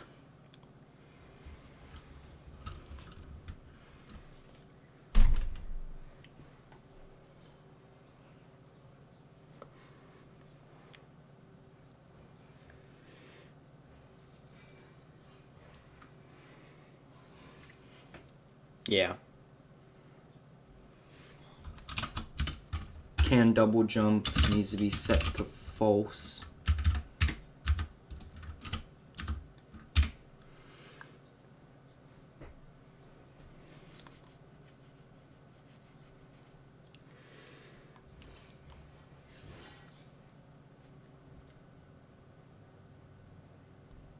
So, yeah.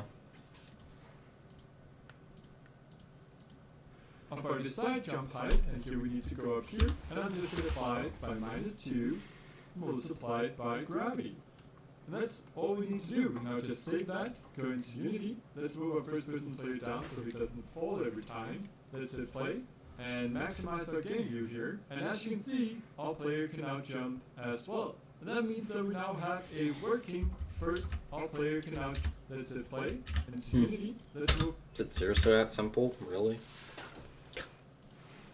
Well, whatever. I guess you don't need is grounded. Get out of here.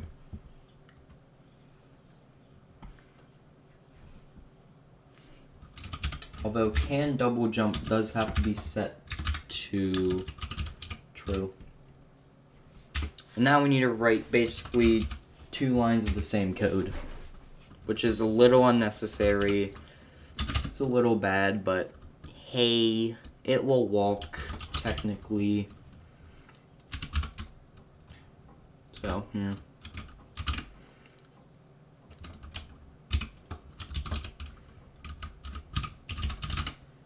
Jump height.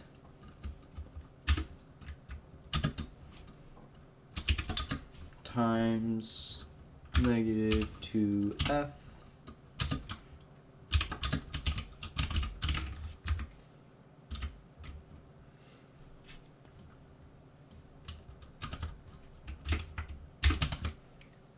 Gravity.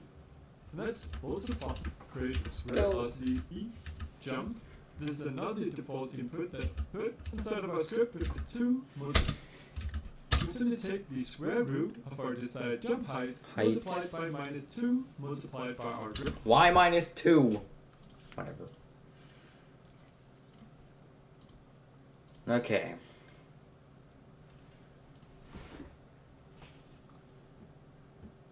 What do you mean it doesn't? What?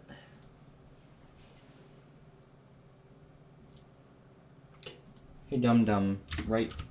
Get, not get. Idiot. You dunce. You fool. Save. You dingling. Sheesh. Okay. So now we should be able... Oh, Jesus.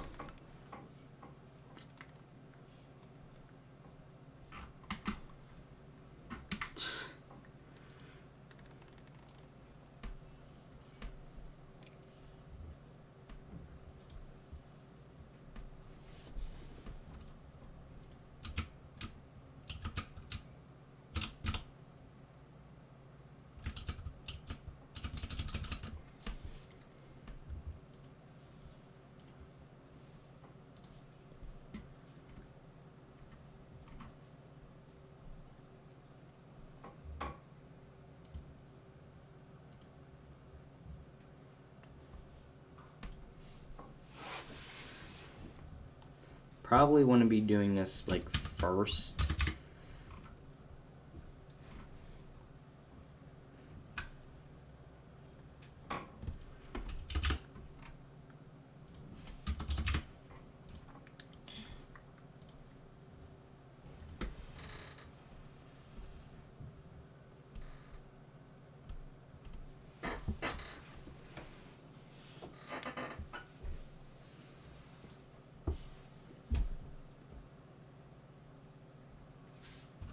Go. Although space is unknown, I guess, somehow. Oh. Typing it in like a string, it needs to be just that. Completely forgot about that. Oh. Oops. Never mind, wait, what?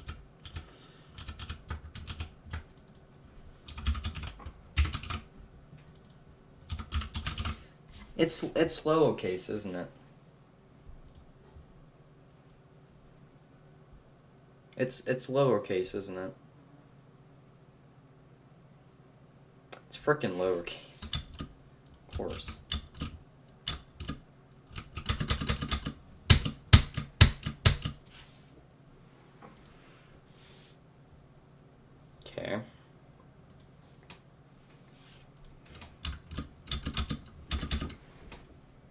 Oh, jump height is 0. Hey, dum-dum.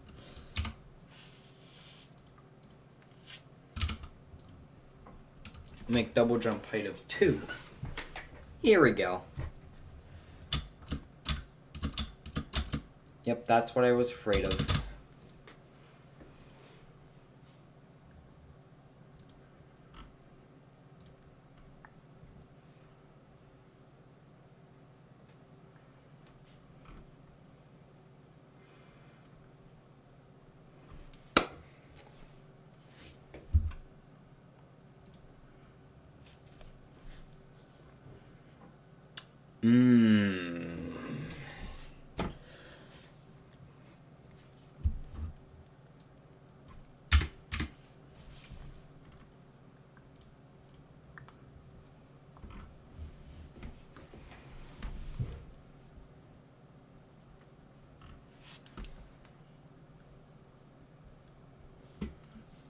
I think that's actually all I need to do to fix that, though.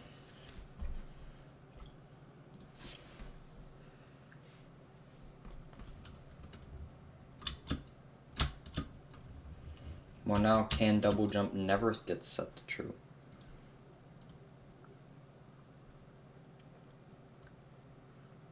But it gets set true here. So why is this not...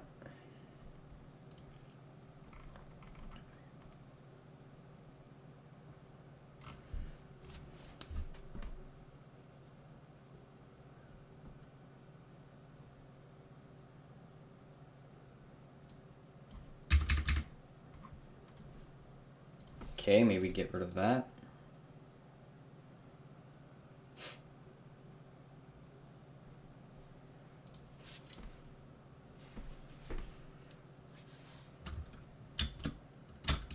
Can double jump still isn't set. Frick.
Is it getting set instantly?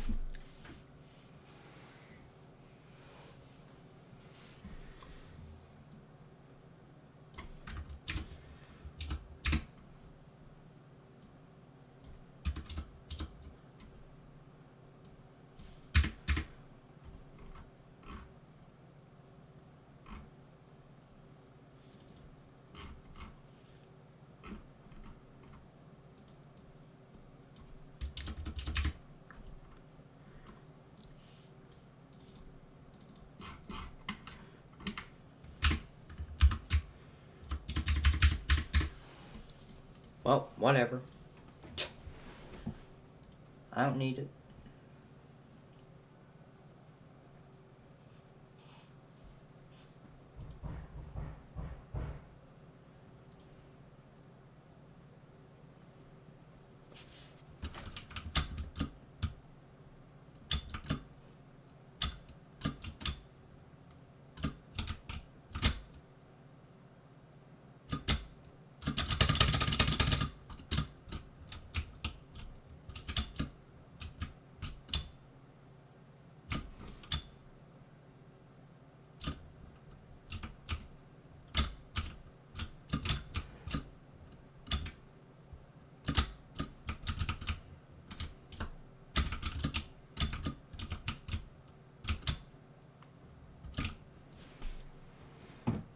Mm-hmm.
Could that walk? I mean, it looks like it is.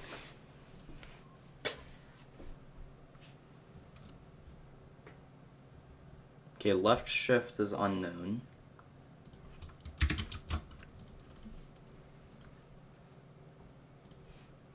It might be L shift. It also might be just that. Maybe it's just that. No.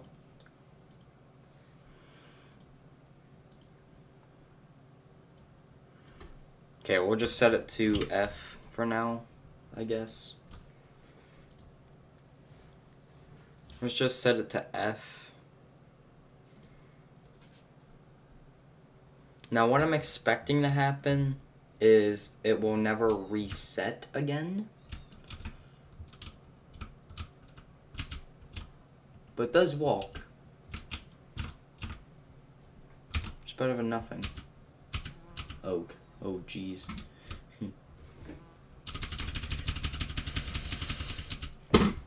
Get out, bug. You ready? You.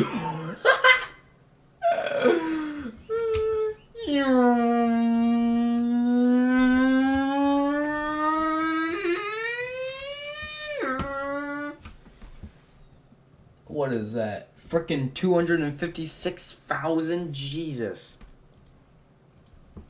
It's a little much.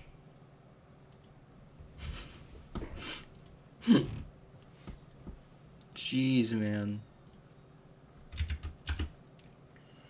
Also, I really don't need those starter assets. I don't know why we're still here, actually.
So, yeah.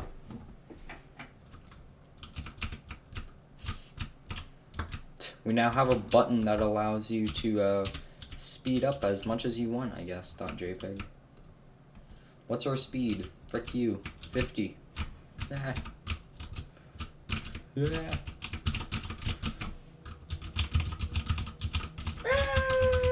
Dies.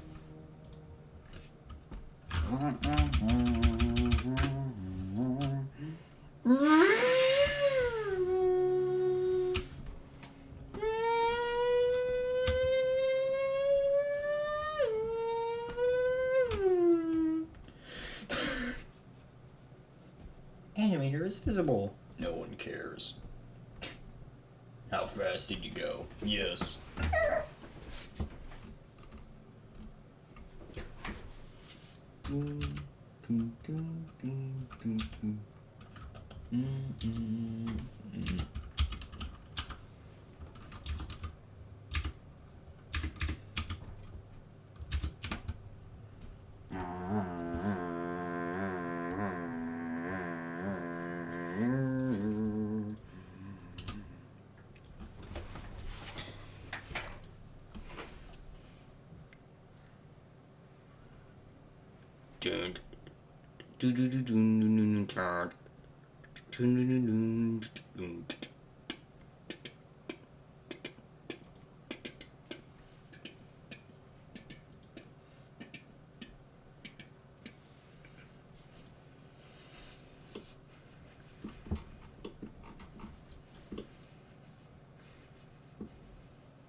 Okay.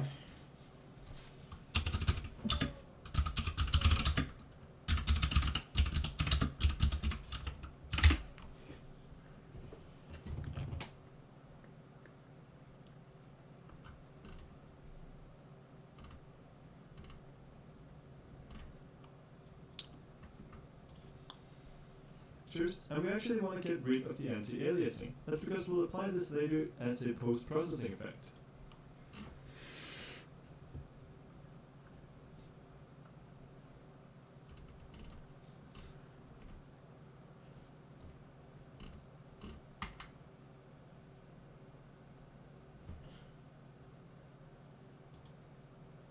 Hello? Yep. So in this video, we're going to do a tutorial on realistic lighting in Unity. However, I just realized that I don't really have realistic lighting here. Good start to the videos. Alrighty, so here we are in Unity 2019.1, and I'm just running a regular project right now. It is quite dark in the scene, as you can see, because I wanted to do this from scratch so you guys see exactly what I do in order to get the realistic lighting, which is going to look like this. But if you can see the assets, I'm basically using a pack called ArcViz Pro Interior Volume 6, which is also going to be linked in the description if you guys want to use it. Either way, let's get started. So first things first, I want to go ahead and add some light source to my scene. I'm going to go to Game Object and enter Light, and I'm just going to add in a directional light right away. So let's just rotate this a little bit so that we can see the light in the scene overall. Alright, so I'm just going to leave it be for now like this, but we can always come back to it and modify it. And next up, I want to go into the lighting window in order to add some global illumination to the scene. Now, of course, for this video, we're going to be running real-time lighting, which also means that our GI, which is a shortening of global illumination, is also going to be real-time. So to enable it, we can go into Window and then enter Rendering and go into Lighting Settings. Now here, you will see that... Oh, great. Not lighting settings.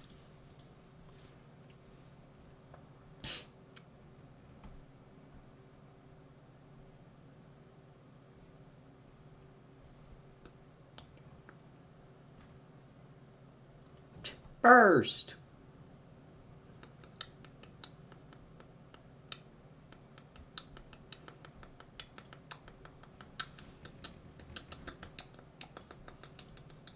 we have an option called real-time lighting, real-time global illumination.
Alright, we're gonna look up a realistic skybox.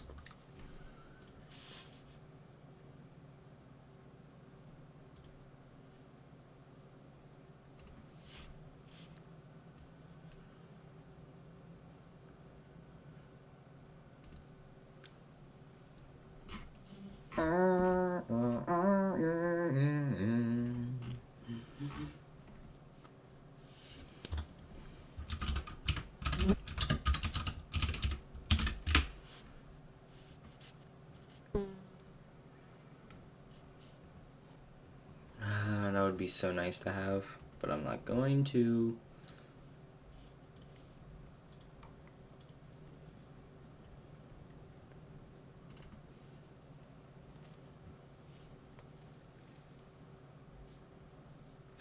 Starfield.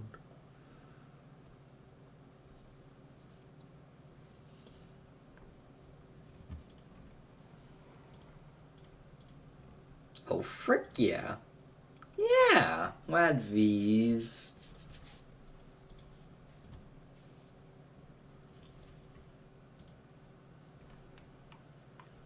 Then we'll also add V's. Yeah. Yeah, there you go. Alright, cool.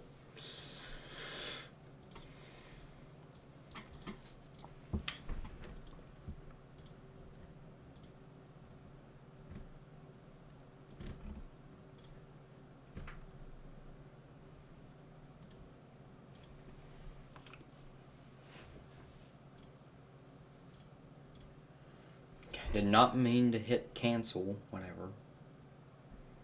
I think we're gonna use V's.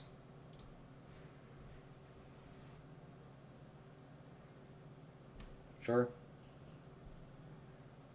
Don't need the scene or the readme though.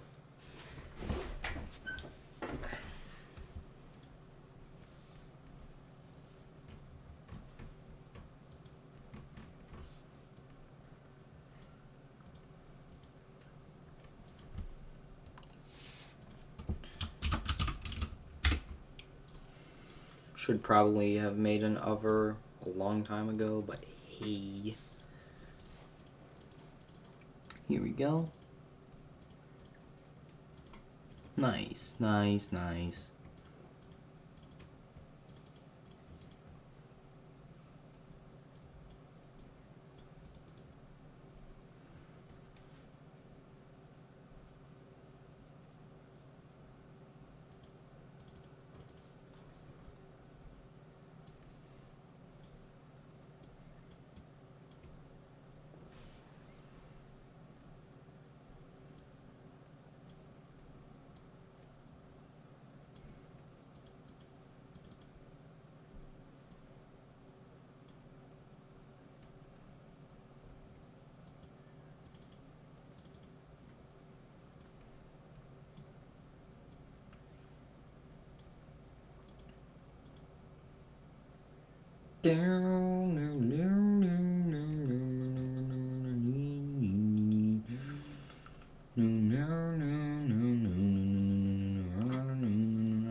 Oh, that looks so much nicer. Holy frick. That looks so much nicer. Holy frick.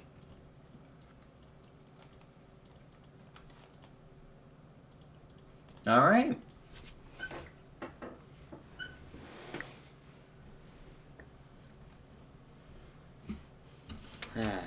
This is so much nicer.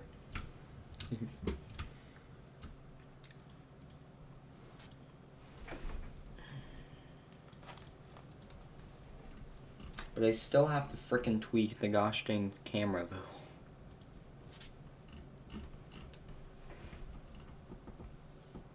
Ugh.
This is the one we need enabled. Now, I've already taken this on, so however, you can see that we don't really have any effects in the scene. And that's because in order to get real-time GI working, we need the objects we want affected by it to be static. And for those of you who didn't know, that's a tick in Unity. It's an option you can pick. So that are basically making this house up, which in my scene is called 3D house. Oops.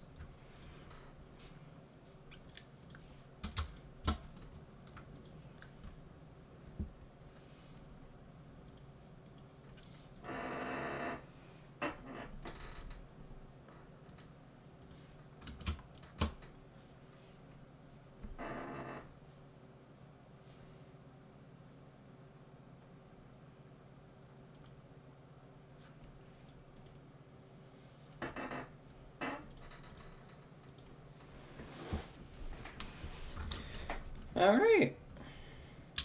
Oh, how convenient. Also, my character changed how it looks, which I think that's the animation controller walking, which is cool.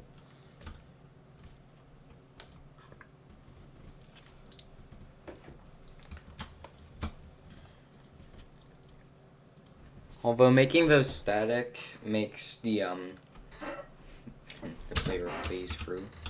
Hey, look, it still does. Is that because it changed?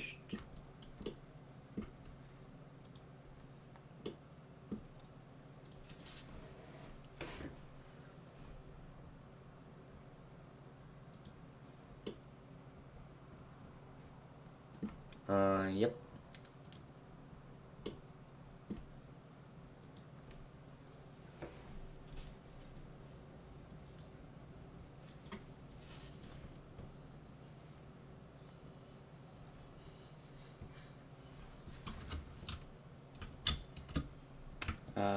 How convenient. Also,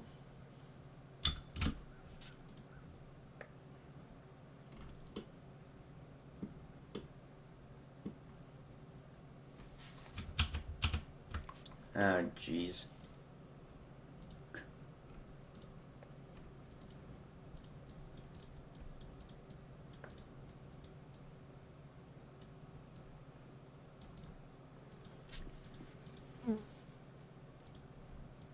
So, and one section is children.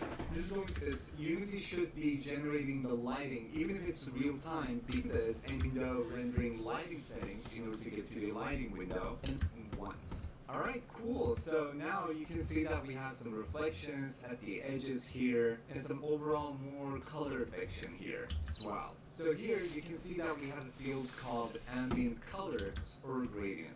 To more options as to what color you want to specifically use for this level. And next, we also have environment reflections. Now, here we can also set the source. Don't want to use a cube map, feel free to use Skybox and just increase the intensity here. You can see that it makes it more shiny like this. And next up is adding some reflection probes to Reflection Probe. A reflection probe basically allows you to add more accurate reflections right away. And you can see that if we move it, it kind of stops affecting parts of the level.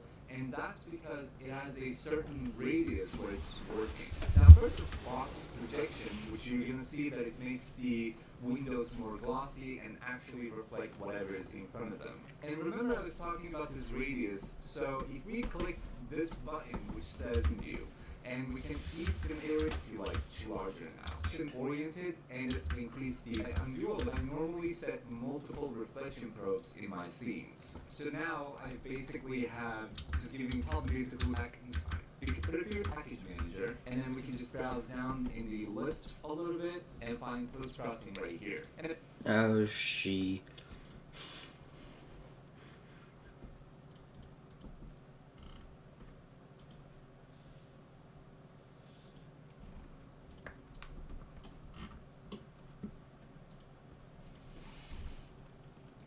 Oh.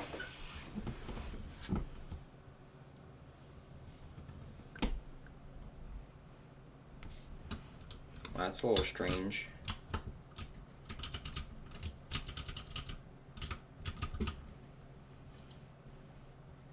Where am I? Dunk. Whatever.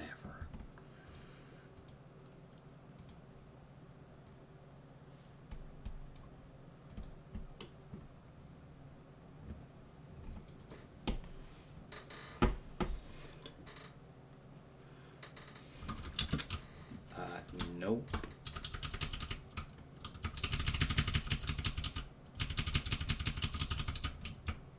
Yum, yum.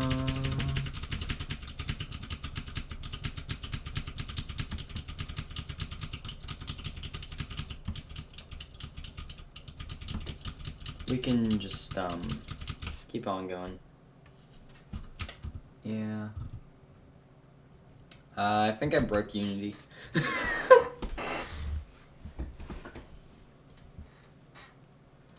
Also, we probably want some sort of a spawn game object. And we probably want a script called spawn.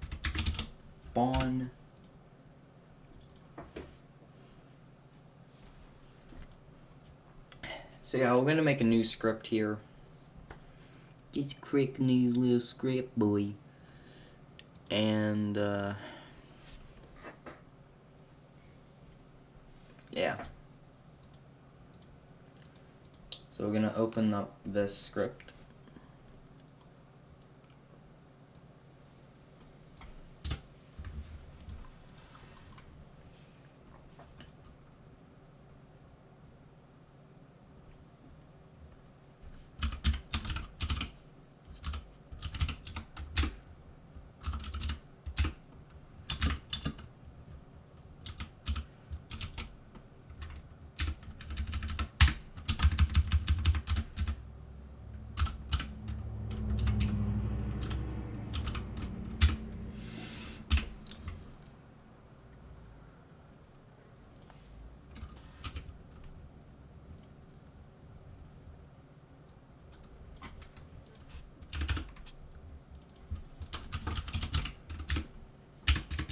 Actually, this needs to be an awake.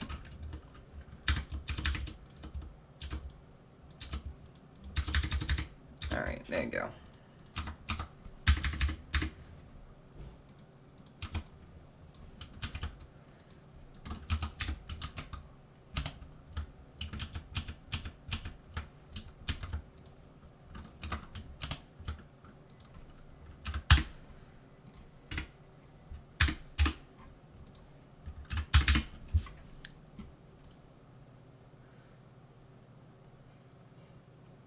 Oh yeah, you can use keycode dot. I forgot about that.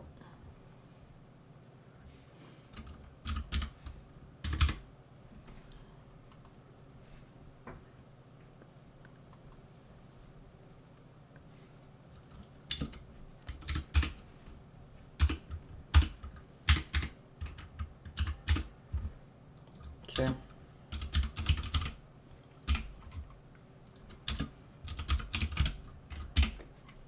That's as simple as the spawn script is gonna be. So, yeah, that's it. I'm serious. That's the entirety of the spawn script.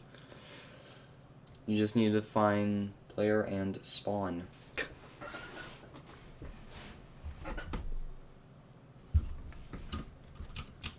So now if I do a bit of this shenanigans, if I hit R,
Let me guess, I put the code backwards.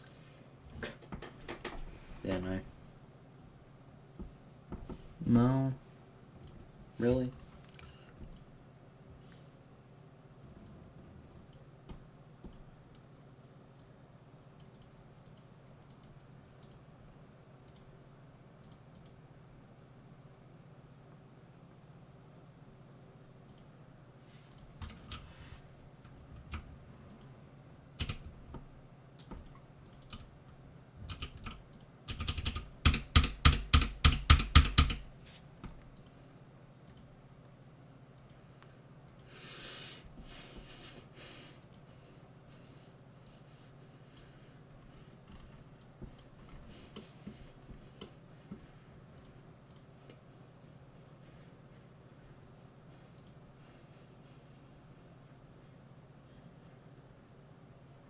The stupid part is that it walks in the awake.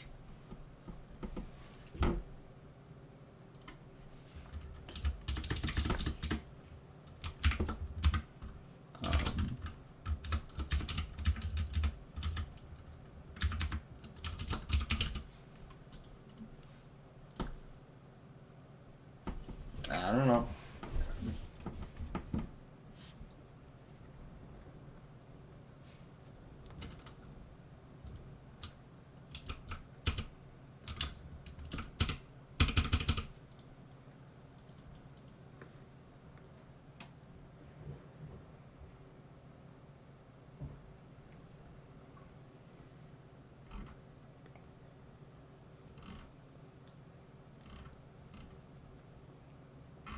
Mm-hmm.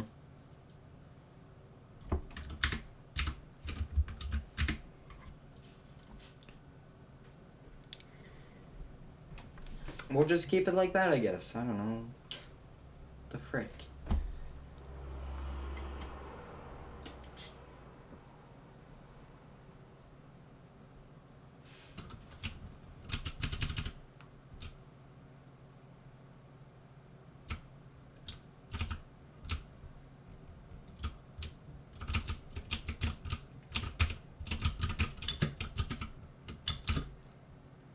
Dunk. All right.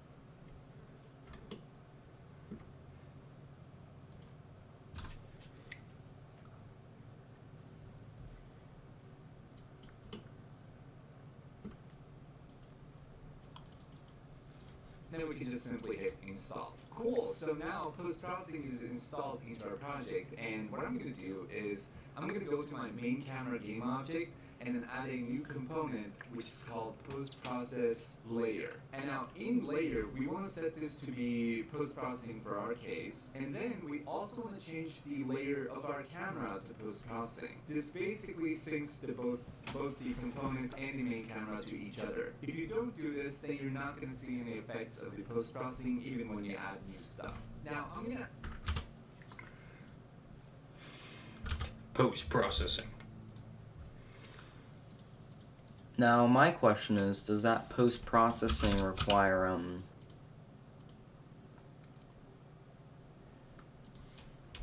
the thing?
add one more Also, what was this talking about? Also, in layer, and add a new component which is called post-process layer. And now in layer, we want to set this to be post-processing for our case, and then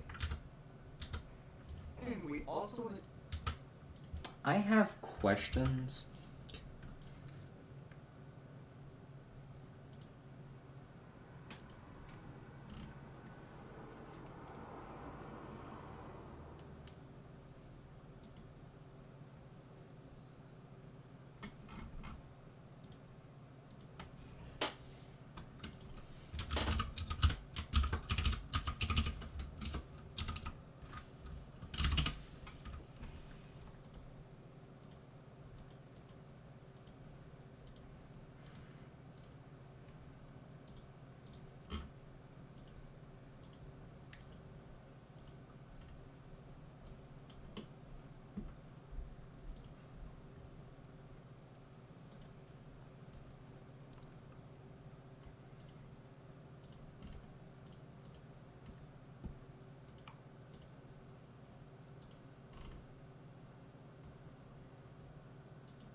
Change the layer of our camera to post-processing. This basically, you're not going to see any effects of the post-processing even when you access volume. Now let's make sure that we check is global, because if we don't, it's basically going to be dependent. Okay. Not a rigid body 2D.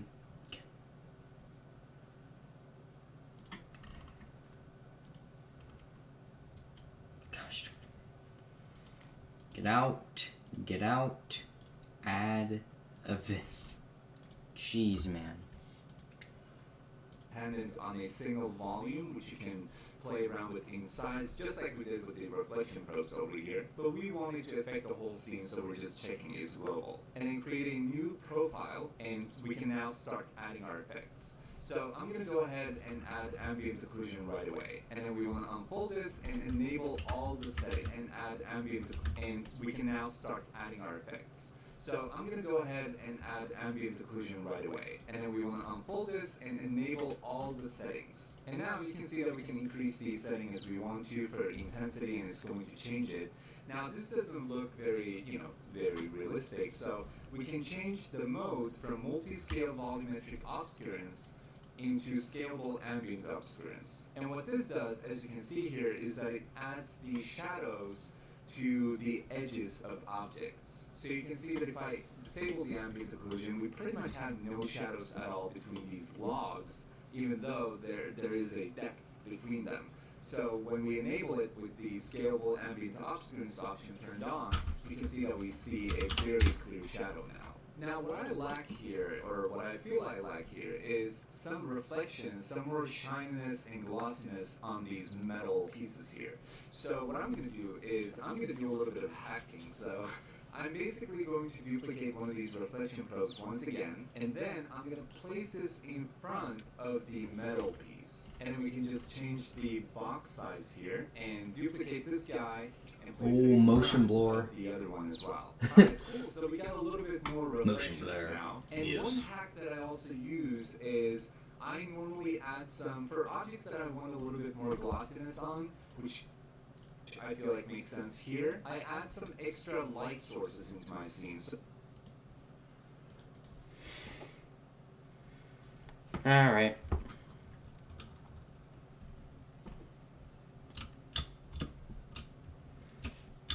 Well, we just improved the look of our game by quite a significant amount, I'd say.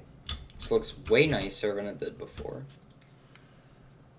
Now, what if I change this from post-processing to ground as well?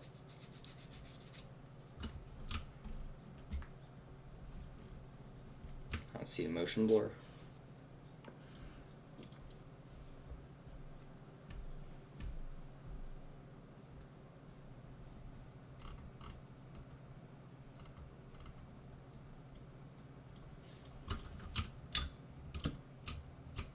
I saw it for a second. Hold on.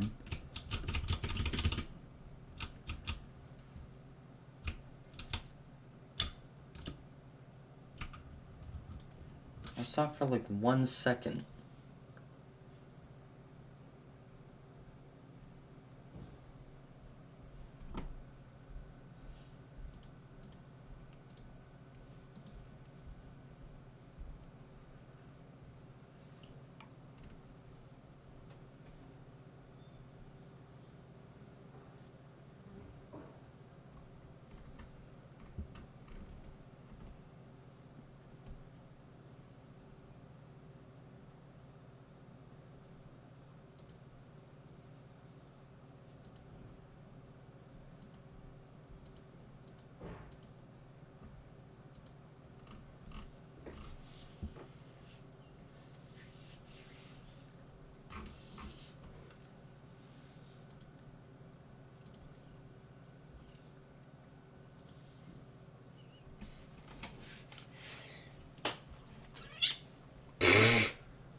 The heck was that, Fluffy? I still don't see the motion blur. Also, I still haven't made my cursor invisible, and I'm surprised I haven't.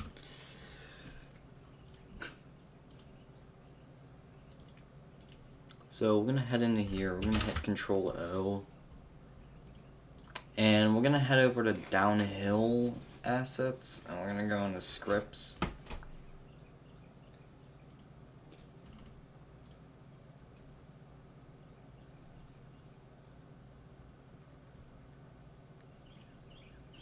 Okay, that doesn't really help.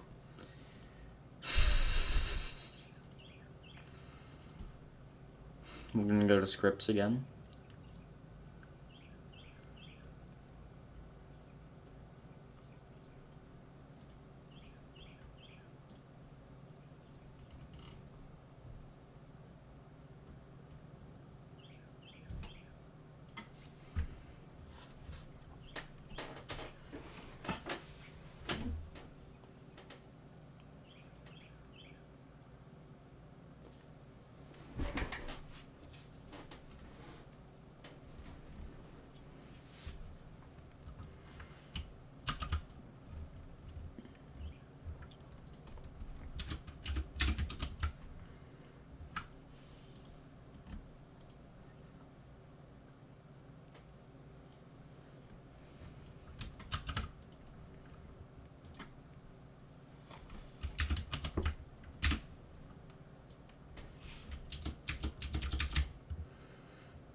There you go.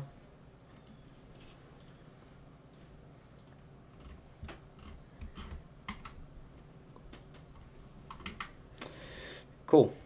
Now we need a way to show your cursor. And that's going to be with Escape.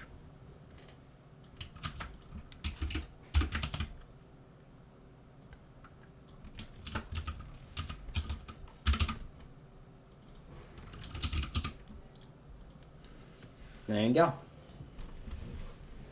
Now that should allow us to hide / and or show again our cursor. I can speak. There you go. Bye bye cursor. Hello cursor. Bye cursor. Whatever. We going around. Hi cursor. Bye cursor. Hi cursor. Bye cursor. Perfect. Okay.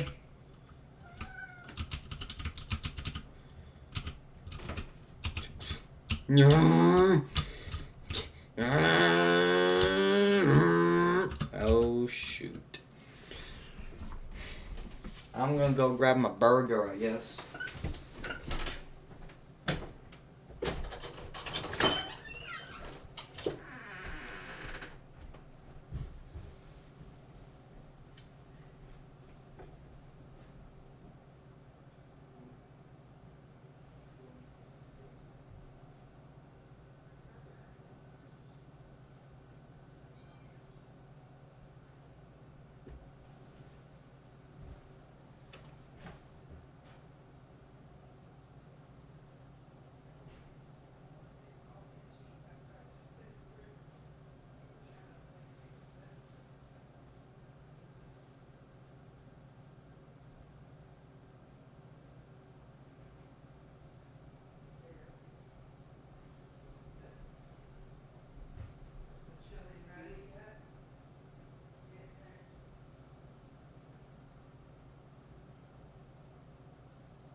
I'm back. Got my baggie. And somehow my phone hasn't been charging this whole time.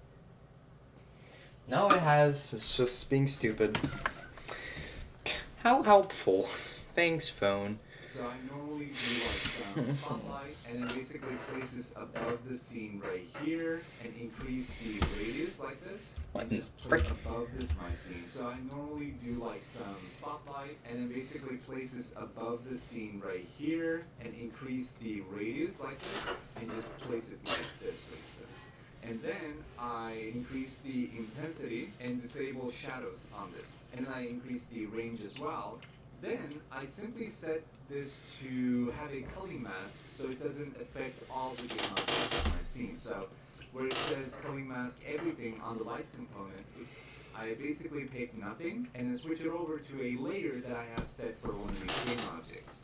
Now for the metal pieces, I have a layer called metal piece, so I can select this and you can see that it only affects this metal piece now. And of course we can also change the color of this light so we can make it more bright like this by using white color. And now we're obviously affecting the metal piece, so we also want to affect these logs here. And in order to save myself some headache, I don't add a new layer for the sake of it, and I just pick the layer metal piece for this, and you will see that it's affected now as well. Now the trick here is to make sure that they don't stick out too much. Like if we have it like this, obviously it's just going to look unrealistic. Oh, jeez.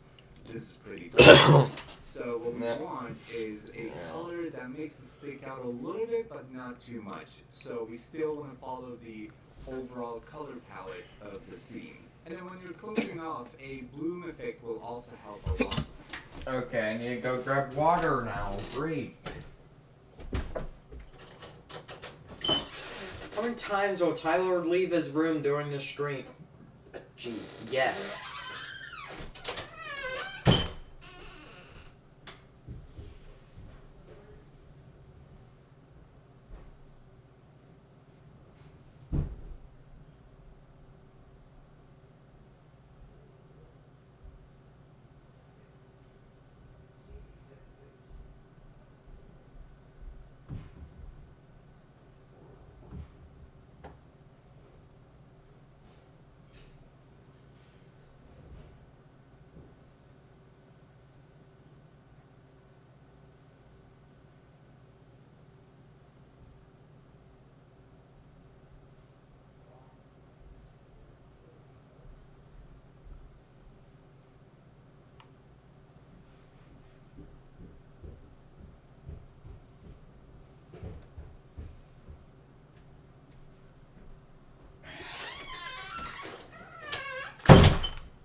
So we can always add some bloom here, enable all the settings just as well on this one, and then increase the intensity to get this Yes, glossiness bloom. in the sky, which is also going to affect the game objects around it a little bit. Additionally, I also like increasing the softness and the intensity a little bit to where I basically feel like it's unrealistic at this point, and then just play with the softness a little bit to see how much I can have influence the other game objects around it. So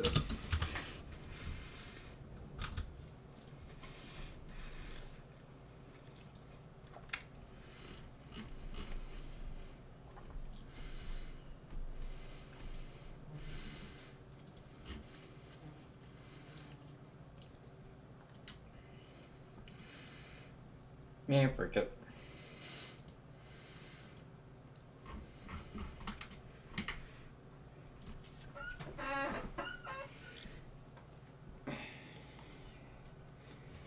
I'm happy how it looks.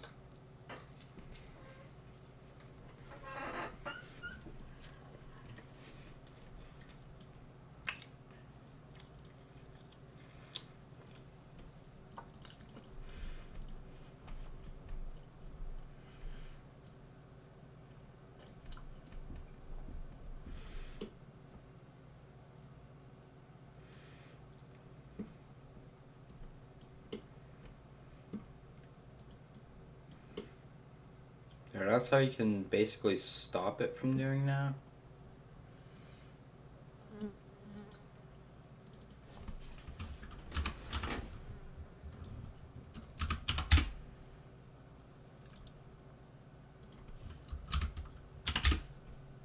I'll put both of them at like 0.5.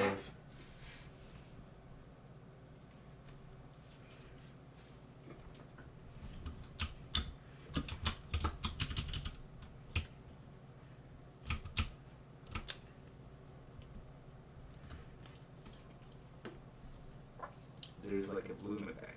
Clamp and diffusion also help a lot with this, so we can just like play around with this value. Additionally, we can also enable temporal anti-aliasing using post-process layer component, which is going to give us the more sharp edges so that the lighting doesn't kind of like bleed outside of the objects. And one more effect that I love adding finally before ending this video is color grading. So in color grading, saturation is very important because it does add a lot to the coloring. We can also modify the contrast a little bit, and there we go. I think this is a very good starting point. Obviously this is not the best lighting ever, but this is kind of like a short tutorial on how I do it and how to get started. So this should kind of like push you into a good position, into a good route to get started with lighting and stuff like that. Alright, so that should give you a pretty good overview of how to do realistic lighting in Unity. Now, of course, these are the techniques that I use in my level design, so if you have your own techniques that you want to suggest to the community, make sure to leave a comment on this video. Speaking of comments, if you have... No. Hi, I'm Nicky, and welcome to my channel about game development. This is a video in a series dedicated to learning Unity's animation system. In the last video, we learned how to export free characters and animations from an Adobe platform called Mixamo and import them into Unity. Today, we're going to be learning the fundamentals of animating these characters in Unity. By the end of the video, we should have our character animated. We left off the last video having added or downloaded idle, walk, and run FBX files into our Mixamo folder. Let's take a look at the pieces that make up these assets by opening up the idle model. We'll find the meshes, materials, and a rig that make up the model, as well as the animation that we downloaded. If you're wondering why we have two alpha joints and two alpha surfaces, these first two appear to be the skin versions of the meshes, which are a combination of their respective meshes, materials, and the Mixamo rig. And Unity combines both of these to make a complete model. Let's add this model to the scene hierarchy. Placing it here will automatically position it at the world origin, 0 on the X, Y, and Z axis. For personal preference, I'm also going to take the joint material and drag it onto the plane object in the scene view, applying the material. You may initially think that by simply adding the character to the scene, you can press play and the character will start performing the animation that you had downloaded with the character. But it No. the animator controller asset to get our right here is the controller property, which is used to assign an animator controller from our assets. Let's create it by right-clicking inside our animations folder of the assets tab, scrolling to create and finding an animator controller. Next to the controller, Nama. By double-clicking on the Y box on the right, to create, modify, and connect animation states. But you might be wondering, what is an animation state? To explain this, let's think of our three downloaded animations: idle, walk, and run. Each of these will represent their own animation state in our project. For instance, if the player is not moving, then the character will be in an idle state. And if the player presses forward, the current animation state should logically be switched to the walking state, as the model should begin to move. If they stop, then it should switch back to the idle state. We'll take a deeper exploration of controlling animation states in the next video. For now, it's time to grab the animations from our imported Mixamo asset. Options are grayed out. So we're going to put the Windows, base in state. Into the grid layer, it's automatically connected to the idle animation state. This is because the idle animation state, we right controller, hit and zoom in on our Y-Bot character, we'll see it performing the idle animation. Today's project by switching to the running animation and breaking down the rest of the animator component properties. Two drop-downs, one for update mode and one for culling mode. The open avatar field is a property that we're going to take. Let's think of a game like Inside, where the character's movement clearly varies depending on what part of the animation is playing. There's momentum during the middle of the animation, and when the character is switching to the opposite foot, the character movement is at a pause. Then think of a game like Transistor, where the character moves at a steady rate independent from the animation. There's a script running in the background driving this character's game object movement. In the previous video, I explained that we want to check the in-place checkbox. Had we kept the animation that included additional movement, root motion would be able to drive the character. But as I said then, that's not what we're covering at the moment. Moving on to update mode, this is where we can have some fun. Here we have three options: normal, animate physics, and unscale time. Normal will alter the character's animation playback speed based on the current timescale. For example, if we cut the timescale in half, the speed animation will play at half the speed. This makes it easy to create slow motion effects. The animate physics option internally shifts the animator logic to the fix update call.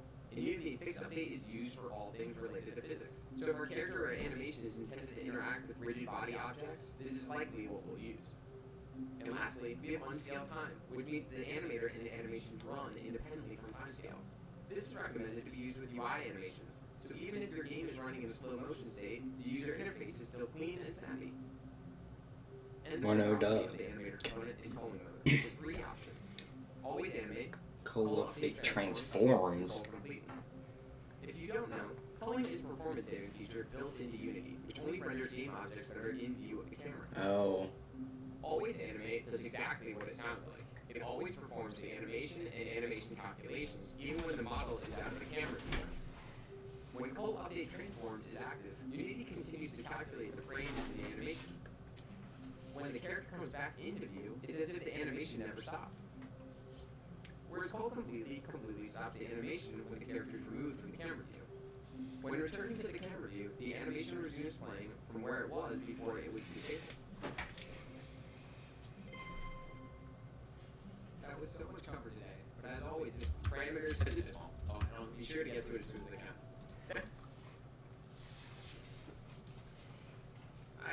Alright, so this is probably what I actually need.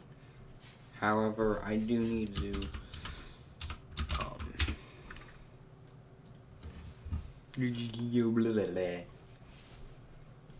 freaking do things.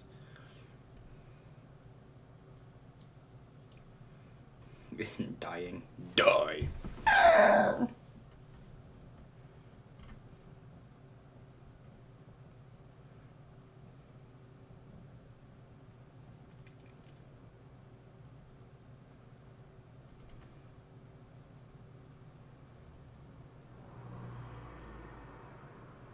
No. Suspicious. I have questions. What in the hello? No.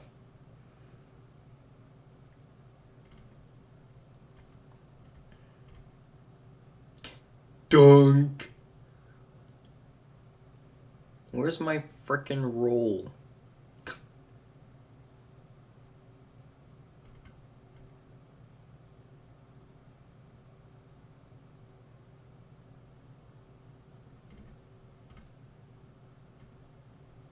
What the frick?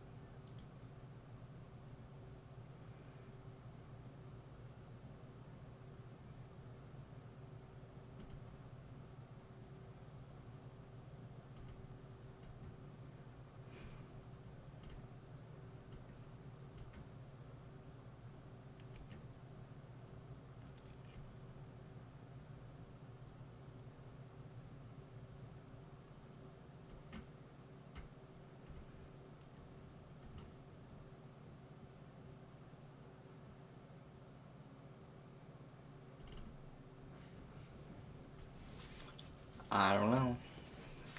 No, it needs a search. Hey, dum dum. It's not a dive roll. That's better. That is.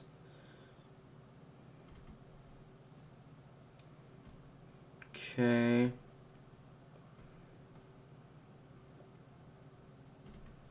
The frick.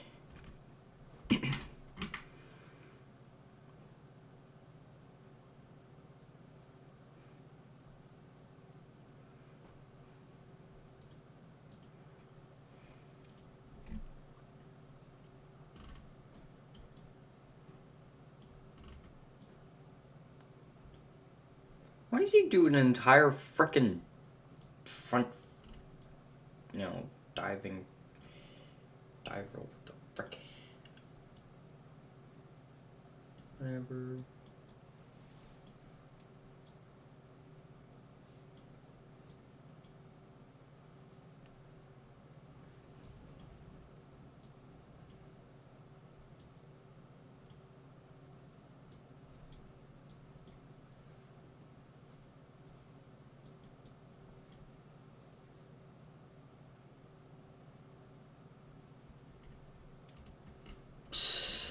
Okay, then.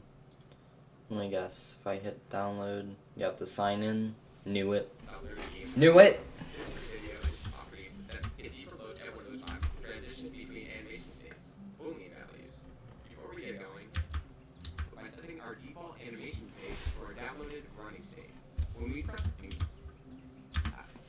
let's switch back to having idle as the default state and have a look at the parameters. When first opening this tab, Unity will have text stating the list is empty. To add a parameter, let's press the plus sign in the top right. Here we're presented with 4 types of parameters that we can use to control the state machine. Float, int, Bool, trigger.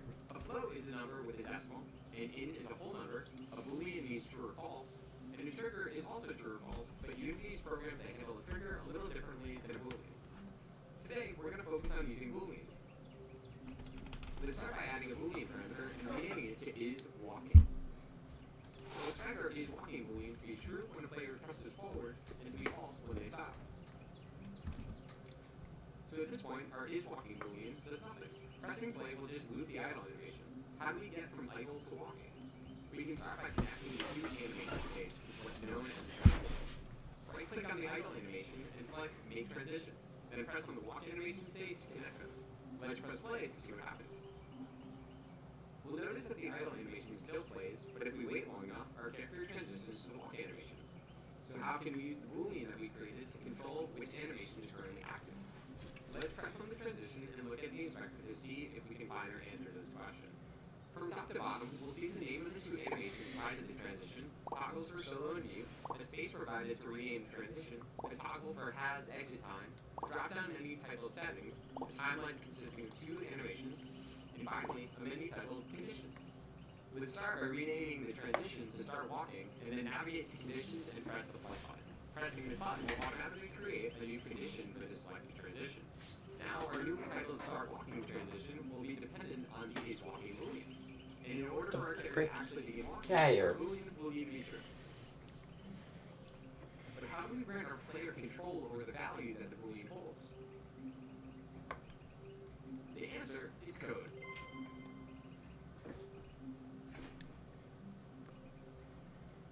In the higher, select our YBot character, navigate to Add Component and type Animations, focus so it's a link to where you can download it, or a curve, and the game object that the script is attached to is active. Like we said before, we want to give players control over the boolean isWalking. Now we know that isWalking is a parameter, and parameters are stored in our animator component.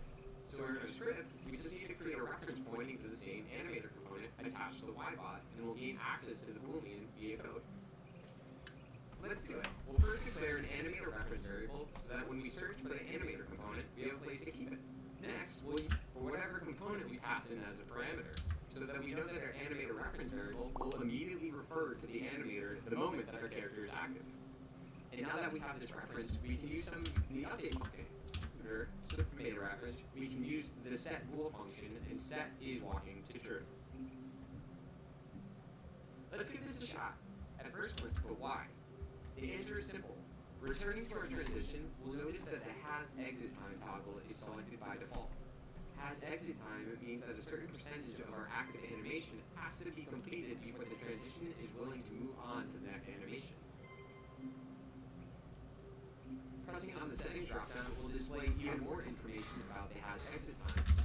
Has exit transition, so this is what we need to do. Gotcha. I guess we'll just make a new script. I could just have it in here. You know what? I could just have it in here.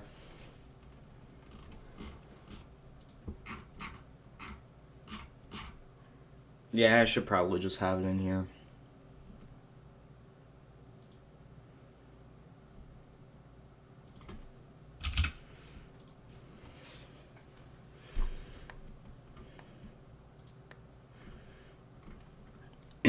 So, yeah.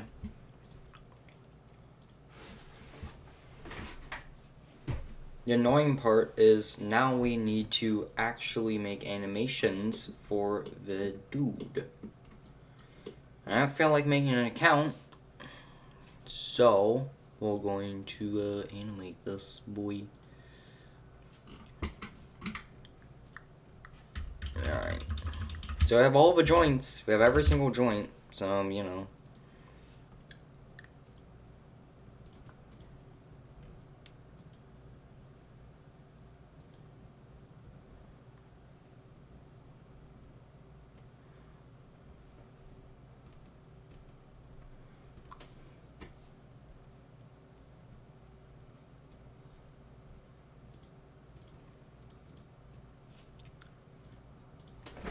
Alright, I'm just gonna make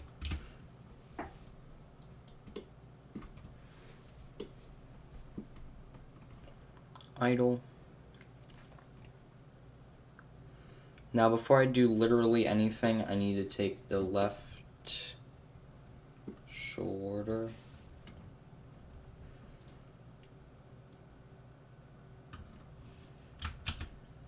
Okay, maybe not that. Left arm, yeah.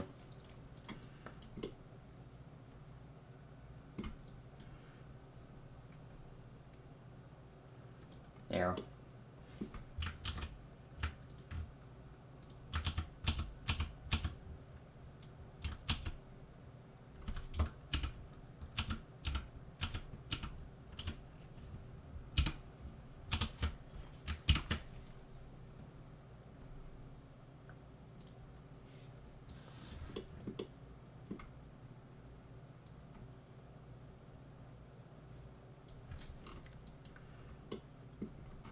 There. Cool. Oh yeah, this is kind of convenient. This right down there, 'cause that's kind of, yeah, kind of looks like a free runner anyways, so it's convenient.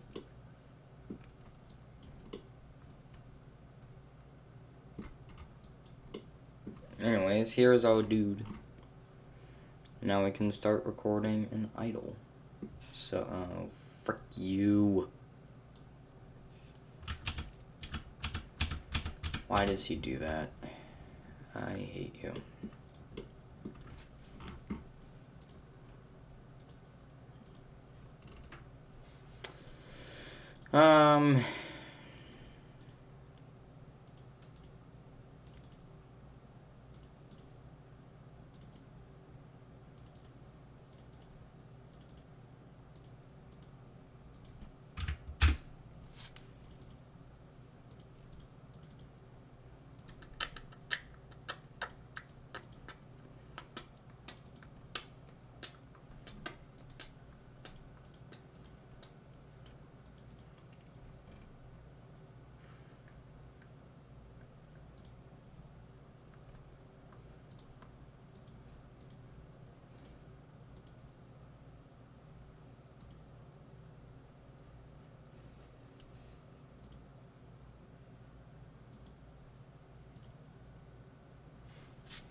Gosh darn it, man.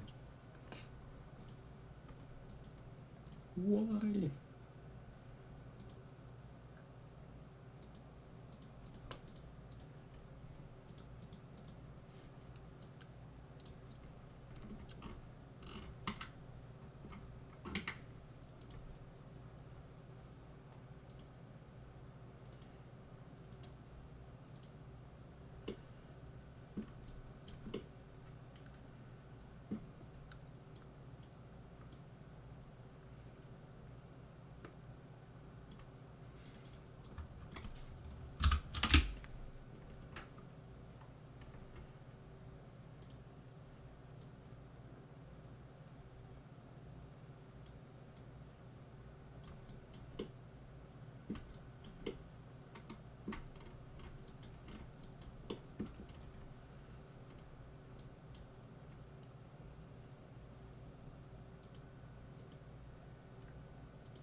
1, 2, 3, 4, 5. 1, 2, 3, 4, 5.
Oh, frick you. What? Really?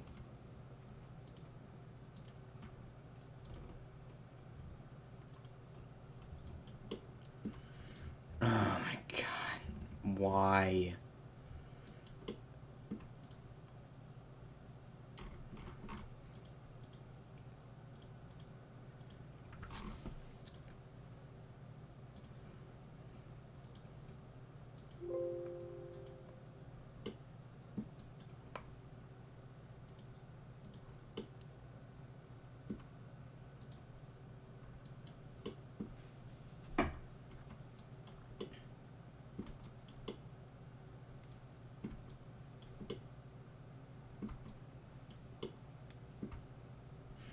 Alright. Now I gotta stand up for shenanigans, because I gotta know how you actually move when you're kind of just standing, chilling.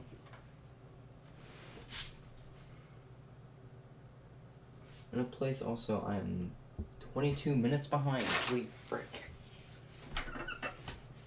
So when you're actually just standing, one leg is behind the other.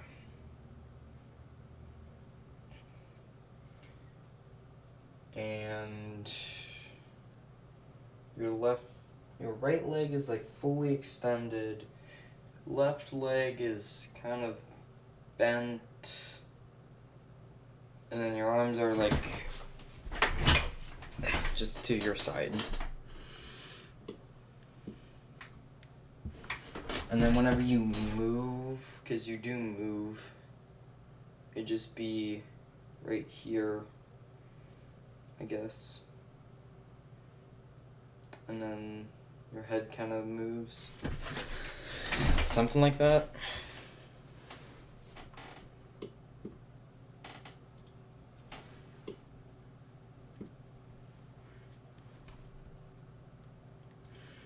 I didn't even extend out the frickin' left leg or the right leg. What the frick?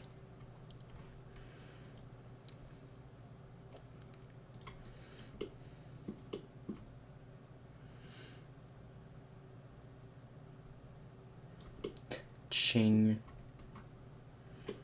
Good bejesus. Whatever.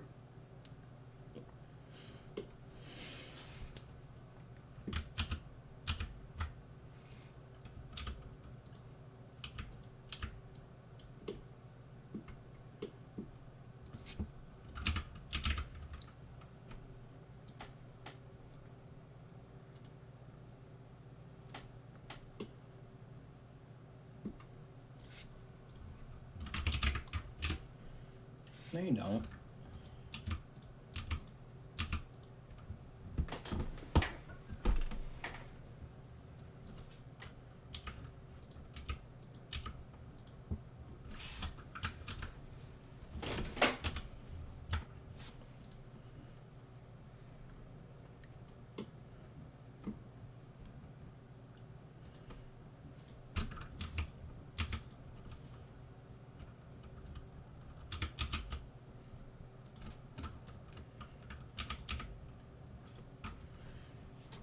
Okay.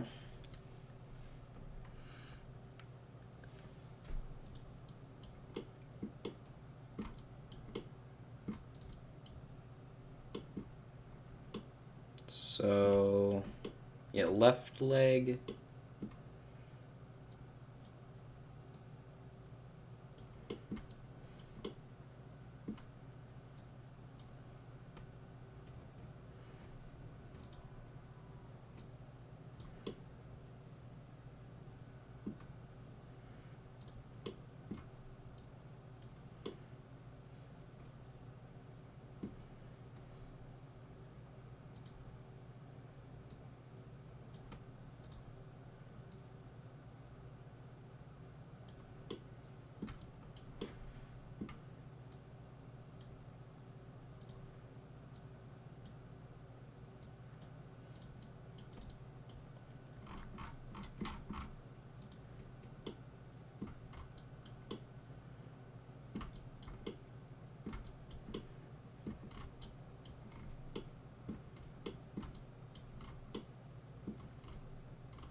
Um.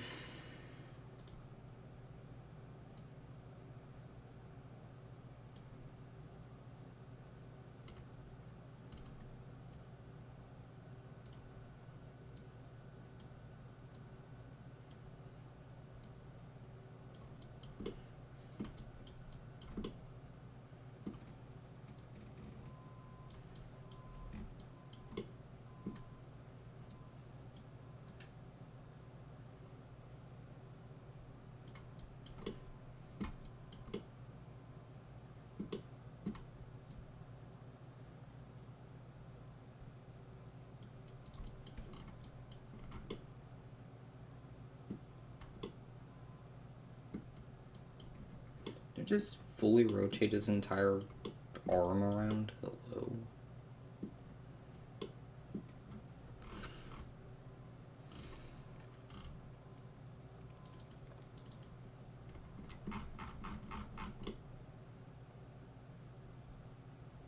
What? Anyways.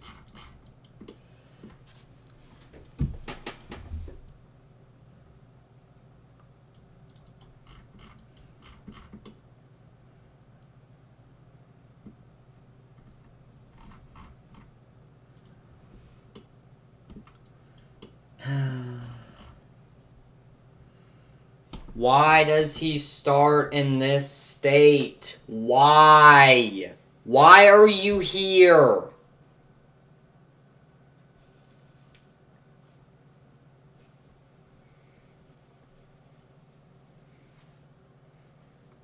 Why? Why? Why are you... Why? I don't get it.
Why?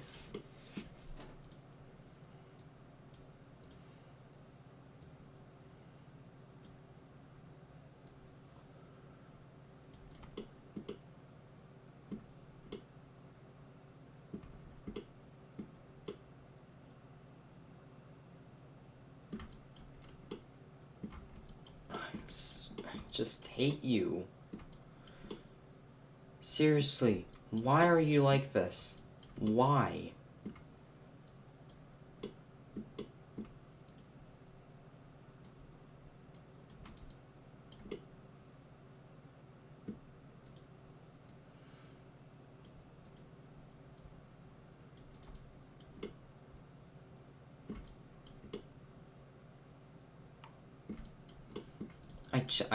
I can't. Frick you. Why are you like this? 'Cause look. I go in the record. Why do you do this?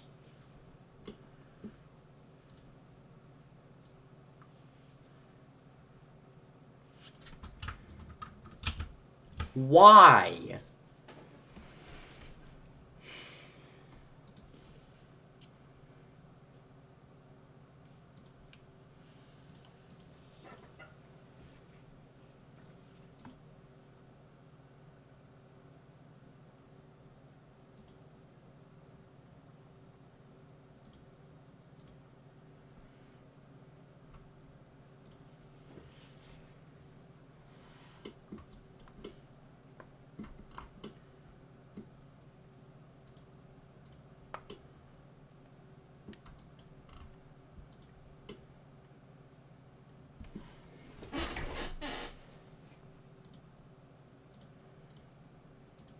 I am so confused.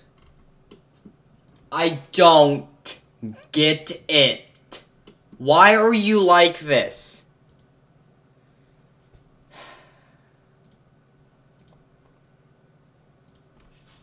I hate you.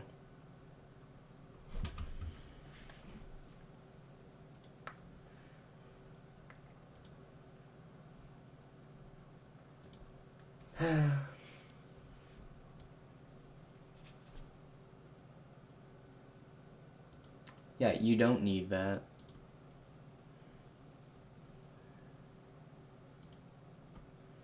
You don't need that.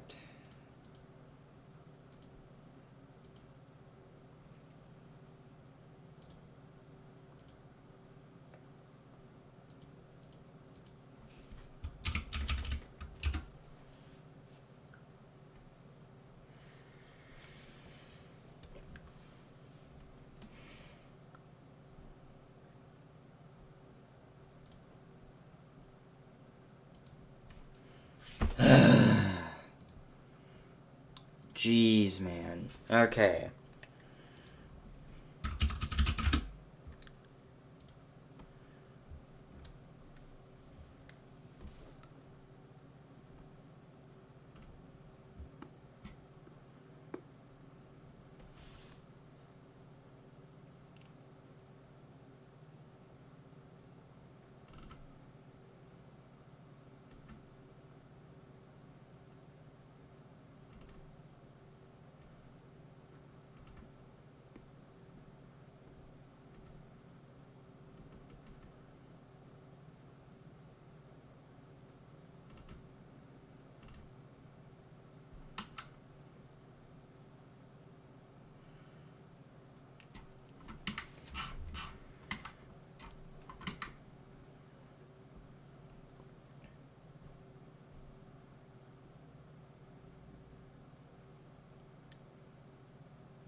Great, now I gotta go down this rabbit hole.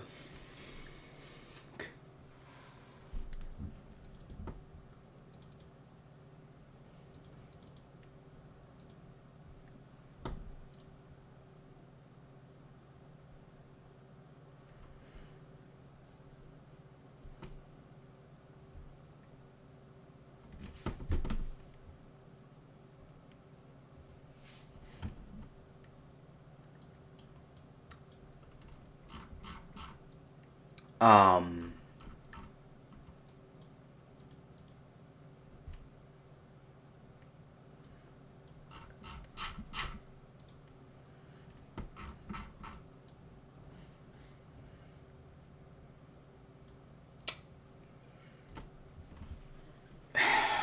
just can't. Why?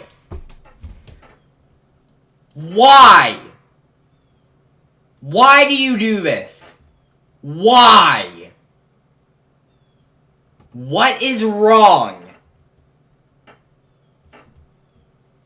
I don't frickin' get it. Why do you not just... You said processing character. You didn't process anything. Why?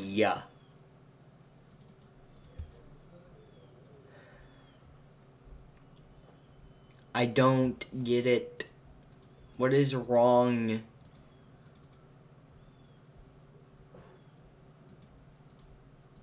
I don't get it.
Why didn't this come up for the other thing?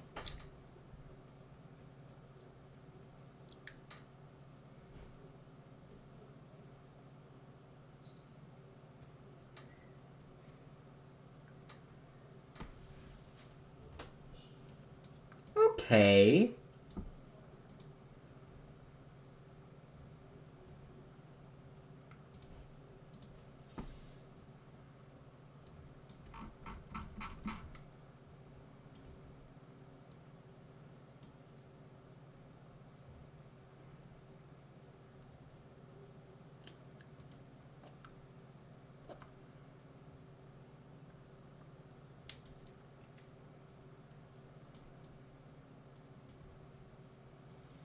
See?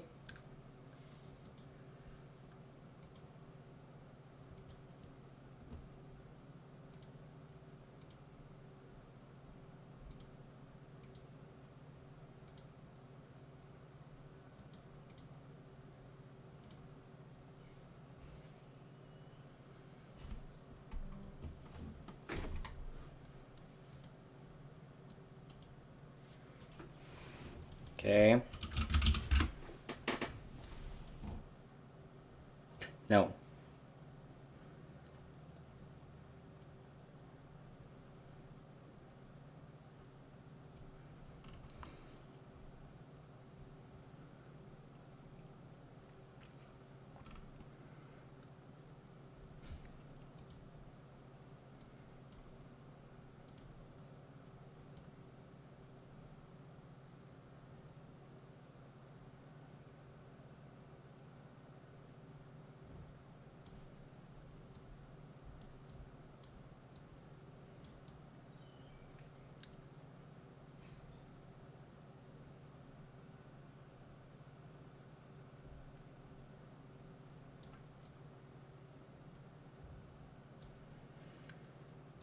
Okay.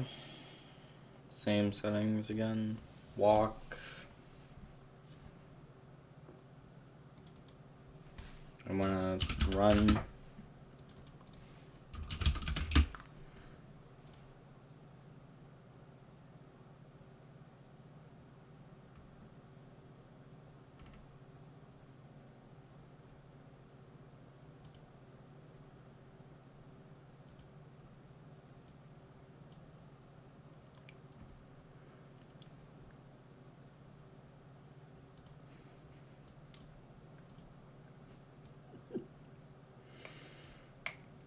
We can have Jack doing an auto run. That's cool.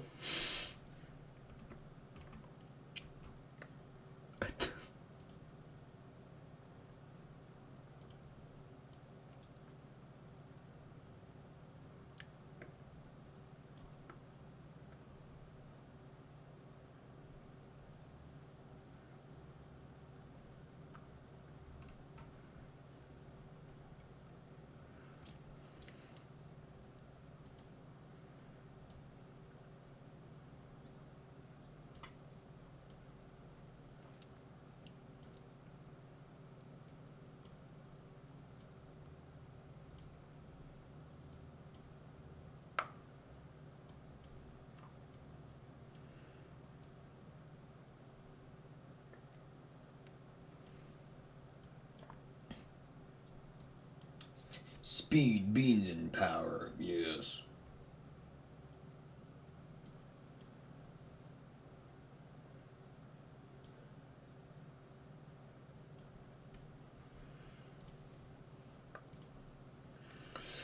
We need to jump.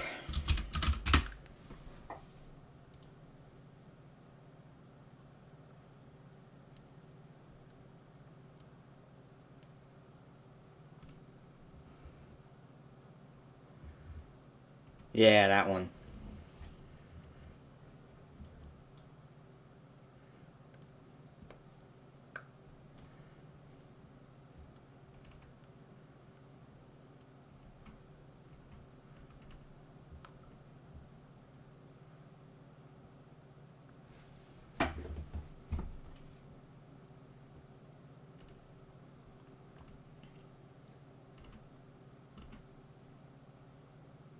No.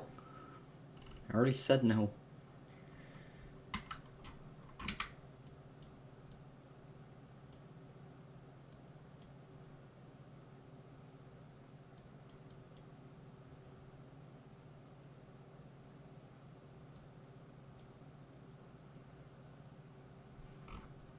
Nee.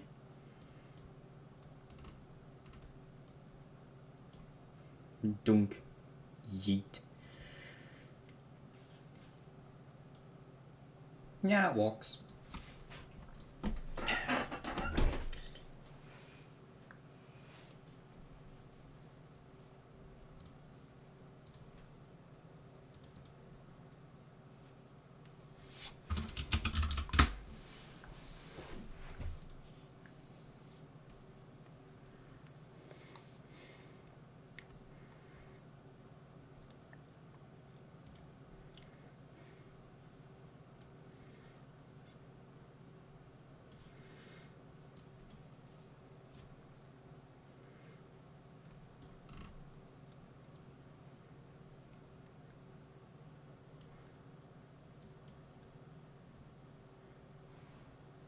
Yeah.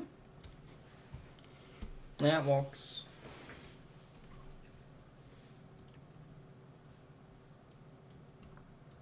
Yeet.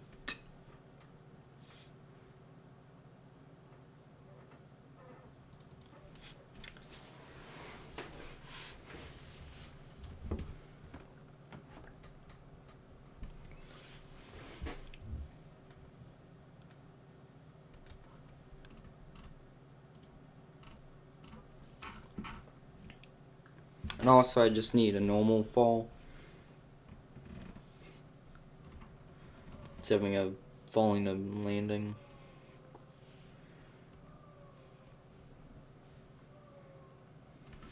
Dunk.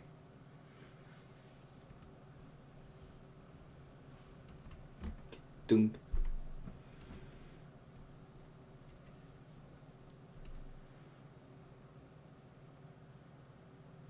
Yeet.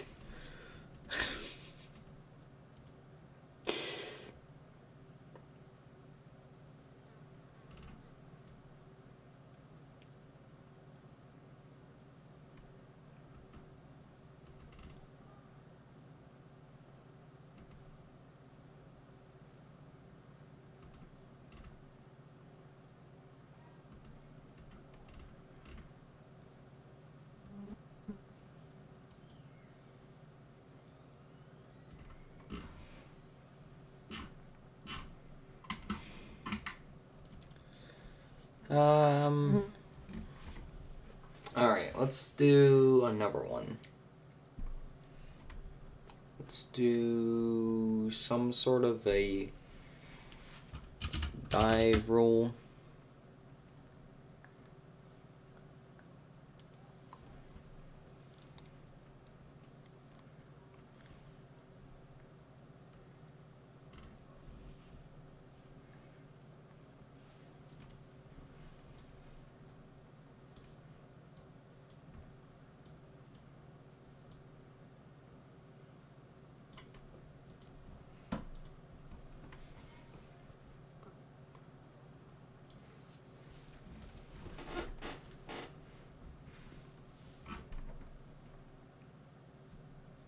You know, Jack actually does do this, too.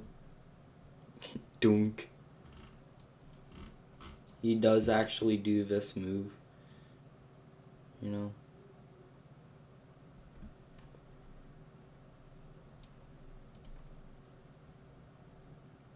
Yeet! Ah! He went into the back rooms. Also, that is a lame dive roll, just saying.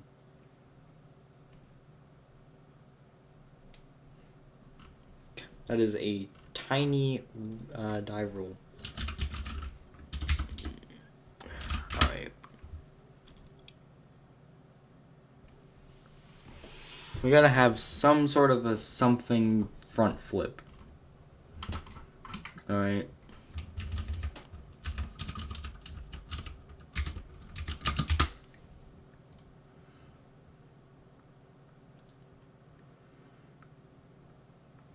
Really?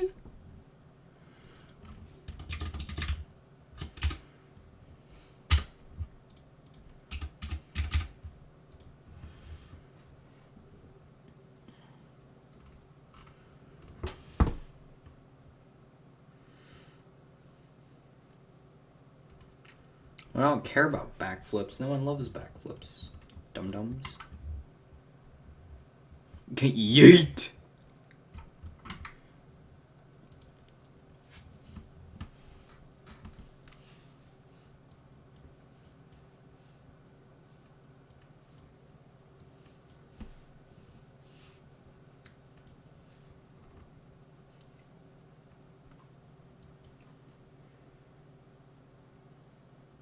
Sure.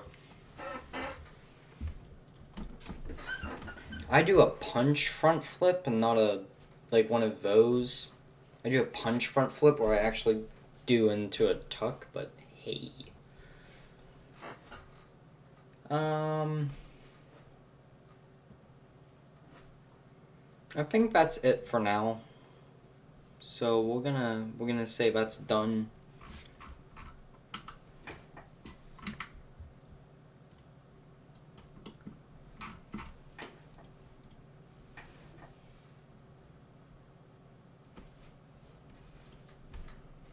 And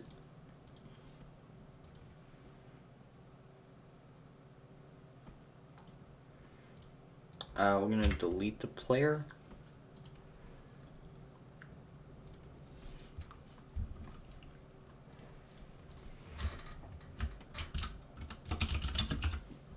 Actually, hold on. No, not yet.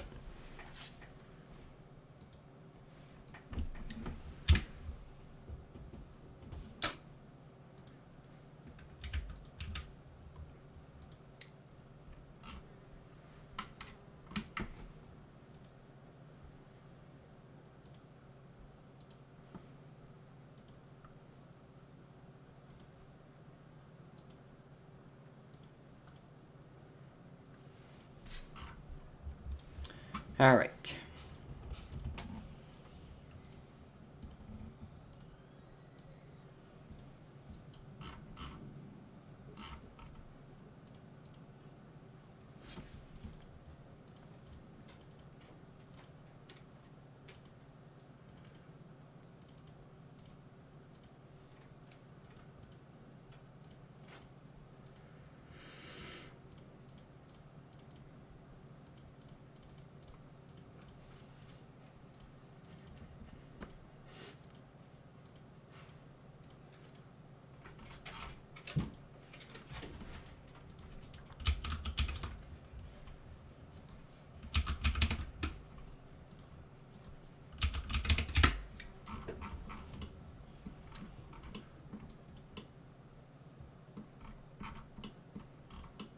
Oh, some of the textures are there.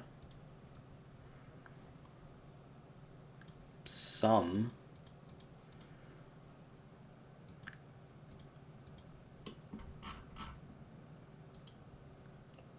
We probably need to reset your transform. Okay.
I was like, why is it like this? Oh, I see. Yeah, that makes way more sense. Anyways. Hey, look, it's already, like, configured and everything. Isn't that cool? .jpg. Oh, yeah, disabled that. It's now a comment. Oops.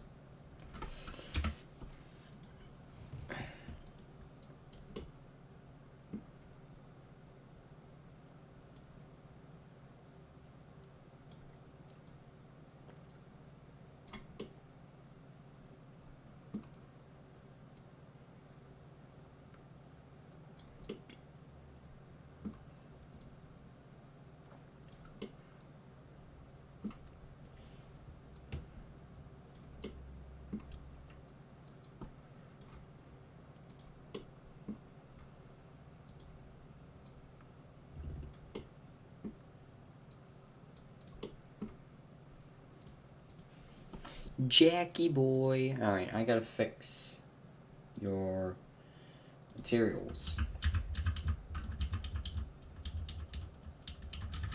Okay, here they are.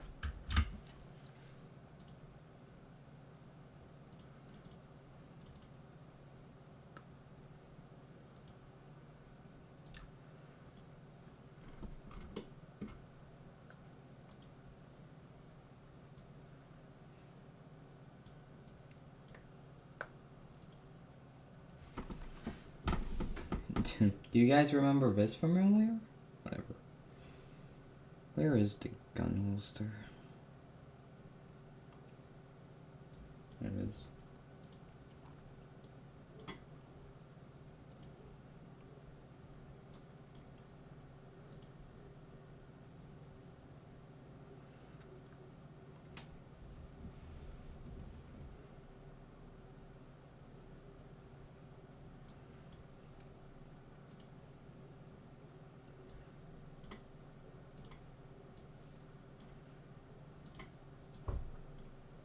There you go. Alright.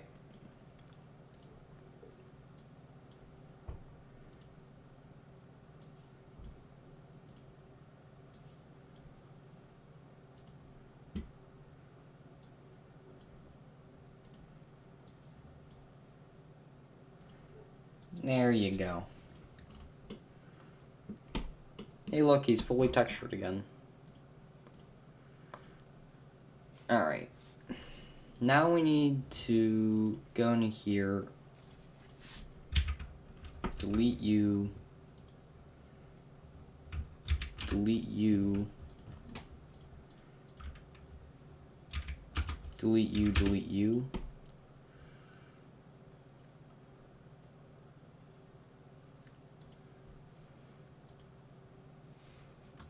And then grab all of you.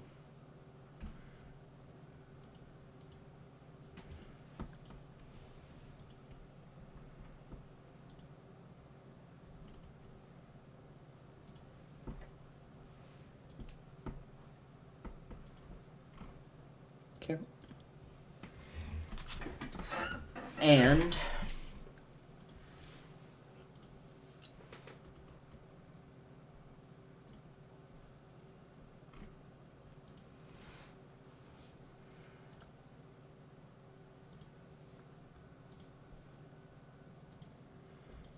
now if we head over to Jackie Boy,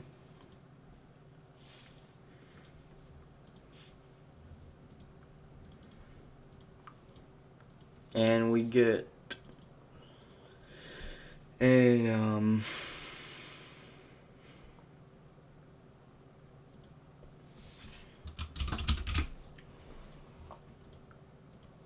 why do I keep typing the gosh darn apostrophe? Okay. We get a Jackie Boy.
Okay. So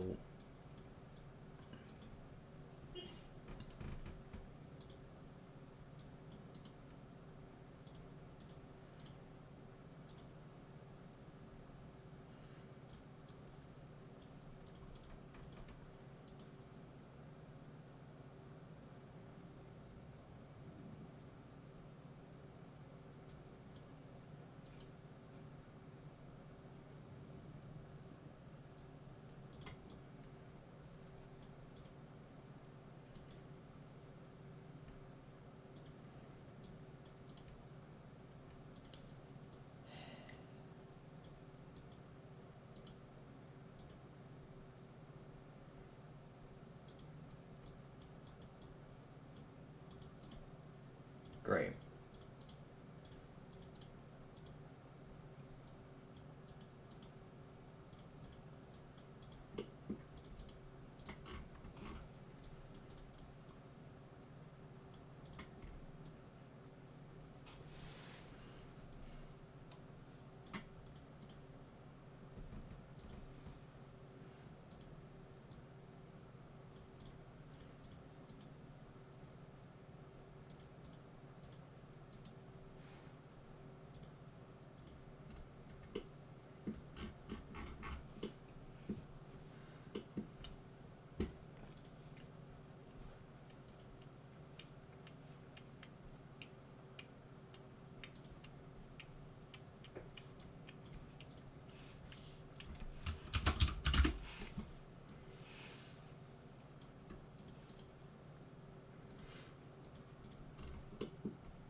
So you can either go from idle to run to walk or to jump.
Um.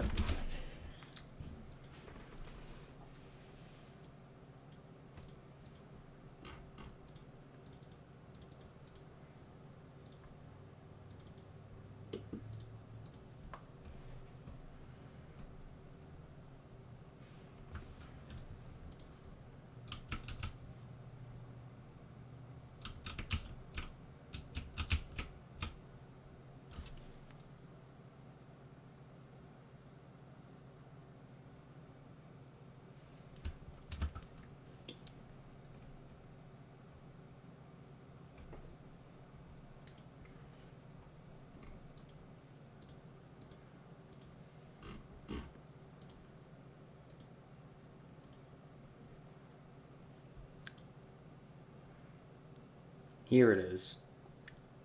We want to copy, no, we want to copy this.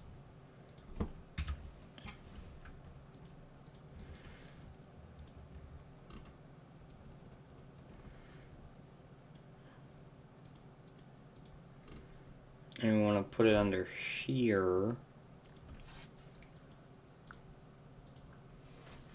So now in theory,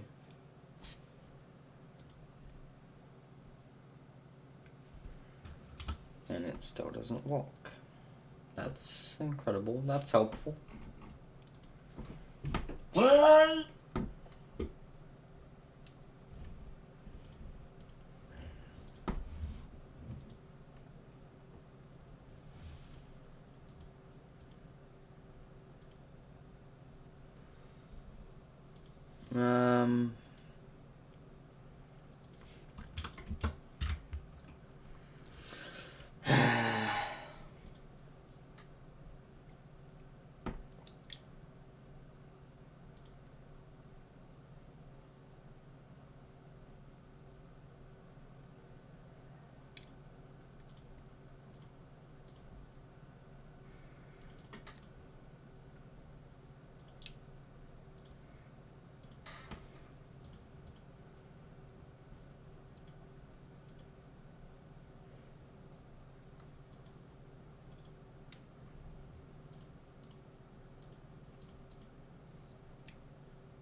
Frick. Whatever.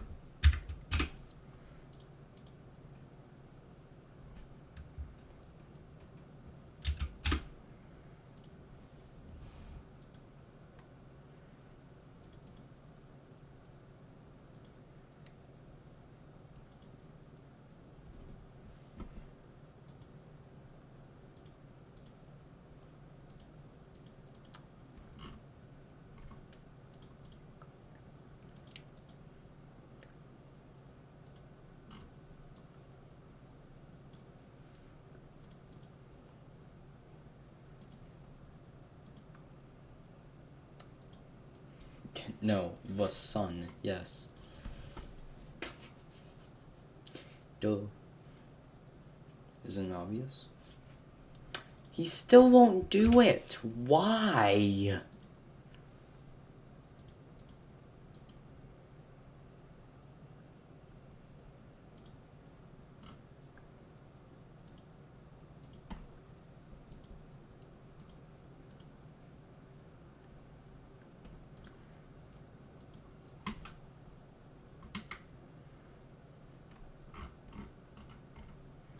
I still don't get it.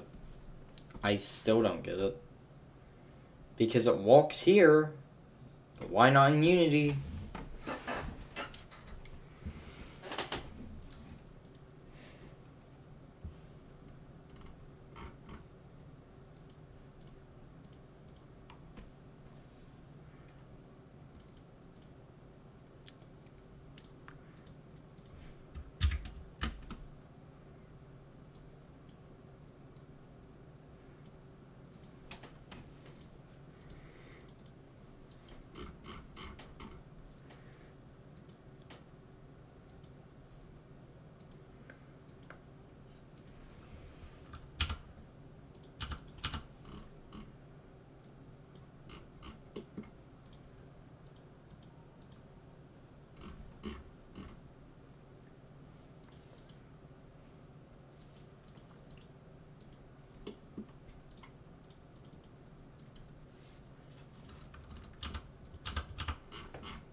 Great, now it's doing this again.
Can I...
I don't know. In our animator wrappers, we can use the set wolf. Hi, I'm Nikki, and welcome to my channel about game development. This is a video. If you want to.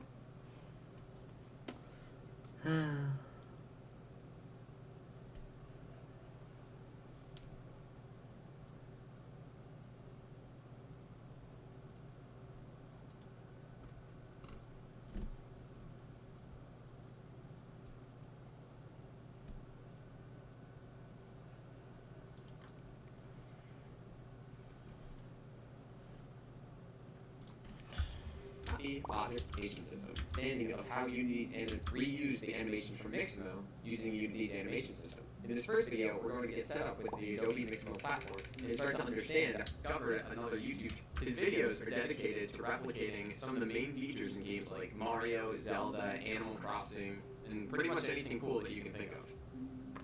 It's seriously impressive work, and I highly recommend that you check out his channel. But the point of bringing this up is that he's obviously not using the animations and the characters from those games. He's often using a character model and animations downloaded from a platform called Mixamo. Now, name and password can download a variety of different it's completely free, which makes this an excellent tool for learning and prototyping. So go ahead and sign up. Once you are logged in, you're going to land on either the characters or the animations tab. We're going to start with the characters tab, so if you're in the animations, you can switch on over. There are a lot of options, but I personally like to use either the X or the Y-bot character models. They're perfectly generic and great for prototyping. All you need to do is press on the character icon, and it will automatically be set as the active character when you're viewing all the animations. Switching to the animations tab, let's take a look at some of the options. There really are a ton to choose from, and for our project, we're only going to pick 3. An idle animation, a walk animation, and a run animation. If you are following along, you can choose any that look similar to the ones I've chosen myself. For a drop-down menu, the Adobe Forms, which stated that the difference between FBX and FBX for Unity is an optimization in texturing. For this reason, we're going to select FBX for Unity. Frames per second, we have 3 options. The system uses what's known as interpolation, means estimating the animation values between frames. Here's an example.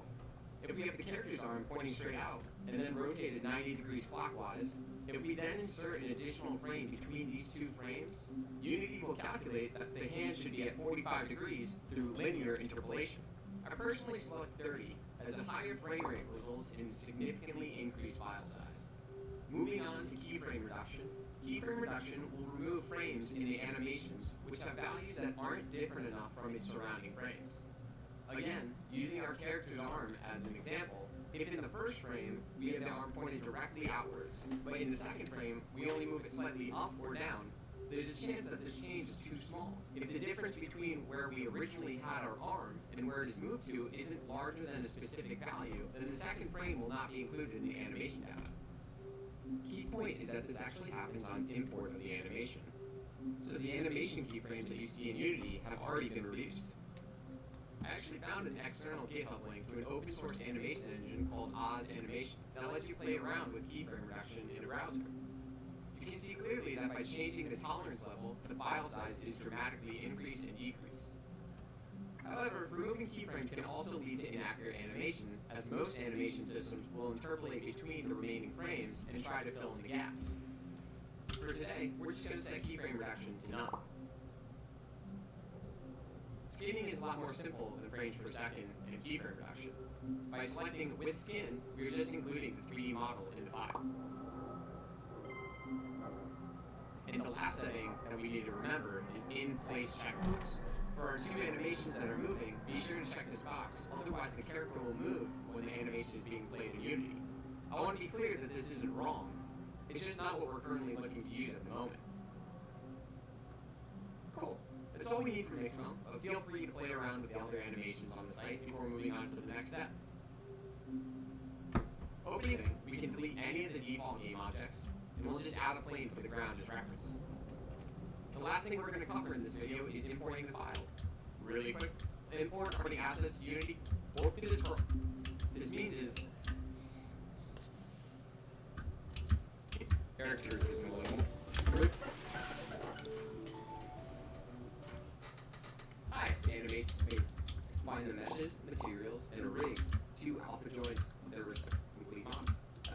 Joint material and driving the character component and the animator Wi-Fi. The animator, our first property here is. Yeah, but how do I get an avatar? So with that, I promise we're close.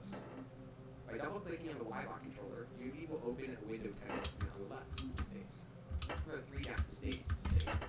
We'll take animations from our input, but all the options are grayed out. Actually, find this animation. This is done by selecting the animation. When we select it for each indicated API or control in the windows, check the loop prop, and we'll continue free focus on see the idle animation state created. Awesome. You'll notice that the entry node is automatically connected to animation state, set as default state. And now, if we press play and zoom in on our Y-Bot character, we'll see it performing the idle animation. And now, if we press play and zoom in on... Why? Because it has an avatar, but mine doesn't. Mine doesn't have an avatar for some reason. Where the frick is my gosh darn avatar, you dingling? Look at this.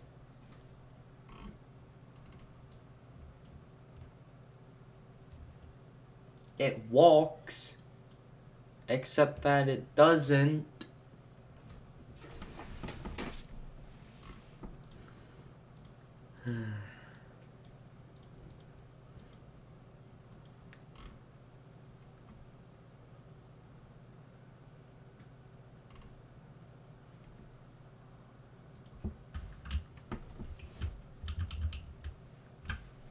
Again, I don't get it.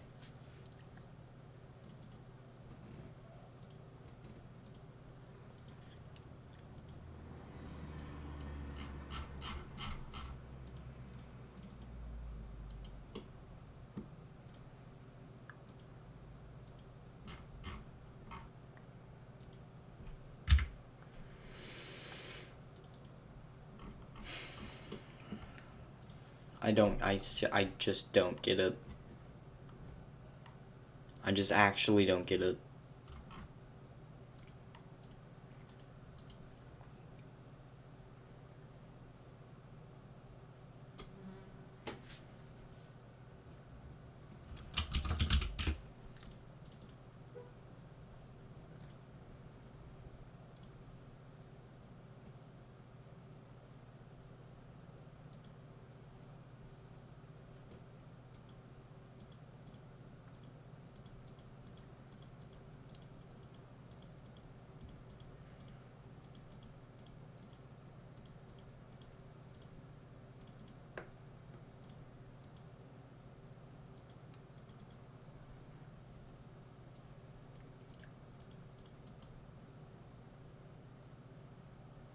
There's no avatar.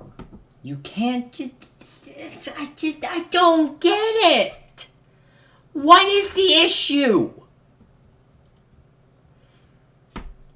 I don't get it.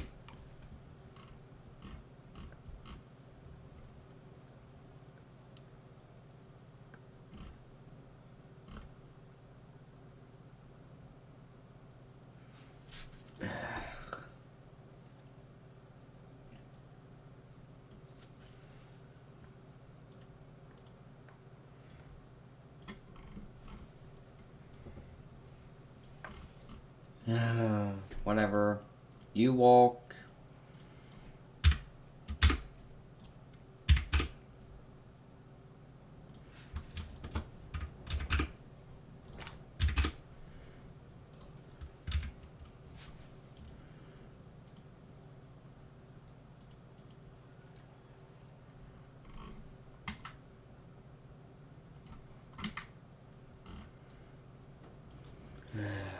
Okay.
Now my question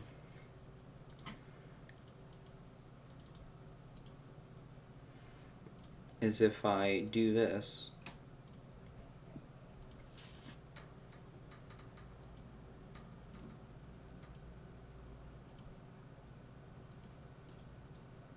See, look, there's still no avatar.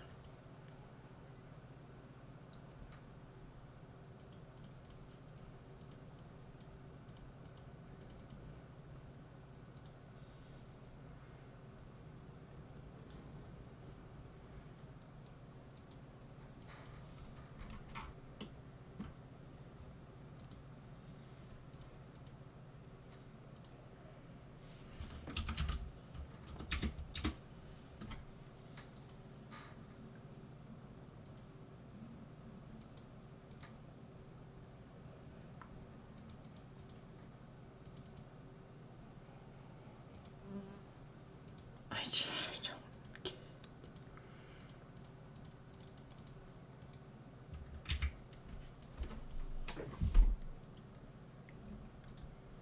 On our Wi-Fi connection when we end as animation. Let's add this model. Because somehow he has a frickin' avatar. I don't.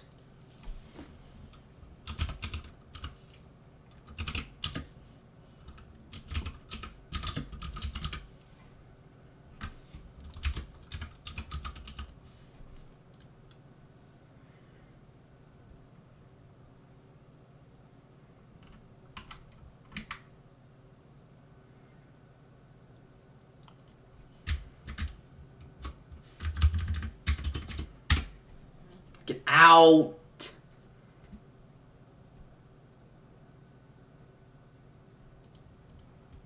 In Unity, avatars are definitions that tell the animation system how to animate the transforms of a model. For humanoid models, these can be configured to your own specifications. When you select a mesh in the project panel, the inspector will have 3 tabs: Model, Rig, and Animations. To configure the avatar, click the Rig tab. For this tutorial, we're assuming that the model is a humanoid. As such, the animation type should be humanoid.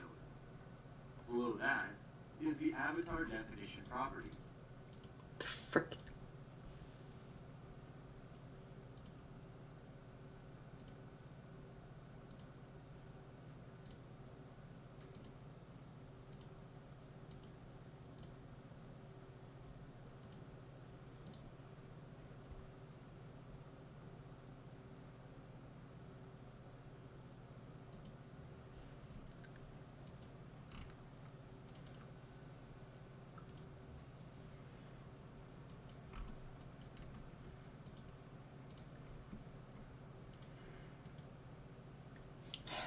Great. Watch.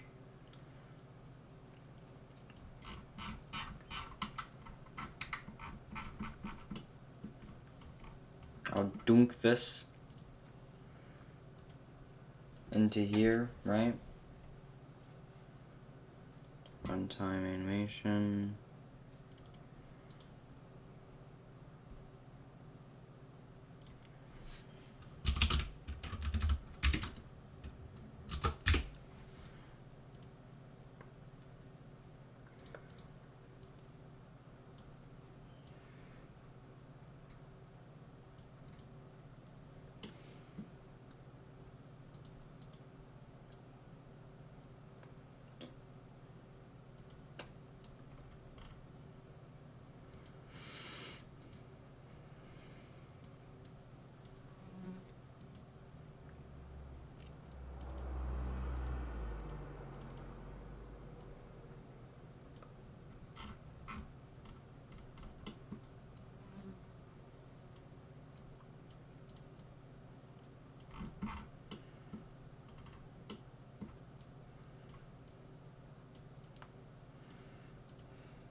Hold on.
Oh my...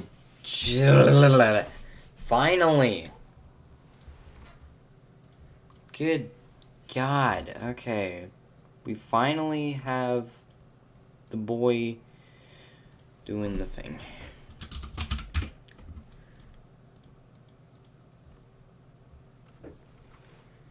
Jeez, man. Okay.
Jackie boy.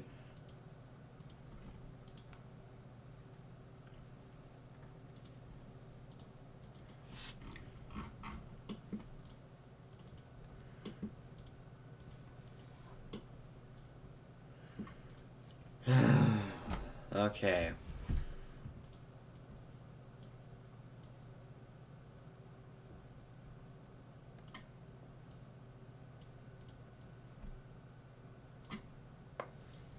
Jesus.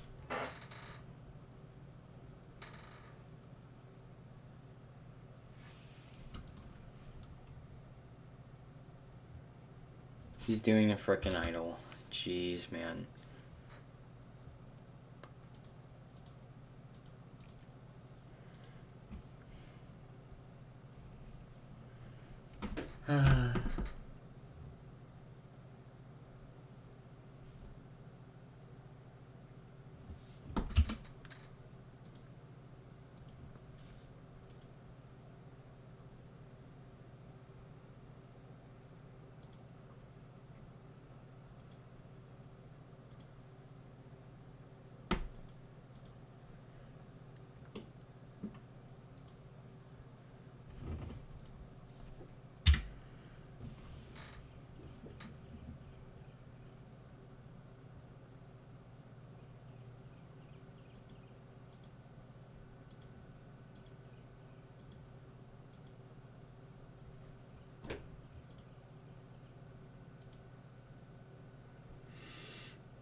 What?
How is one open?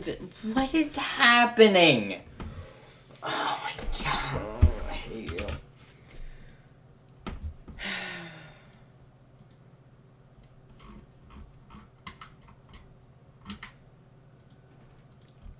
Hi, I'm Mickey, and welcome to my channel about game development. This is a video in a series dedicated to learning set bool function and set idle as the default state and have a look at the parameters. When first opening this tab, Unity will have the Unity Acre component in order to understand how they all work. Today, we're going to take a deeper look at one of those 5 components, the animator controller. By the end of this video, Freaking kidding me. Hi, I'm Mickey. Hi, Hi, I'm Nikki, and welcome to my channel. Here, did and reuse the animation form symbol mess. Why? Select the component, type in animator, and select it. Controller property. Controller. Next to controller. Currently, not met. If I double click the grid pane on the right, Unity will open we had earlier, but I promise we're close. By double clicking on the YBot controller,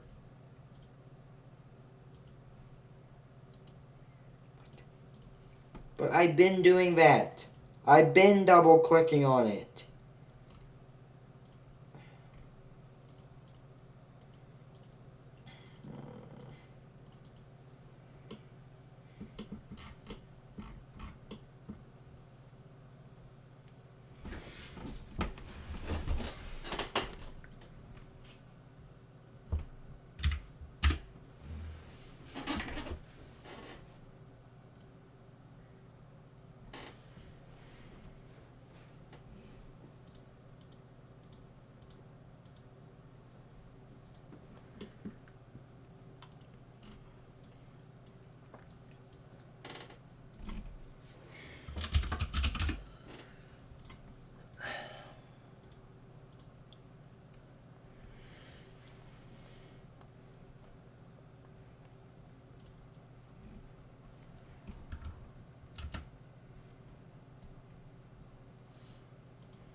I don't know what it's trying to frickin' talk about. I don't get it.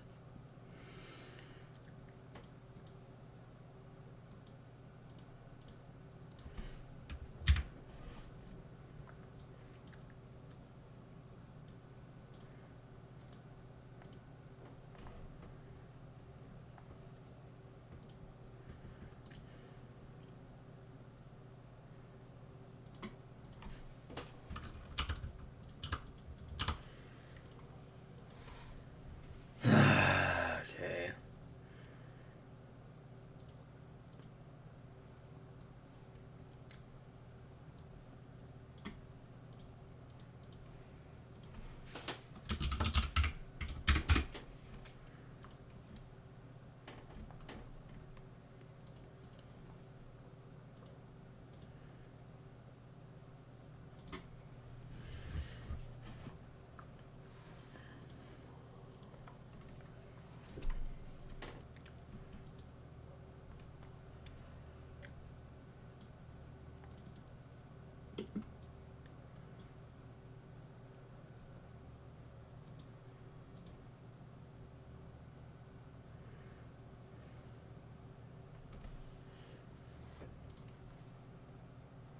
Oh my. Why was that so difficult? Why?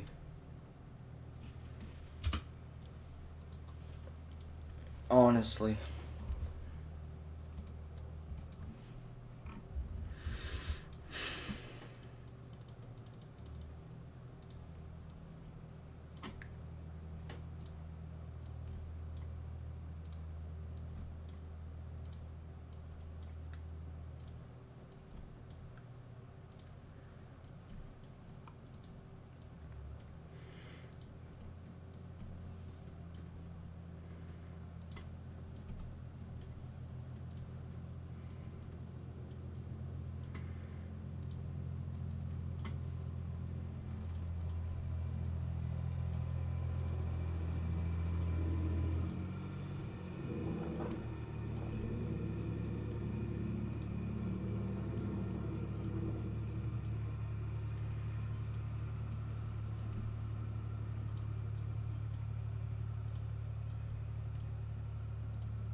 It's a little weird.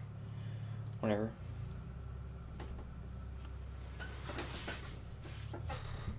There we go.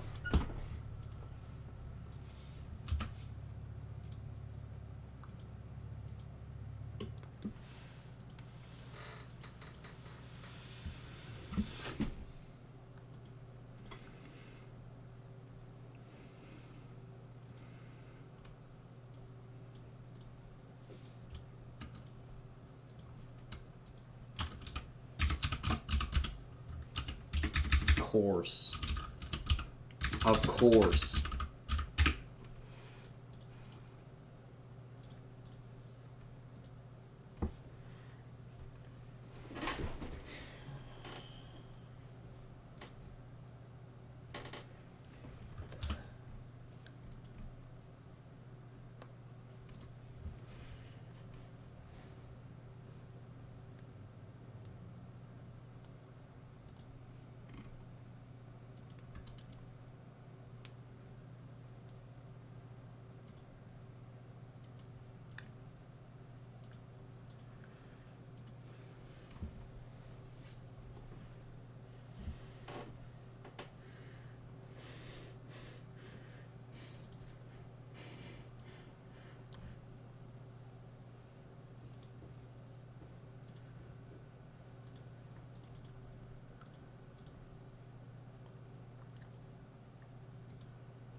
Shut up!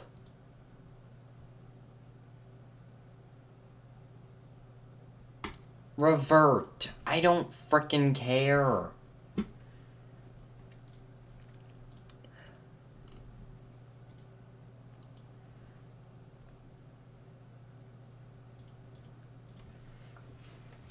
I not change your name? Really? Frick you.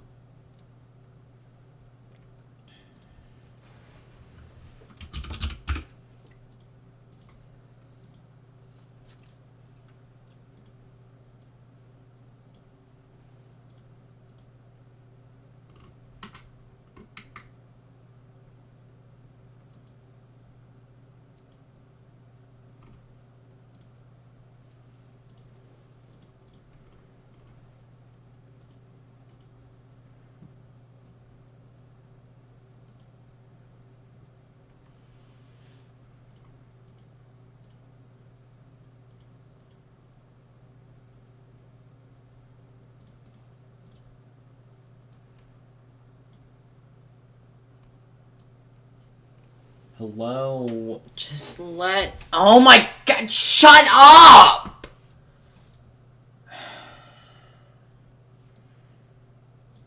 Oh my god. I hate you.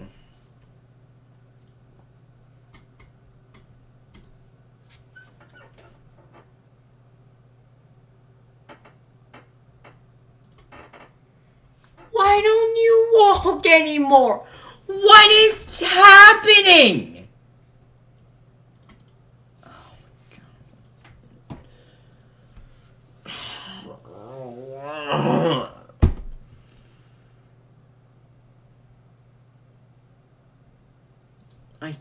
I don't. Why does there have to be...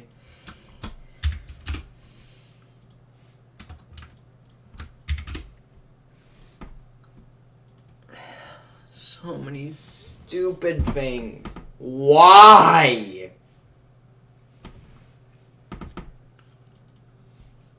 I don't get it.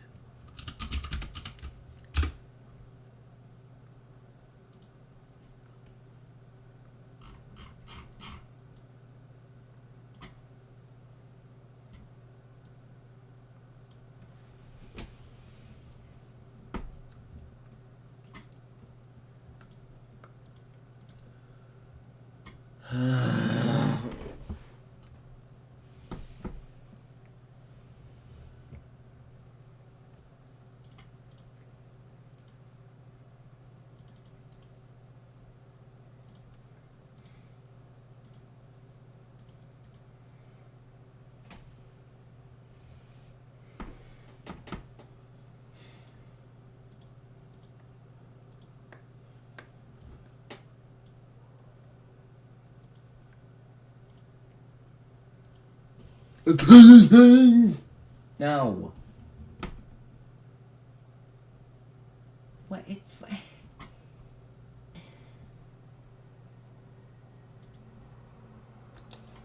What are you talking about?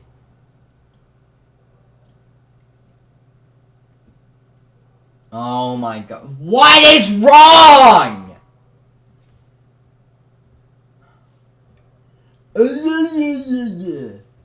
No one cares.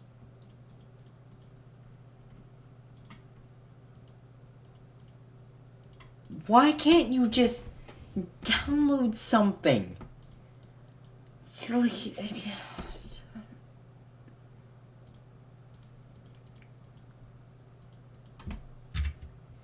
Where is the animation? What is the Where is it? You can't just give me a freaking prefab. Where is the animation?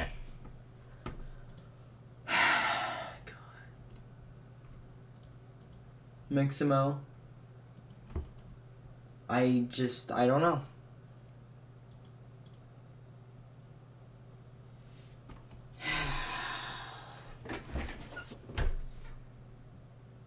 So let's see here. You can't just download an animation and have it frickin' function with a different character. Nor can you make your own because Unity frickin' sucks and they do stupid things whenever you try to animate it. For what reason?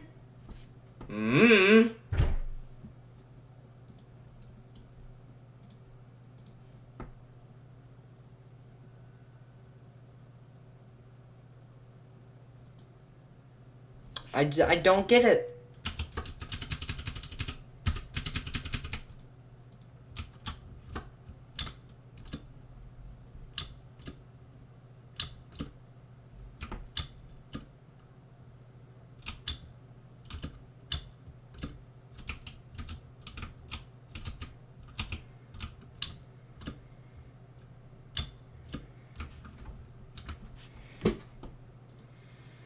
I don't frickin' get it.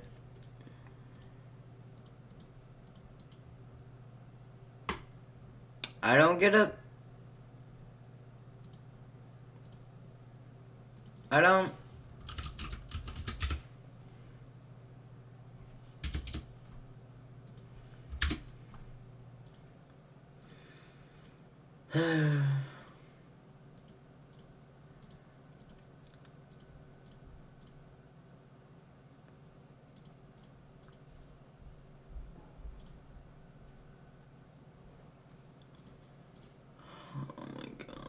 If I have to freaking just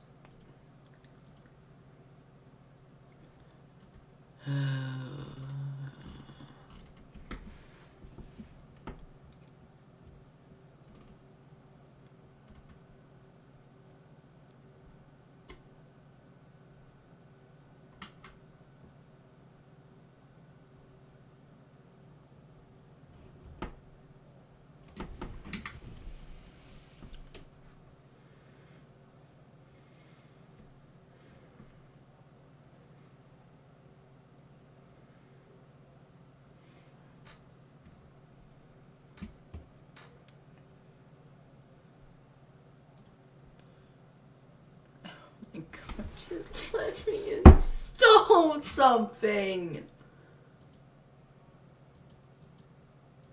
Why can't I install this? Why? What is the issue? Why? Why? There's nothing. What is wrong with you? Why can't I import anything? I said I don't want the scenes. What are you doing?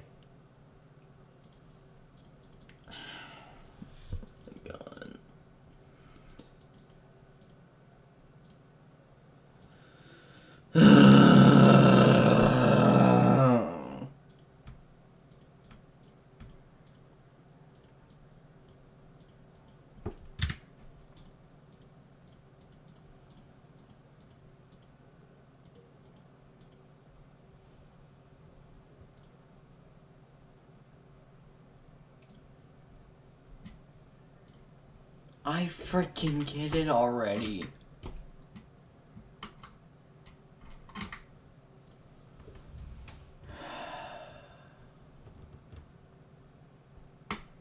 Sure!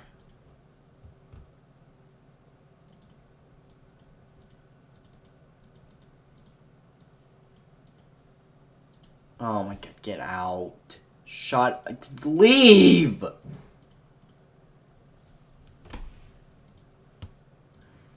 Hey look, the stupid textures aren't walking again. So nice.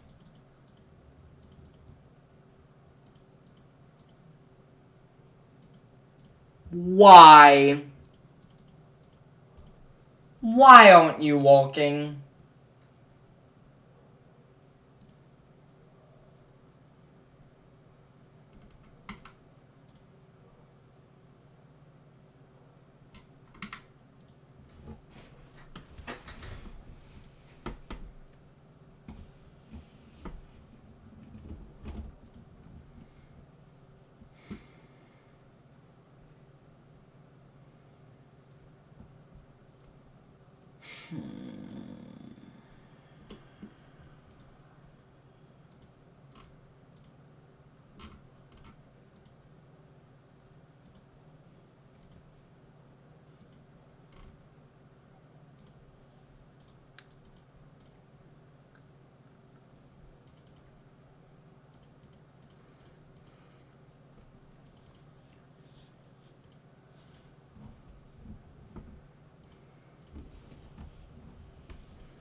The frick?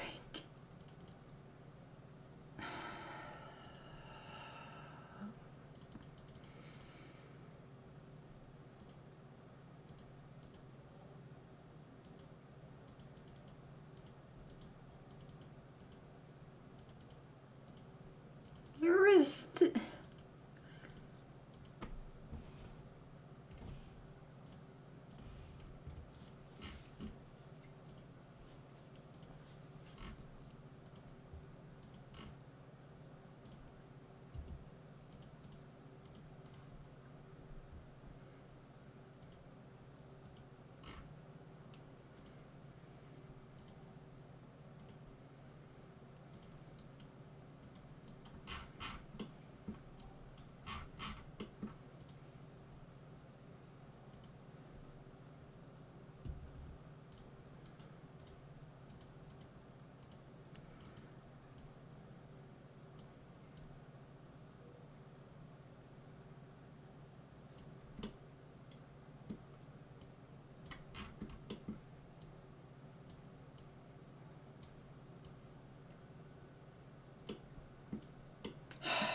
No.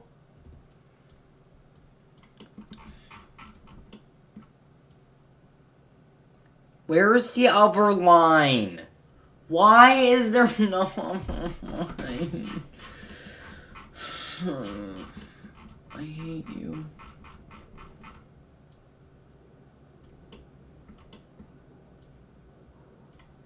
Why didn't you show up before? Why? Why? Why?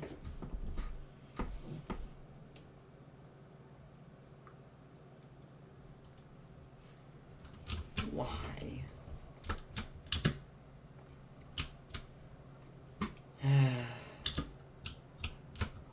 The only reason I wanted to make a new character is because this one doesn't want to animate for some reason. Why do I have to make a new character? Because this one, again, just doesn't want to animate.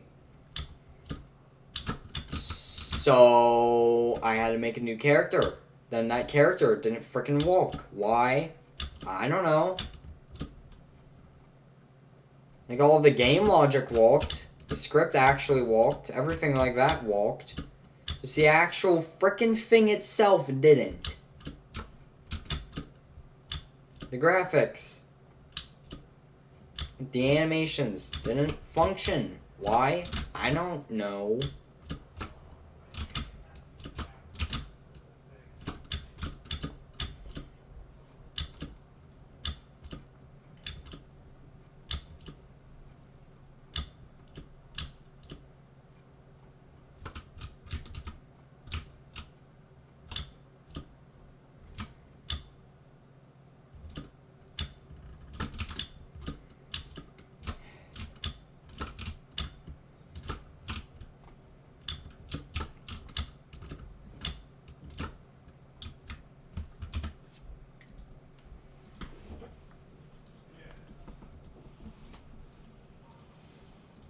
I don't get it.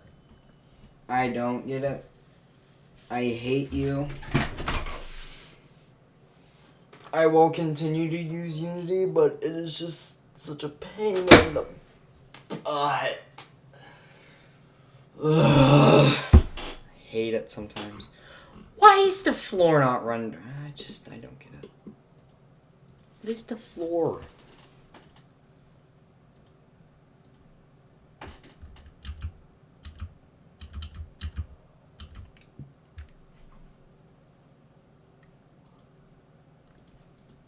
The frick is this? Get.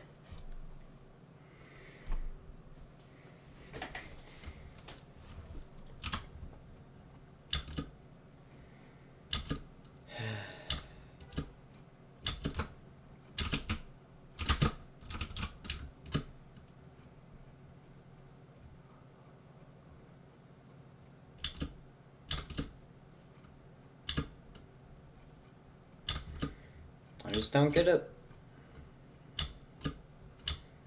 I don't know why you can't just take a 3D character, rig the 3D character in a software, have that spit out an output that works with Unity easily, so you literally drag and drop it into the animation controller and then just have it walk easily. I don't know why you don't just do that. Why? Does everything have to be complicated? Like, literally everything? Why is this a prefab? By the way, that makes no sense.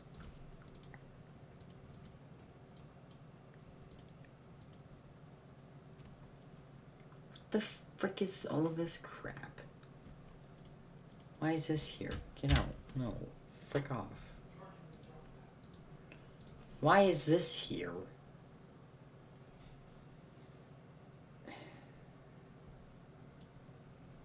The frick?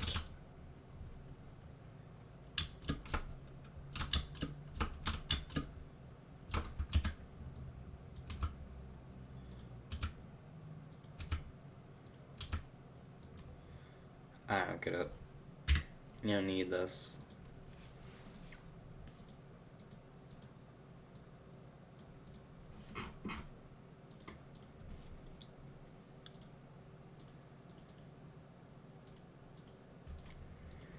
I don't know why. I don't get it. Like, if you have... Okay, if you have a software where you can figure out, where you can get animations for any character that you have, and they walk in the software, but when you download them, there's no option to configure them for Unity. There's no option to bulk download ones, so you can just have every single one.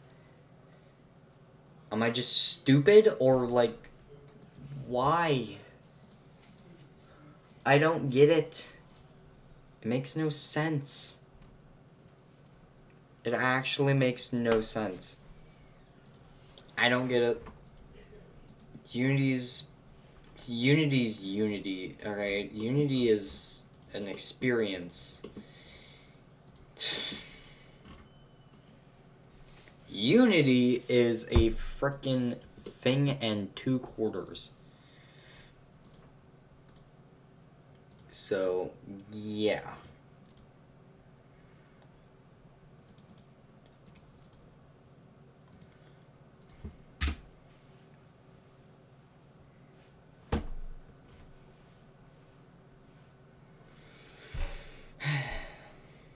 Unity is an experience,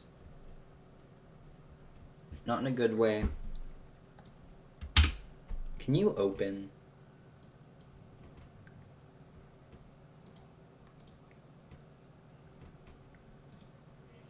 Unity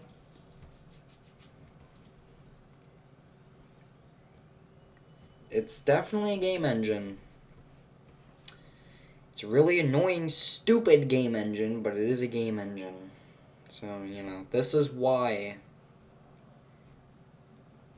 Okay. This is why every single person should never try to animate anything. Instead of animating crap, just should have a frickin' something like this. I mean, just honestly.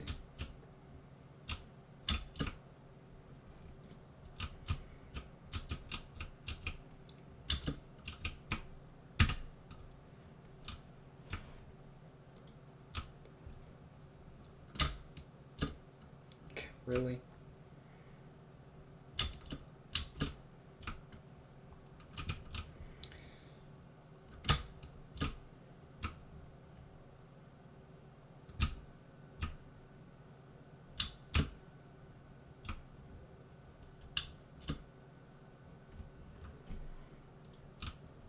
It's extremely slow.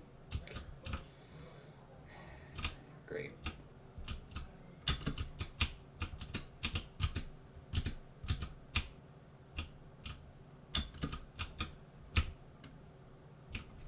Jeez.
I don't.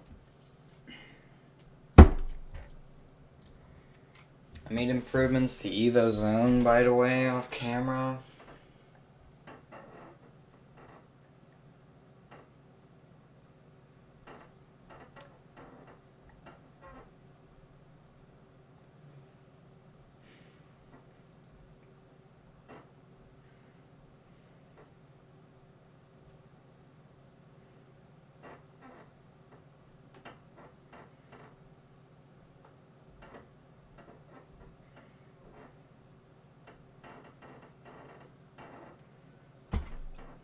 Shut up. It's not a freaking mobile game.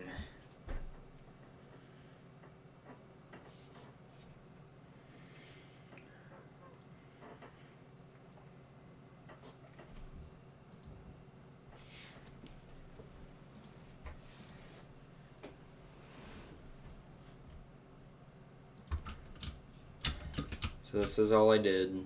It's literally it.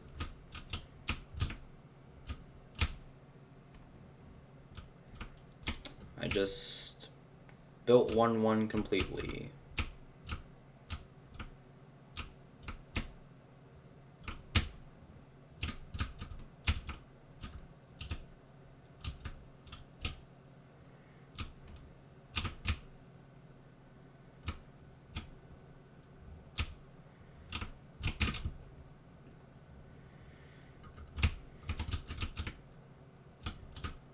And if you fall into here, you reload the scene. Ooh, fancy.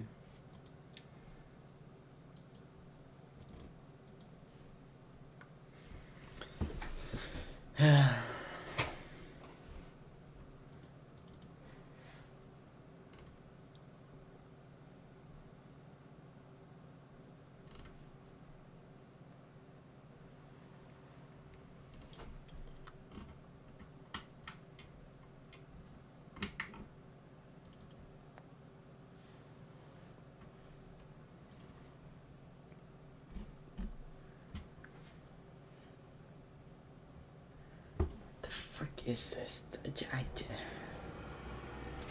whatever. Unity's annoying. I don't like it. Well, I do like it, but I also really hate it. If it has to do anything with animation, Unity sucks. Anything else, meh. Whatever. Telinator is ending the stream. If you're going to bed at 7:12, sure, I guess. I don't know. Have fun.